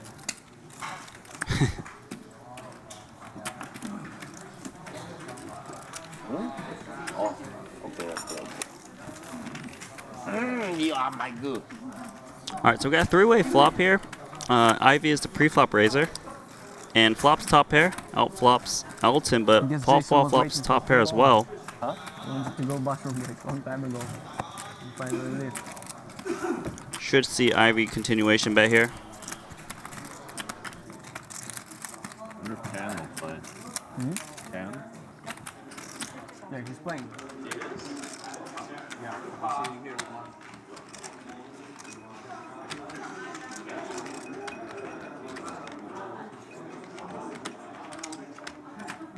I have an idea how Tan might play. Oh, you said Tam? Tan, yeah. Oh, okay, no. Who were you talking about? No, We want Tan to play. I mean, yeah, I guess he's not just sitting around for fun. Probably want to get sick at some point. I mean, I'm sure they let him play. He's not really. He's a pro, but he's not like really a stars pro or anything. Yeah. No, falls on top. Alright, so Elton calls in position, and Paul Fall with top pair probably going to call, but he's a little bit worried about being outkicked.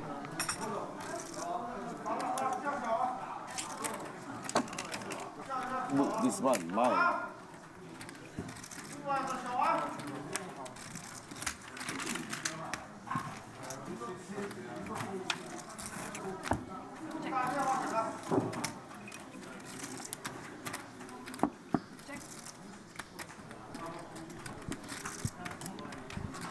Alright, so Paul Fall turns 2 pair.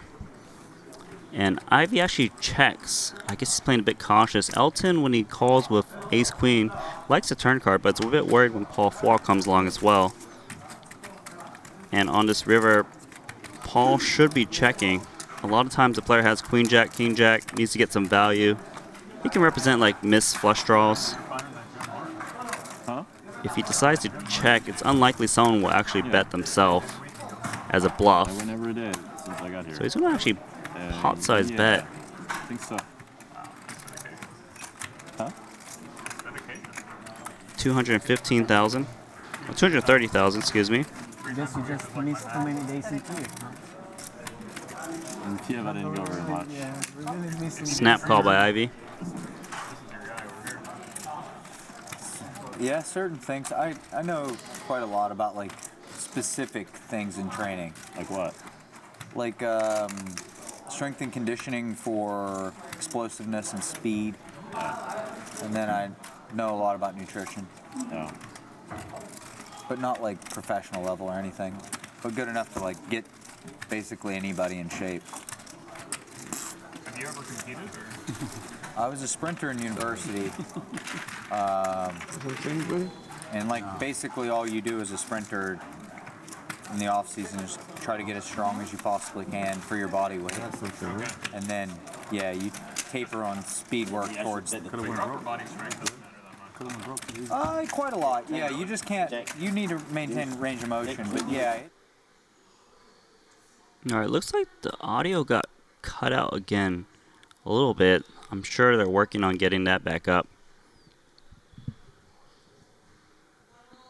Looks like Paul, Tom got up for a little bit, or they're taking like a short little break. So Elton Sang is the current biggest winner, up 547,000 right now. Phil Ivey is down 755,000. I think he's down to most right now. Everyone else up or down about 100,000. Don't worry, guys. I will try not to speak over any of the table talk. I'm not too sure how long the game will last. Plates on their back for 1 or 2, you know. That's only like 50 pounds less than jungle.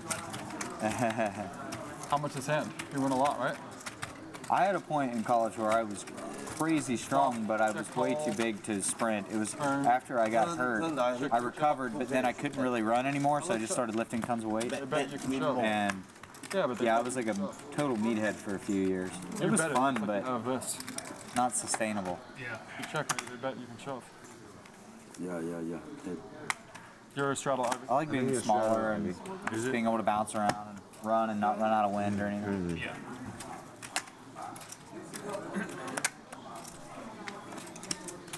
Good, no problem. My wife understands. I'm a good man, only man. You're a great man. Just, you know, if she's my girl, I wouldn't say you are my girl, right?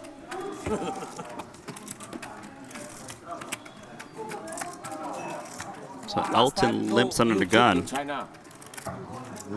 No Facebook. No YouTube or Facebook in China? Oh, look, I didn't even see you limp. And no Twitter. No Twitter either. Yeah. What? That's like just You can filtering the VPN, news. but now VPN banned. So will you get in trouble if you use a VPN? Yes. What the fuck, man? That's not cool. Yes. That's the way it is. Twitter sometimes works, but not much. Because like I use it in Sometimes? Shanghai, yeah. But not much. But the other ones like almost never work. Is this rating system thing actually gonna happen? Where they rate their citizens? Yeah. Damn, that's insane. Social status. Social status rating system. Yeah, it's like rating everyone. If you give do them- charity, you get plus point. You do charity? If you have a traffic offense, you minus point. And how do you redeem these points? Like, what are they? No, just like you can get more Just do credit. more good. You get Yeah, like if you more watch too much job TV, they know it, and you get docked a point. No. Dead serious. Dead serious. I don't know about that Serious. Yes. No, I'm serious. I think It it's sounds like like a Black Mirror. Rest, but yeah, but like Yeah, cable exactly. usage or something, I think you can get docked points. At least that's what I Oh heard. no, think the this main no good one for is- China. So wait, since the series has started, Dan's been to the gym every day. How many points has that been? I mean, it's quite a few points, I think. Gets you a couple. Make sure You're you healthy. yeah. Healthy means a lot. Maybe we shouldn't talk about that right here. Yeah, let's stop running our mouth. Good idea. Sweet. Might lose a couple points. Gotcha. Cheers, guys. Cheers. All right, so Paul's gonna open 30,000. Should, especially on this stream. You always bet with somebody, right? Truth teller. This is a straddle pot. Zero. It's whoever just knows more vocab words. No, it's more like we have to have a judge or something. You got a little better at Chinese, right? Yeah. He didn't. For some His Chinese man now very good. Tom, are you fluent? My Chinese mom? No. On the stream, we just heard Oh no, I barely. Well, that's not lying to me. I I'm don't quite bad. I met with his friend who's crushing me. Outside Is the about poker 5 table, times I as like much as me. can't communicate. I can say water, this I guy's can say shortcut, tea. I You don't know? On the poker table, I can get across crazy basic things just by Yeah. saying the numbers and stuff like that. The whole Chinese. But it's like a lot of like 2,000 words. informal communication, you know, because it's A lot like more than me. even if you don't speak the same language as someone, you kind of have an idea like, oh, you want more chips, or oh, you want I know like faster, 300. or something like this, you know. Has to be one of the hardest things to use. I know. 我知道 I don't know if 300 that's true. I think I'm just some people are like wired different, and I think I'm really bad. I'm like really. I mean, I kind of speak like an idiot, right? I'm not good Actually, at I said grammar that and wrong. stuff to start. I said it's supposed to be something like Yeah, I mean, I'm, 我知道 everything about that I'm bad at, and then let alone another language. or I mean, you know, it's like 我知道 300 got some things I'm good at. Ping pong, am I right? And, short deck lately. Terrible. But language is not one. Speak. He was just speaking right now. So Paul Flaw calls here with Jack 9 high. Just 466,000 euros. I'm really good at bass fishing. King 3 offsuit. I'm really good bass fishing. Austin. One of my secret talents. What do you do? Is there like a lot of skill in it? Oh, there's tons of skill. Yeah, you got to read the lake, usually? different structures Usually. during different times of year where fish frequent, different depths of water, and considering how clear the water is. You got a lot of fish going on. Oh, this is a beer brand, Dogfish Head. Oh yeah, that's true. Yeah. Where you fish at? Fish in Vancouver? No, I mean back in West Virginia, I did all the time. Yeah. Whenever I was living in San Diego, there's an insane What's the lake. best place you've ever fished? One. Speak English. Speak the best for Mandarin, like right? huge bass was this little like almost like pond water reservoir in close to San Diego, 40 minutes north, called Dixon Lake. I caught like in one day I caught 5 bass over like 6 pounds each, and that's like a 6-pound bass, like big fucking bass. Really? Yeah, like the world record's like 22 pounds or something, and like if you ever get 1 over 10, it's like, you know, legend. It's like mouth is this big, and it, you know. And yours was how? I caught like 4 or 5 in one day that were over 6 pounds at this lake in California, which isn't like crazy rare for this lake. That was probably the coolest place I've ever fished. But I crush it in West Virginia, like on my lake I grew up on and stuff. It's not so bad. So Paul Flaw River is the best hand. No, but whenever I was a little kid, Very interesting there was float to check this like a turn card. semi-professional tournament at our lake, this lake called Stonewall Jackson Lake. And there were 85 teams, and like 82 of them had bass boats, and I was a kid fishing off a bank, and I got 3rd place. Yeah. Yeah. Now like still gets a little, but now like 10% is marketing. Yeah. It's like there was 1 or 2 things eating that was just all the time.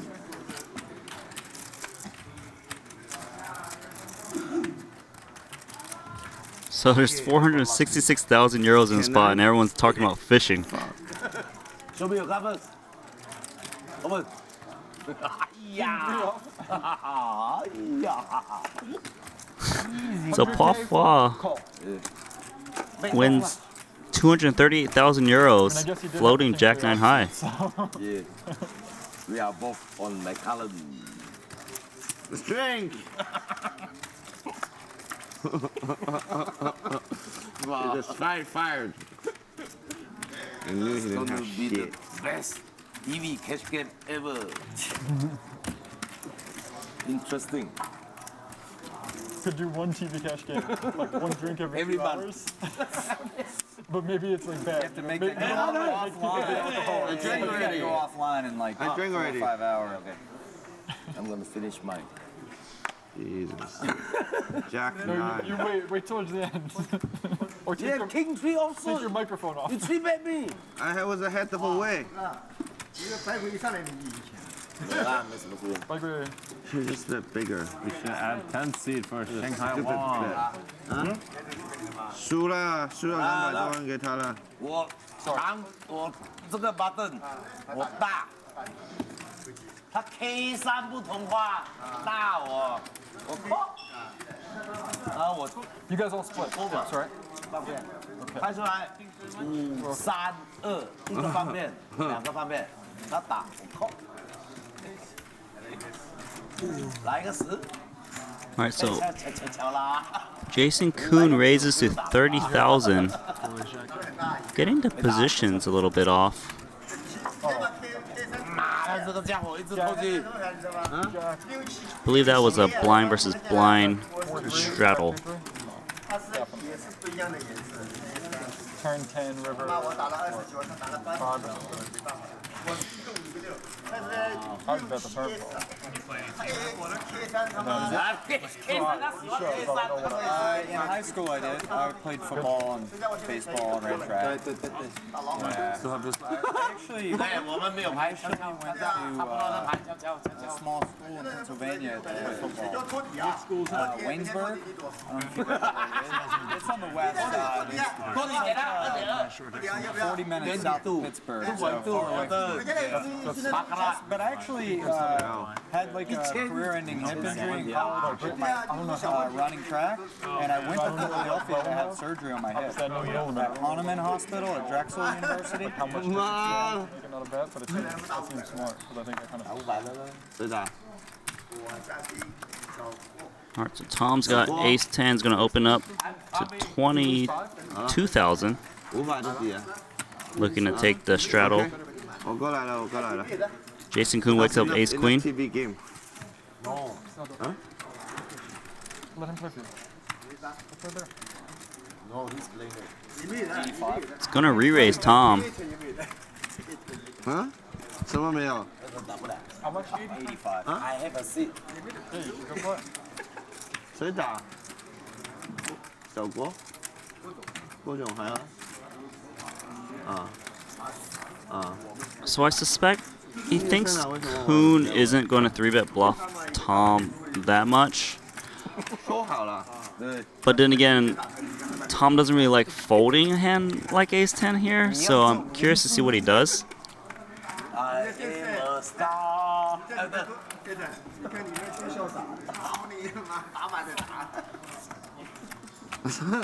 But he's going to let it go. Nice laydown. Good for TV. 啥打的？我也瞎打。啊 Go play it. Go play it. Sure. 啥打？ Yeah, play like a cow. You know, We have enough. cow. Great player. Huh? Yeah. I'm winning, I think. Great spot. No more straddle? I think. No, maybe no. So That's why I am losing. You're winning. 200K. no straddle on this hand. Yes, it will work. Of course it wouldn't work. You have Jack 9. Oh, there is a straddle from Jungle Man at 8,000. I'm steaming. Then I have to call and pot commit it. I have King 3. I believe you. Middle pair. High kicker. Yeah, when I think I never win. You win now. Hey, what's the straddle? No more straddle? Oh, so maybe there is no straddle. No more straddle? I'm not too sure. 4, 6, 8. Maybe some graphic error. Yeah, it's like 200, maybe 300K. How much you So- win? 4 million, huh? Yeah, how much you in? I'm in. Like 4, 8. Yeah, we should just play 4-8. Hey, somebody suggests we play 4-8, and I agree. They're trying to raise the stakes right now. Honestly, we're like playing 10 minutes stack. We should just play like 5-10. I think everybody. 4, 10K NT. Yeah.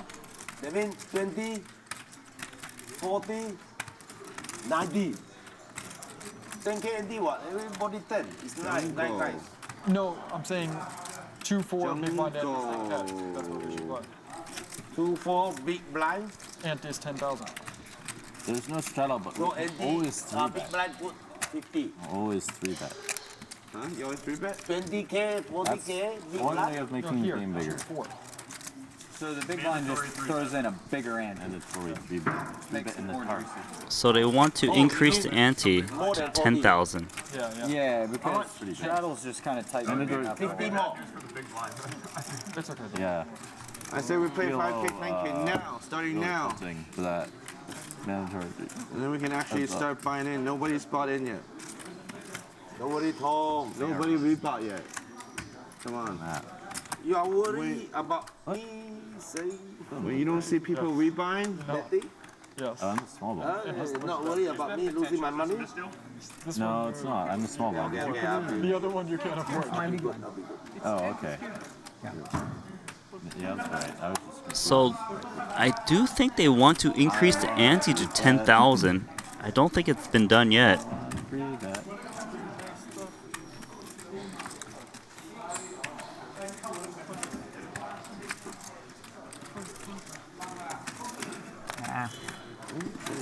So I believe the graphics are a little bit off right now. I'm sure they'll try and fix that. I didn't know if you noticed. Yeah. I didn't notice The nine-handed is so boring. A lot of people are Slow, you're tight. Oh, tomorrow we do 2 I'm not proud of tables. myself. I wish I had a shitty hand. Yes. I'd be proud More of making that rakers. one. More views. One short deck, one long deck. Yes. One round shoulder, one round full deck. Yes. That's a good mix game. Short deck, One round mix. 2 million Hong Kong buy. Yeah. I'm a short deck fish, but I will join. Maybe we don't have the equipment for TV game. That's okay. You don't need to show live. You can show it after the fact. Give them a month or 2 to work on the graphics and stuff. That's fine. We showed this live. That's enough. You know, the other one, if we say, sorry, gotta wait, the graphics and stuff, people will be Yeah, okay. if this isn't enough, then I don't know what to say. Yeah, I think it's okay. This is It's already insane. Yeah, this is insane. What's insane? The stakes.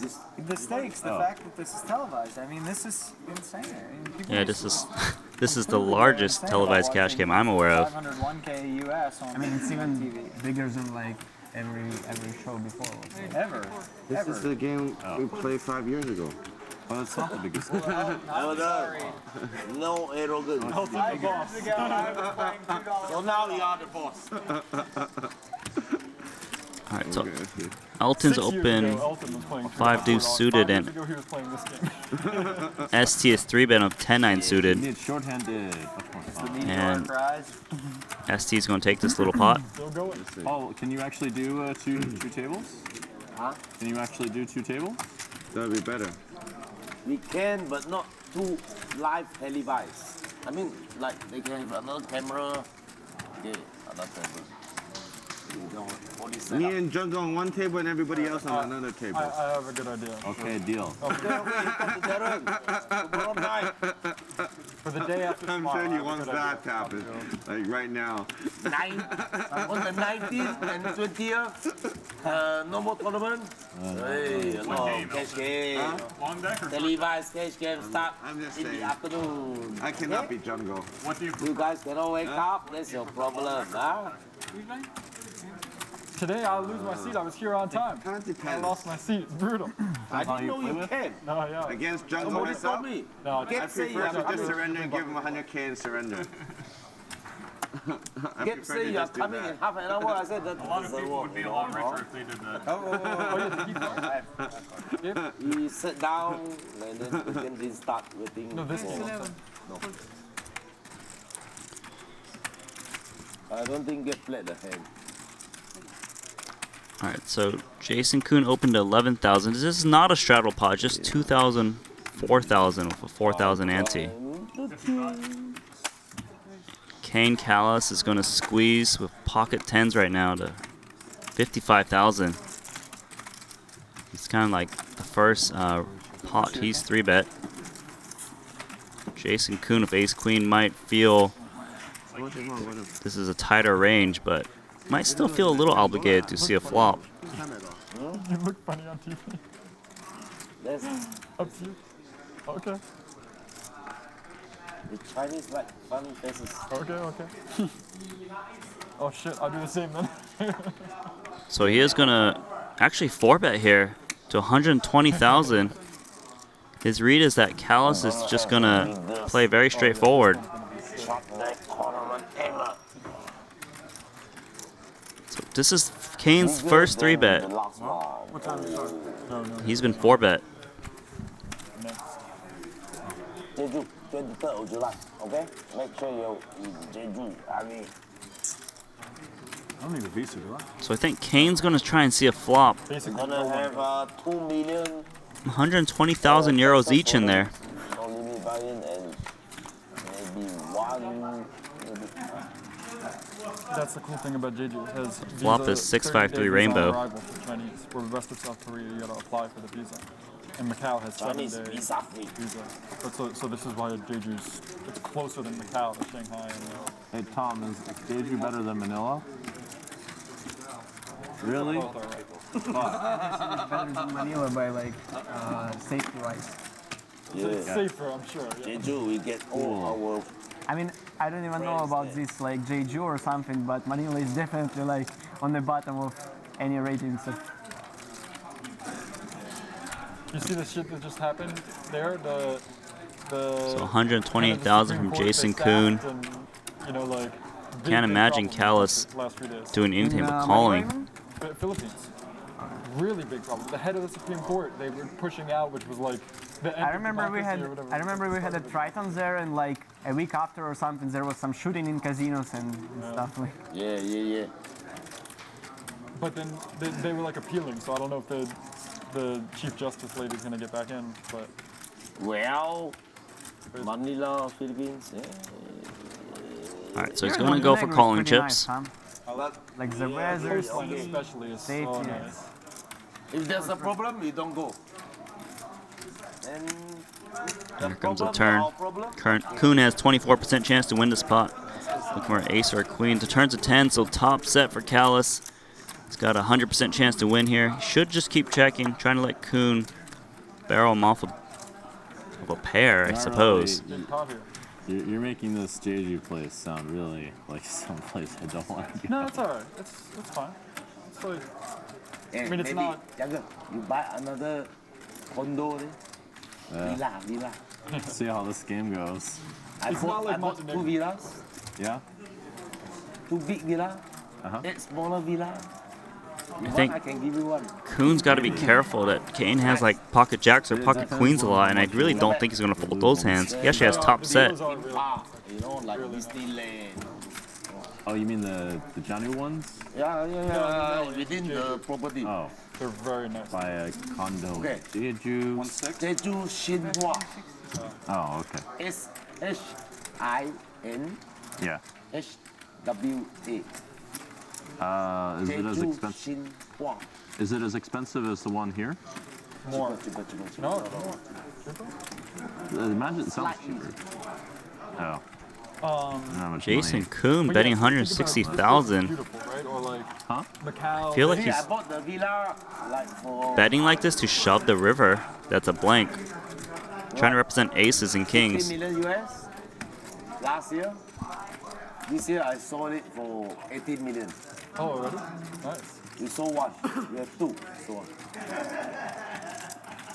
I didn't know that. Jeju project's doing good. Chinese guy want to buy it. So Kane calls again. I don't really think Koon expected Kane to fold the turn too much. So I hope Koon has a plan. 839,000 euros in there. I think people are being a little bit more quiet now that the spot's getting bigger. River's an ace. That is a bad card for Jason Koon. He might think he can value shove this hand.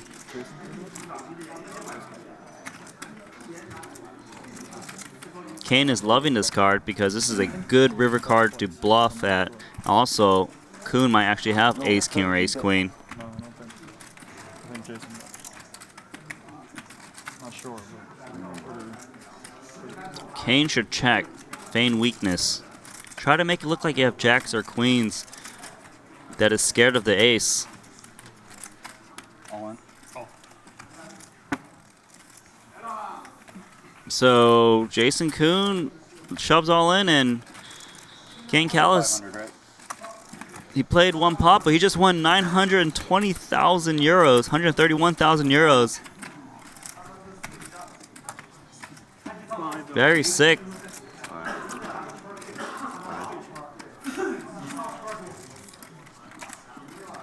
Yeah, it's the room is silent now because Kane, just check this stack, yeah. yeah, this is a huge pot. Jason Kuhn made a play at that one, and you know, I think he was gonna shove anyways, but like he was excited that he actually got to quote unquote value bet his ace. Rebuy. Jason. 100, 200, 300, 400. You have these 200 right there, Jason. Oh, yeah. 500. There's 5. Oh, wait.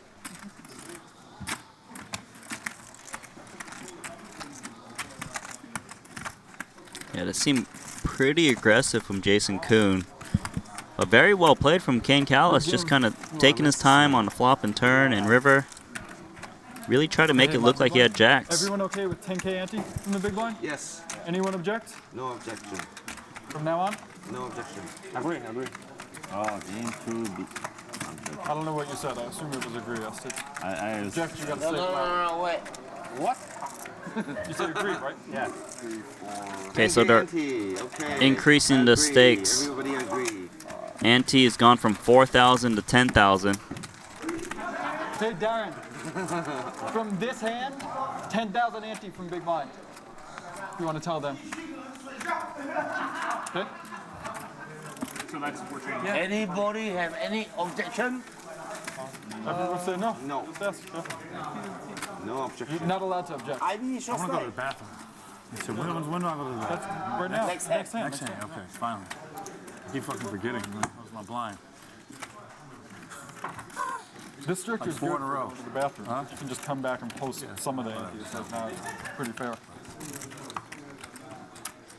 We were straddling or something. Yeah. Yeah. So It opens up the game a bit. Jason Kuhn just rebought. No, I think he rebought for another $1 million. It is good for me, but it's good for anyone. Okay. Oh shit, you're right. You are the expert. One thing I'm good at is making a game with a lot of action. This is something I'm good at. A lot of totally things I agree. might be bad, but this one I'm good. Many things you are bad. I'm better with that. Making a lot of action. We're both good Smaller at it. So Badziakowski opening Long, maybe even better. button. Kane Callis. We need Shanghai Wong in. I don't know who kicked him out. Yeah. That was a bad idea. He kicked himself out. Oh, he kicked himself Just out. won the biggest pot He's not even playing. on this cash game and is 3-betting ace queen suited from the small blind. The very next hand to 51,000. Leave some chips for the rest of us. Come on.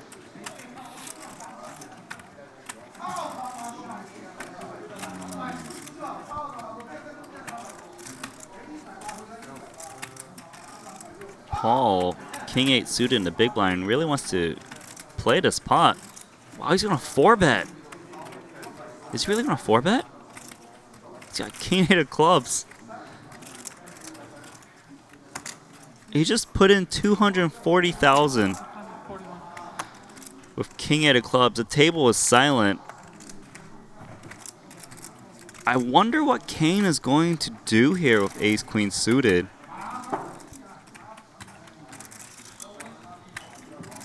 I mean, this is New the. bottle of Macallan? This might be the first hand of 10K ante as well. Actually,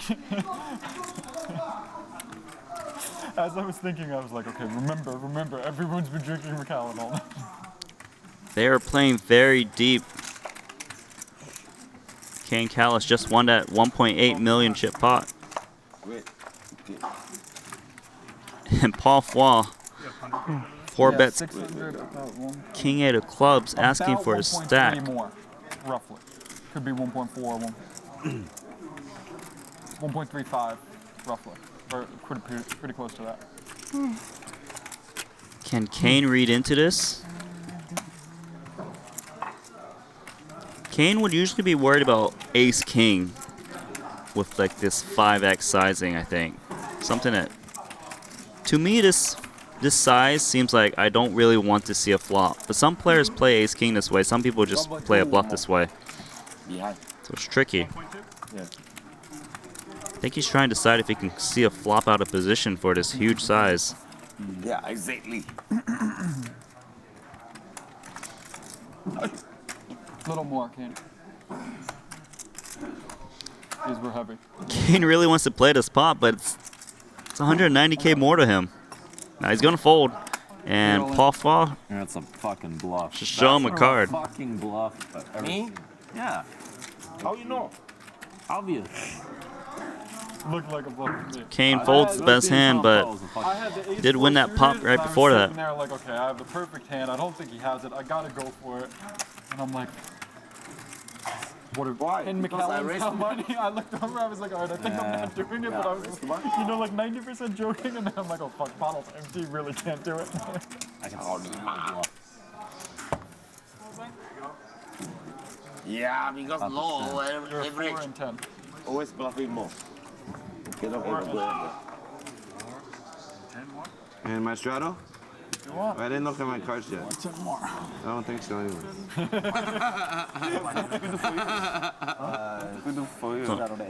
Elton is straddling, and there's a 10,000 ante.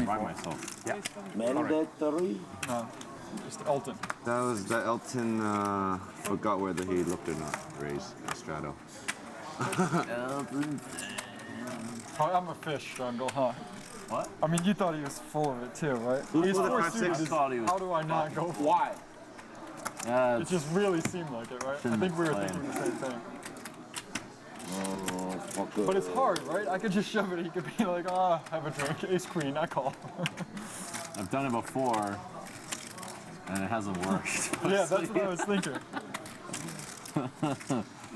I've tried it. I felt really stupid afterwards.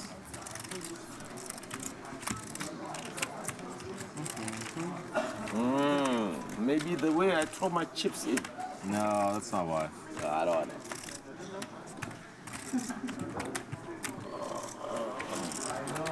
Check. So we don't have graphics on this hand. I believe Jason Koon had King Jack offsuit though, if you guys missed that. On this hand right now. Board contains a jack and a 10. If it's okay with you, boss. So I believe Jason Koon has King Jack unless the graphics are wrong. What's going on over here? From previously. You need some change? Wrong world. You need to give you some change? Yeah, but it's, you're in the watch your cash. This isn't the reason to stop partying. Nothing is. I mean, they should also make it for TV table. People gonna avoid a lot of stupid things with like messaging and saying a hand. Alright, so Paul's gonna call here. I don't know his cards. Could it be over there then? I think that'd be more fair. Yeah, wherever. Well, no, we buy. Problem. I guess it has to be on 2 locations. I'm not even tired at all. That's how circles work, I think. Yeah, but I'm saying it's just like as long as it's shown in photos and everyone able to see, then there will be no like such a stupid thing like everyone picking up on the table, going to like check the hands or the phone and stuff. So, okay, Paul has ace-5 of hearts. Now we got the graphics back up. Jason Koon potting it. Trying to make it look like he's got a missed flush draw right now. Or miss like king-queen or like ace-8 of hearts. But actually Paul Foy is the one with the hearts. Trying to play off the fact that he lost 100,000 euros, so trying to make it look like a bluff right now. I'm leaving. Why you didn't tell me? It's still keeping. I should have told you. I'm waiting to buy the dip. Go back in. Have you seen a video about BitConnect? He probably has. No He's hero a code. crypto No. Yeah, the one with the guy screaming. Connect. It's crazy one. That's fantastic.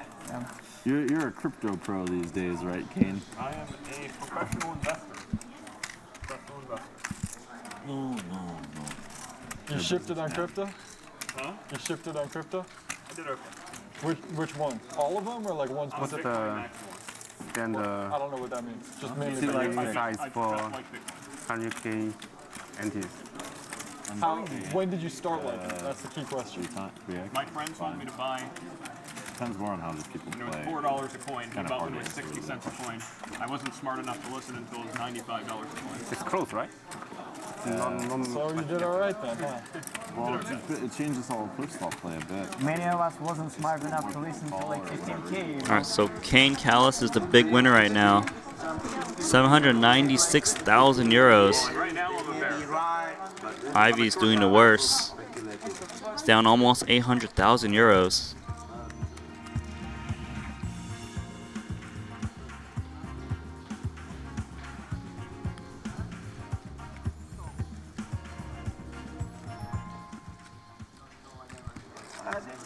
Depends on the coin.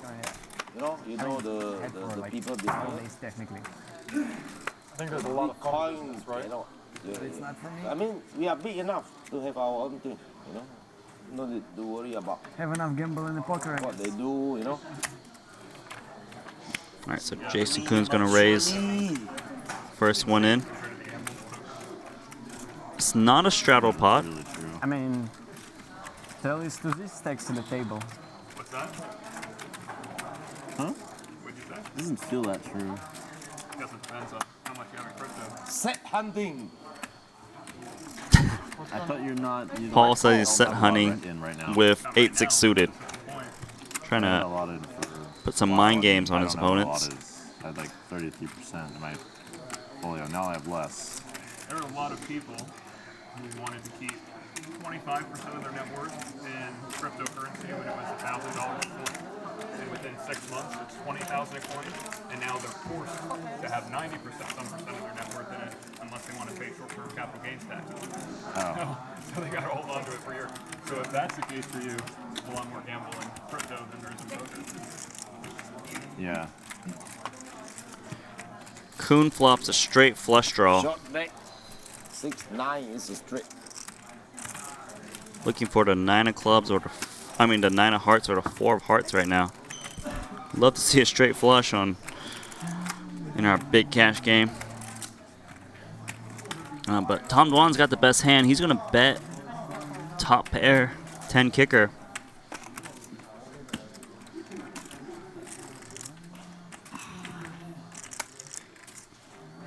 Elton, he's got bottom pair of a nut flush draw right now.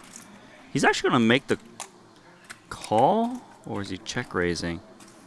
He's gonna make the call with bottom pair. He's very suspicious of Tom. They've got a lot of history, but Jason Kuhn actually might check raise here. He can put a lot of pressure on these type of hands. Yeah, he's gonna raise to 100,000.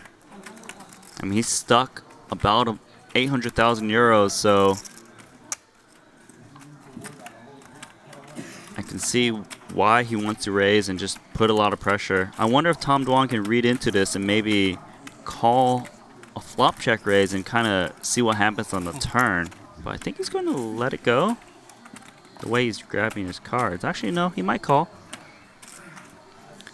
Tom's thinking about what happened previously. Kuhn bluffed off a lot of his chips. Would Kuhn actually try and bluff off more chips? What happened to Sam? What happened on the flop? So he's going to let it go. And Elton probably got a fold bottom pair. Not cash. Yes. Right? Yes. 240. Maybe Elton's going to call here. With just bottom pair. No, he re-raises to 324,000. This is a weird play. I'll turn it off. It might be like a little bit. I mean, don't say anything. Wow. Jason Koon, though, I mean, he has a very good hand. Just 6 high, but he's just got 55% chance to win. I think he's just going to call and see what happens on a turn. Like, super crazy. He doesn't think Elton will ever fold to a shove. He actually would. So here comes the turn. Elton trying to decide what Koon has. Turn is a queen. Elton has the nut flush draw of his pair of 7s. 736,000 in here. Now, Elton was pretty much giving up, but on this card, he actually might shove. Elton's trying to represent a set or two, like ace 8 or ace 7 right now. Way late. I'm not sure what he puts Koon on right now, but he knows Koon lost a million chips. They've never played before with each other, I believe, with such big stakes. What's that now? What's big or something? So no one really has a read on each other. I would love to see Elton ship it all in here. Nikita, short deck solo Mars. I will firstly bust from my full deck and join short deck. Too many cameras, I'll tell you. Yeah, just 4 points. The way Elton played the hand, man, I really can't really put him on a hand. It just seems like The 25K is called a bet, it starts today or got when check is- raised by the pre-flop raiser, it's part and then re-raised to 300,000. So he's gonna bet. He's gonna bet a lot. He's just gonna shove them all in. Okay, he shoved in You know this guy Mangano? 390,000. I forget who. He's got 540,000 behind. Playing him online. A half pot bet. Jason Koon's got so many outs, but he's only got 30% now. Forget who was talking about that. You did? No, we would have. Russian. Jason Koon's got position, so he technically can call. I would never shove in Jason Koon's spot because he has no fold equity, so he should only call with position. I don't think I ever seen it. Jason Koon already down like 800K right today. He can get all his money back in his hand, or he can lose €1 million. Possibly more, because I think they were deeper. He makes the call. There's not very many chips remaining. Elton. 1.5 million. This pot could be bigger than the last pot we just saw. I played with him enough that I don't think he's got a soft throw. Let's just put it that way. Rivers of 4. Jason Koon makes the nut straight. I was more afraid that he was just fucking cheating, but I don't think that's the case either. I mean, I don't see how he could heads up game. There's 1.5 million in there. Oh yeah, okay, that's the way. But I'm sure. I think it's fine. I don't think he's using any. Jason Koon is so relieved to see the 4. Elton trying to decide if he can make a bluff. Yeah, mine's nowhere near that. Mine, you know, I wasn't like that close. I was 5 steps away. You were like, your foot was in the air. Trying to decide if he can shove here. I was like, what do you mean? Like, just a pair of 7s. I was like, you know what I mean? I had the same kind of thing, but further away. What do you mean? If I lose this, I'm dead. What do you mean? Hold on. Jason Koon just praying for Elton to shove. So what? Slow. Should be slow, but we should play with a shot. It's always fast. 30 seconds. Elton realizes Koon only has a third of the pot remaining. Usually playing slow in cash game, right? But it's just super slow. It's not just. So he checks, he gives up. Jason Koon's gonna shove. Slowest player I played. Where's Max? I wonder if Elton will consider a hero call. You can do fast. If Jason Koon can have 6-5 of hearts, then that means he could have 10-9 of hearts as well, right? So technically, Elton does beat a couple hands. I guess King 10 of Hearts and Jack 10 of Hearts occasionally. But there's so many chips in there. 2 million in the middle.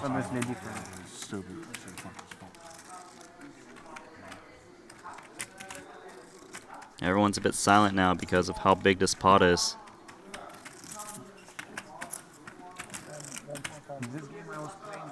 Yeah, I saw. At least I say nothing. If he's slow, I like to say something. Because 900 is a very slow already. The Elton trying to decide what hands he can beat.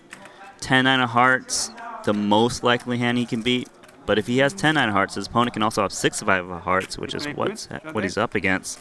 Huh? It's very few hands he actually beats here.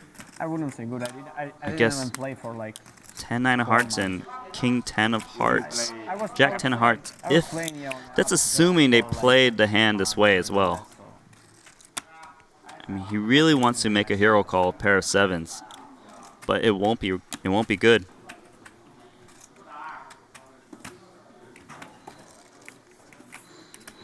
Because if Jason Koon had a hand like King Queen of Hearts, he'd probably just check it back because usually he's up against 2 hearts himself. So nice fold. Can't show the bluff.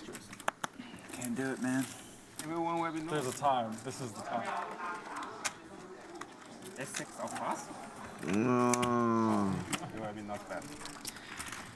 Jason Koon wins 789,000. He's actually up money right now. 2.1 million in there. Is that the other card? In his starting stack. Not the other card. He's in for 2 million. Damn, he's opening it up. A6 off. Firing. Jason Koon is up 90,000 after losing 900,000 to Kane Callis. You missed big flush draw? Huh? You missed a big flush draw? You missed a big flush draw? Yeah, Elton understands what you're saying, Jason. It did. But I was trying to find a way to call. Yeah. Yeah. Yeah. Huh? Yeah. ST's got pocket tens. Yeah, I'm saying can't be. How can you not?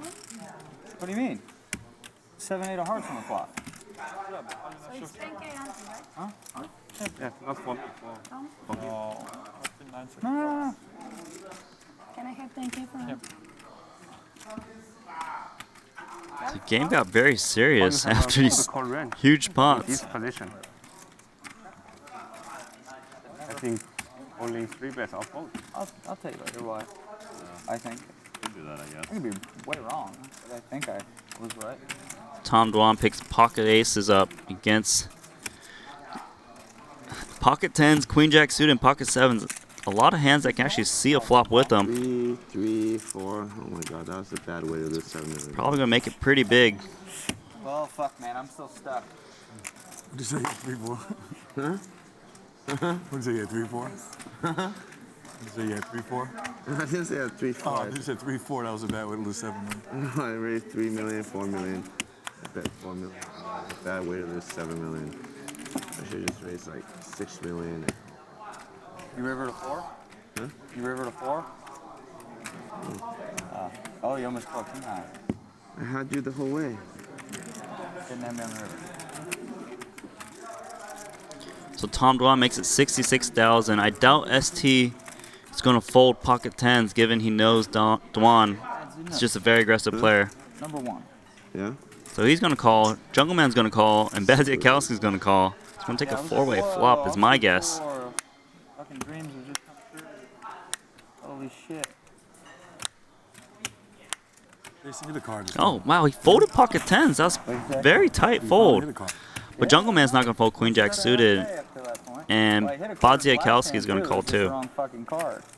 Because I was like, I guess I'm value betting for a half pot, and then I just got snapped off by a set.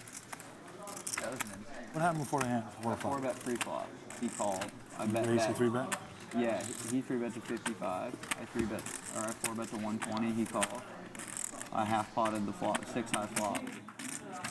Terms of offsuit 10. I bet third pot he called, and then river was just much up for high. And a three-way flop coming. I mean, And remember, ST folded pocket tens. A little bit tight. anything else I lose to.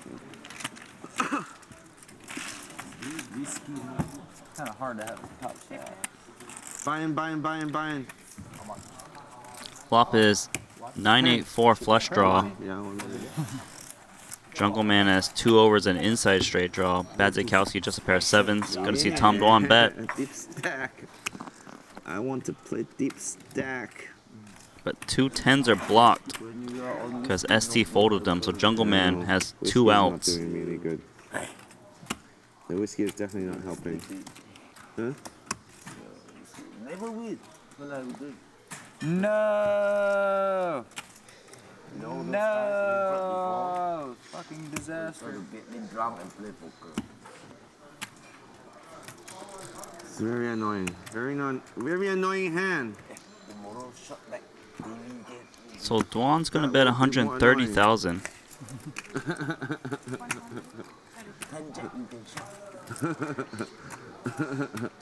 I mean, Jungle Man's out of position, so he's not going to try and chase his hand, and Badzikowski probably going to fold as well. How'd it feel to play 2 I want to million see it euro run pot? out. I want to see it run out just to torture myself. Is this the biggest cash game ever? Yes. Well, Televised. no, the Aussie Mac game just now. Yeah, but that was just straddles. I mean, just starting from a baseline, this is the biggest ever. Yeah. That was like, it was only starting at like 200, 400 or something. CAD, which isn't big. You lost 4 million, right? 4 million CAD, yeah. Elton, marker, side. How much you raised, sorry? I feel like Paul Fall wants to have the biggest game, so Only this much? wouldn't be surprised for it to get bigger. Yes, no more money. Huh? Oh, sorry, that is the ante. But if he call tango, no problem. Why tango never come? Tom, do you play any other racket games? I don't know. Tango! Next time you must come, okay? bad. Tango? You come and tango. Shit, I'm up. Cool. You going to Vegas? Yeah. Not going to play much there, but I'll be there. You're for not some- playing any kind of bonuses, right? You should enter the Vegas Olympics. Nothing. Ping pong's in there. No, I don't know You're what not it playing is. like any bonuses. Either and 12 or 14. The event that I run. Bowling Okay, pool, okay, ping for pong, you, darts, special ping guest. pong. What is it? Said it's the event that I run. Bowling pool, ping pong, darts, badminton, tennis, Oh. soccer, basketball. So Oh, badminton. Okay. badminton, you're good, yeah. Yes. Are you a Danish? You are not a Danish? Danish? No. Scottish, American. very good in badminton. Yeah? 440, 400, or whatever it is. Alright, so Elton 3 bets Ace Jack suited. I don't know. I'm gonna check the dark Elton. Dark check. Jungle checks his pocket 9s. Dark check. Oh, wow. Okay. Sorry. Now you don't bet. Do you know if there's a place to play around here? No. But next year, okay, Must you'll get a badminton court. Yeah. My bread and butter. At Vegas. Vegas? Yeah, you go to the... I think he did start. Cannot go now. Money to start. No, Next year. I know, it's so funny. I mean, it's funny to think about it too. Right now, the States, Asia, and Europe. Maybe you have hardly any Really? Yeah, they have badminton. Fucking hell. Mary 给你一个，那就个服的。 So brutal. Once a rising star. But I started to go into 一推就得最终也是。 Was that your best game? Yeah. and second best game bowling. Oh. Bowler. That's But my because my Oh, you're a handspan bowler? too Yeah, small, that's my favorite game. my handspan too small, I give up. Check. You have Because any bowling, you have a longer finger, you have better advantage. Yeah, sure. You can spin the ball. He's good at bowling. He's gotten me before. Did you ever bowl 300? No. No. Me either. 299. Wow. No, I have. When was it? Shit. Sick. Yeah. When That's was strong. the 9? What's that? When was the 9? Nine, the last shot. The Oh, yeah, it must be. Yeah, must be the last shot. Oh. Was it like a pretty clean hit?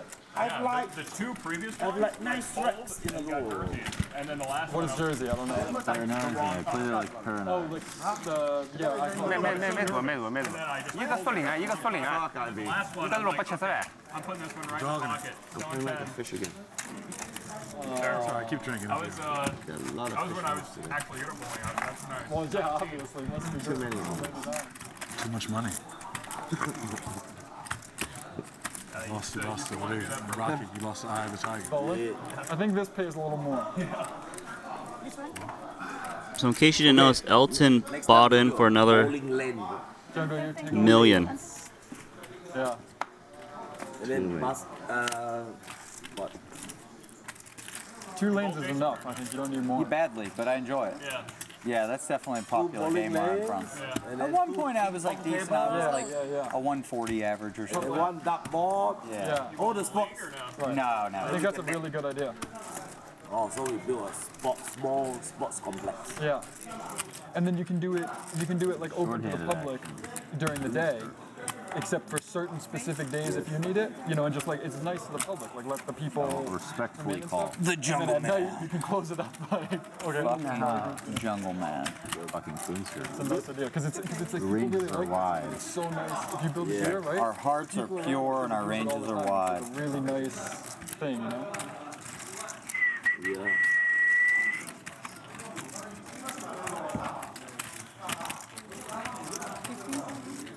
It's like Because we live to compete. That's right. Otherwise, life is so boring. Even compete, not only in sports, you know. You've been to Maldives? Huh? You've been to Maldives? Yes. Yeah? Many times. Here, when I went, I didn't feel the need to compete. This place was beautiful. I just relax, sit on the beach. This one hopefully This 85? Nice. guys in the government do a good job, keep going. Yeah. Maybe it always come.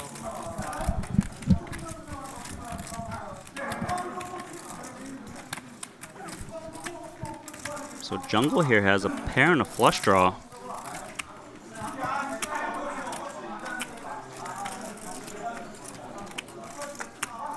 So he's just gonna make the call here. Looking to hit a club, jack or a 6. 6 would be very sneaky. Short deck and long deck, the difference is like when you always play long deck. For me, I always want to improve. If I play short deck, it's like Yeah, One pair. I think that's one of the good things about short deck. That's The equity, wait, the equities are so close that it's like you feel like if I get you, I get you turn over 3%, 2%, 5%. No limit if I get you, you're like 5%. You're like screw you, I'm gonna get you next time, right? Like this long deck is like always you want to. For me, I didn't like the I want to know what snap my check, the mistakes are. Coonster. Didn't like the snap check. I could have been giving some shit up. I could have just been like over it. I was over that pot though on the river. This game is not fun. They had been 4 bites here. Not fun at all. yeah, but for now, We don't know yet. Okay, buddy. Going to happen. like once we all start figuring out how to play short You're deck, gonna win a couple hands. This You're game having is fun when you're up 5, 6 million. So I'm up 5 million. There'll be many it's not fun You're at all. having a lot of fun, man. the game too. You were having a lot of fun, didn't Right, you? right, Look right. like? I'm saying So this one is really Moving around, stupid. raising. I think you for know. cash, you play first. I'll put it up on there. Put the TV up there. I think nobody. And you're the winner of the biggest pot in televised poker You history. remember that? You were having a lot of fun. You were having a great time. No, you lost a couple pots. It's not fun. No. That one we just played was close. I played the 2 biggest. I've never seen anybody having so much fun. I've never seen anybody having so much fun. This game sucks. Rebuy, rebuy. This game sucks. What's that? Is that a limp, Tom? It's a limp. Rebuy. Limp. Hey, hey! I haven't won a pot in a month. No, thank you. Thank you. Hey, partner, we are up. That's pretty stupid. I have a piece of you. Small one. We're up small, which is a good result for fucking losing that pot. Thanks to me. Tomorrow we go and whack. Thanks to the river card. If it was a heart, I'd be down 2 million euros. Paul? Short deck tournament. 1 million buy-in. Short deck TV. I do want a Straight piece of it, flush. okay? Oh no, if it was the 4 of hearts and the 9 of hearts, though, you were getting don't? or the 8 of hearts. 4 of hearts, the 8 of hearts. You don't want a piece. Jungle, I got it. I'll take it. Why? No problem. 5-6. Because I think I'm better than you. And then we can I cross should both. just shove turn. Sorry, He'll fold. probably call it off. Okay, I'll take that too. Cut I'll off, take a piece shove of you, turn. and I'll bet on it. It's pretty close. And against 2 pair, I have That's No, I like bet on way you. overbet I bet though. against Jungle. I take a piece of him, but I also bet on you. So yeah, 720. There's like I 9 think you're both on favored. top on the turn. We can cross book if you want. What's that? If, Yeah. 3 point let me something. think about it. Yeah, something, 7 plus 30 1. just with us plus the antes and he called Like pre-flop and he 800, bet. I'm like, 800 now. yeah, so I doubt I was folding. No? I would have hated it, but I had the price against 2 you don't pair. want a piece of the tournament. Hey, short deck. Some Chinese are good. Yeah. No. But They it's aren't. the Alright, tournament you're much richer structure, than I maybe am. they are not. It's just Yeah, a really anyway, sick hand. Oh yeah. I will Yeah. one piece of you. 10%, gentlemen. How much I have you? Top deck. 10? Yeah. Yeah, 10. That's pretty close to calling though. Okay. Oh, King 8 suited. What an animal. Ooh. Oh, Toji. What'd you say? Is there another tournament? I was pretty close to calling. The river, yeah, I think it's good to hero call that spot for sure. Okay. Because I can have 10-9. Hey, they have a bowling center here. Yeah? In the capital. Yeah? My guy bought me bowling shoe and balls. One or the I other. never use. Yeah. Maybe before we leave, we go to the bowling center, check it out. You're on.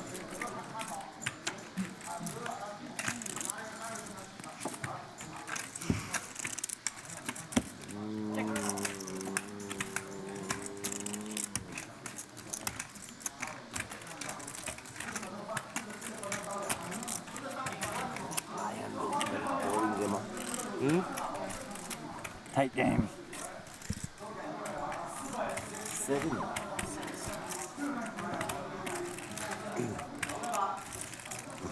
So- Never mind.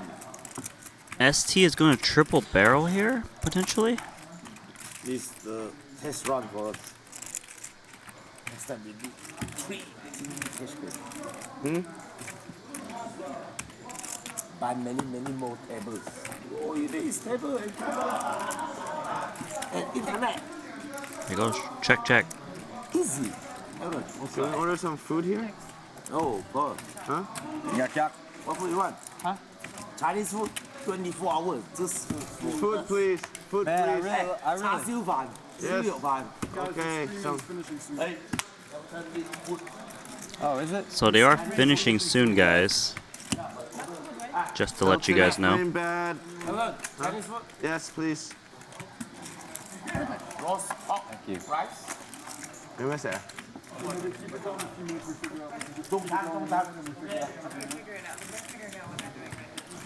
Yeah, the TV can finish and we keep still playing. So maybe we do. TV game finished now? Not yet, almost. They're about to be done streaming, so maybe we like high card or something. 叉燒飯啊。我要燒肉飯。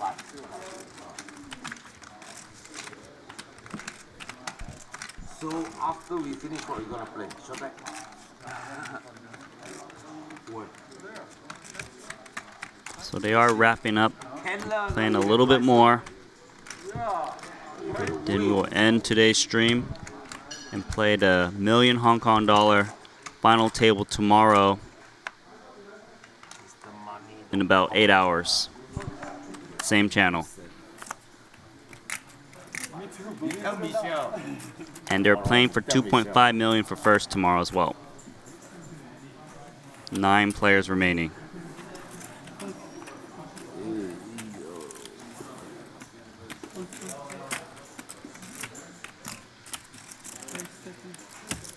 Are we gonna keep playing, or we just I mean, the TV can finish, but we can keep playing. keep playing? Yeah, let's play.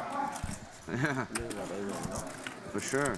I do also want to remind you, they are planning on trying to get more cash games for you guys on stream in the future days, so don't forget to follow the channel. And I'm pretty sure there will be high stakes as well. Yeah. can do cash game whenever we like.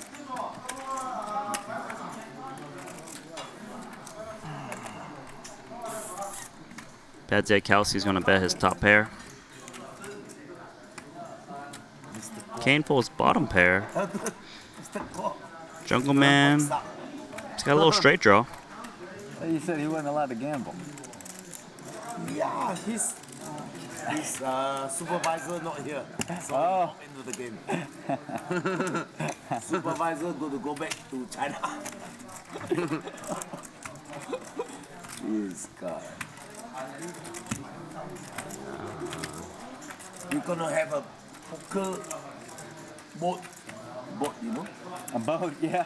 Yeah, poker boat. Yeah, don't worry, guys. We'll get you as much cash game action as we can. Huh? I'm here entertaining, just watching, listening to the chat. No, you don't. Whatever. I think we should middle card on the flop for a number of hands. Oh, God, I was really hoping you bet, so I didn't have to. We're not finishing. Okay. Finish just 3, and then whoever wants to because there might be short cards. Okay. Middle card. Long day for you. Finish the stream. Last few hands for streaming, but we can continue playing.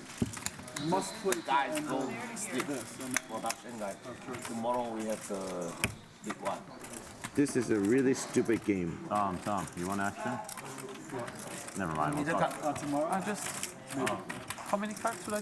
You got it. You fucking have it. No, just middle card on the flop, next flop. Ah, okay, when they are. Style, right? Yeah. Okay. That's a normal game when they open. Big Bang? So I believe they're going to play X amount of hands left based on what is the middle card on the flop. Never heard this rule before.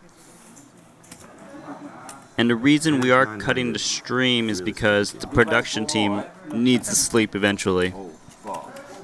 My first one. Really stupid game. Oh, it's not stupid. Huh? It is. Yeah? It's tightest game ever. Ace 14. Sorry. I think. Hold. Jungle, why you call so fast? Jungle's the only loose player on the left side. Jungle. So we're now 4-way flop, and I believe what's happening is when the middle card comes out is how many hands remaining. Could be wrong though. 2 deuce. 2.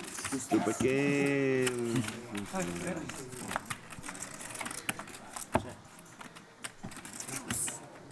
One only. So it should be 2 more hands from what I understand. I kind of wish a 9 would roll off in the middle.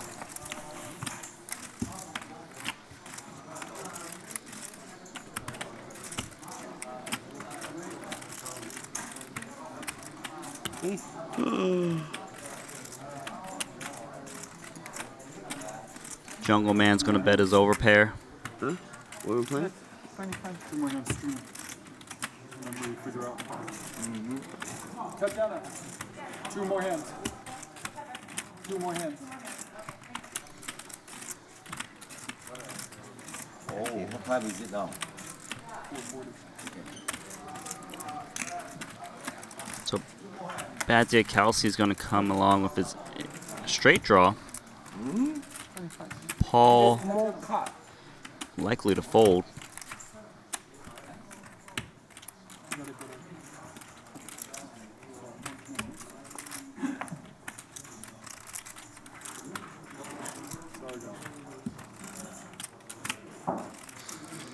Those are stupid hands. Well, that is a good hero call hand. That's a pretty stupid hand, huh? 阿伦现在可以点什么？ Like 什么可以点什么东西吃啊？ someone I'm bluffing. I have something pretty sweet. 啊，我叉烧饭，那干嘛 Okay, 4.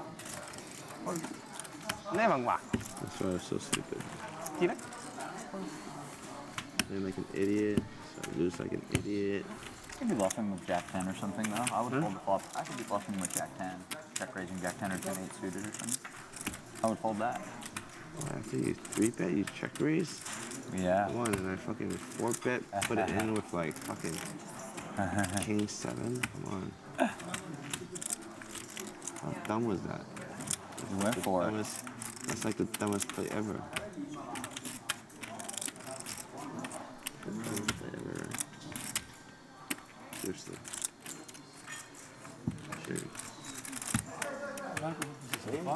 Jungle Man turns top set. Badzikowski Nothing happened. has a flush draw of his hand.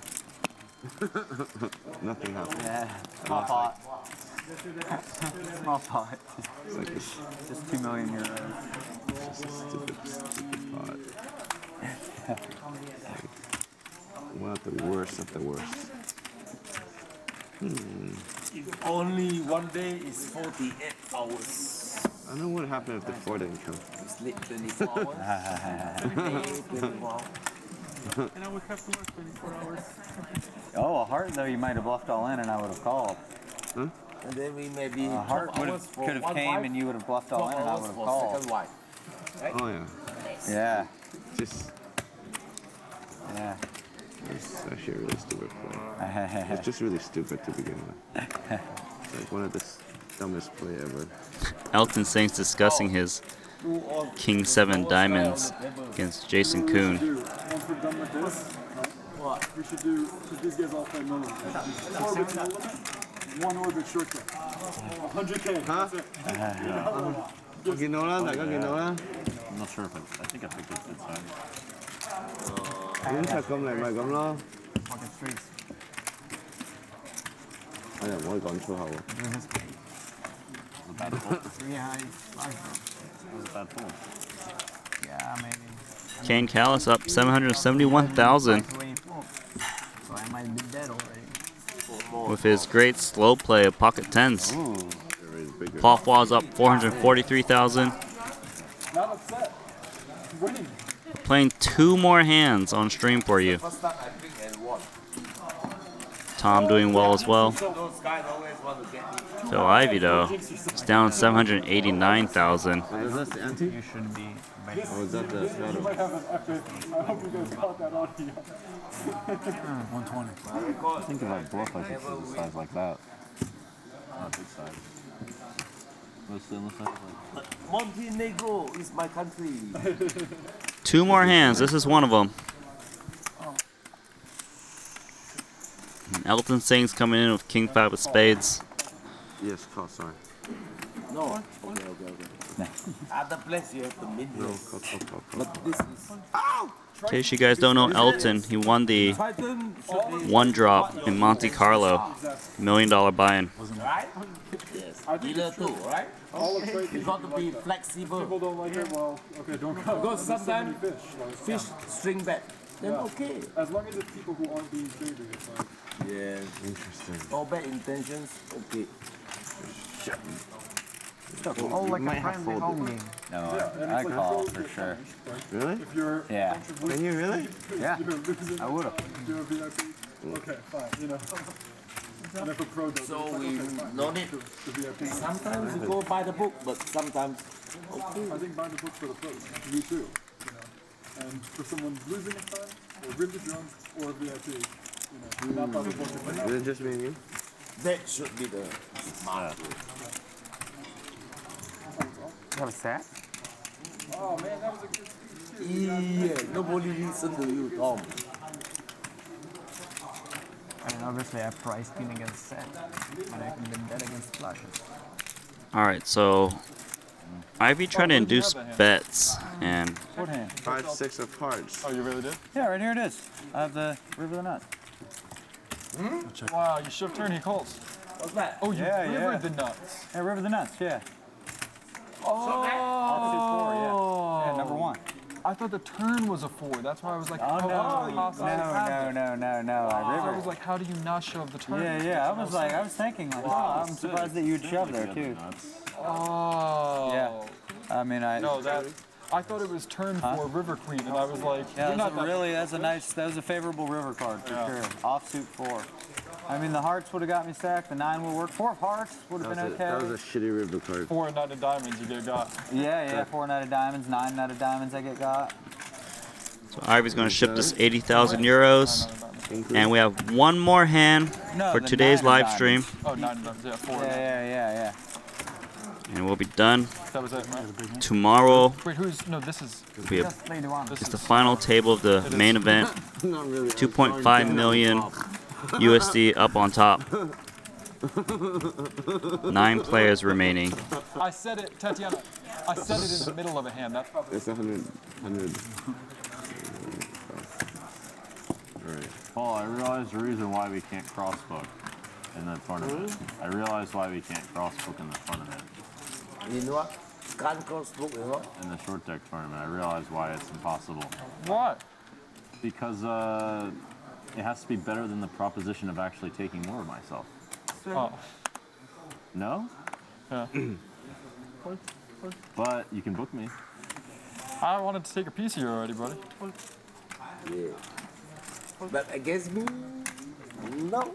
Alright, so this is the very last hand. Maybe better than you. Ken Callis looking to get involved. Longer than you. Alright, he's gonna fold.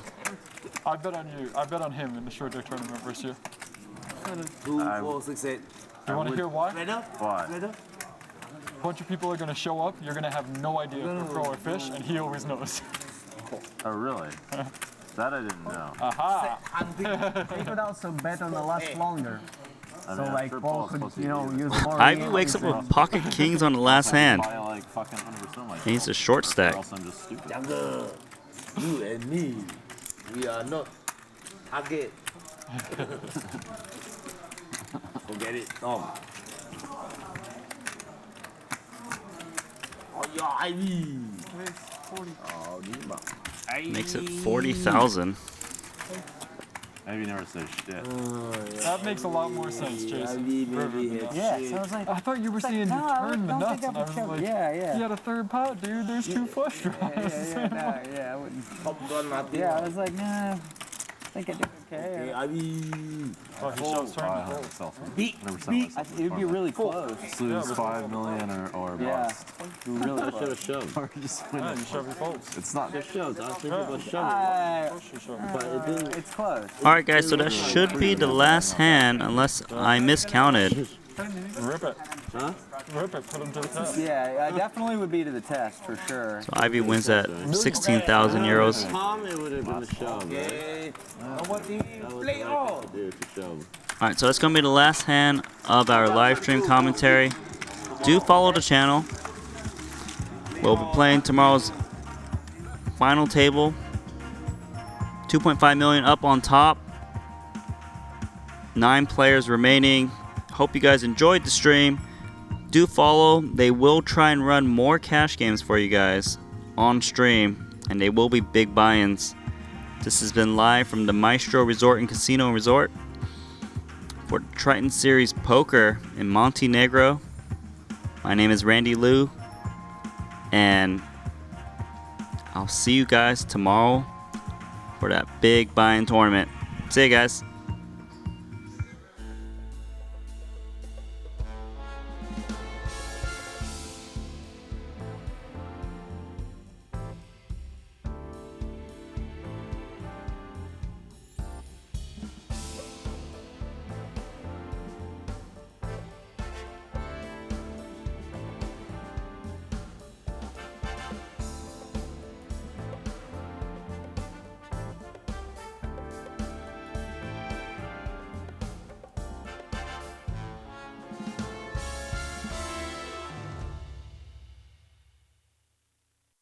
Enjoy the party.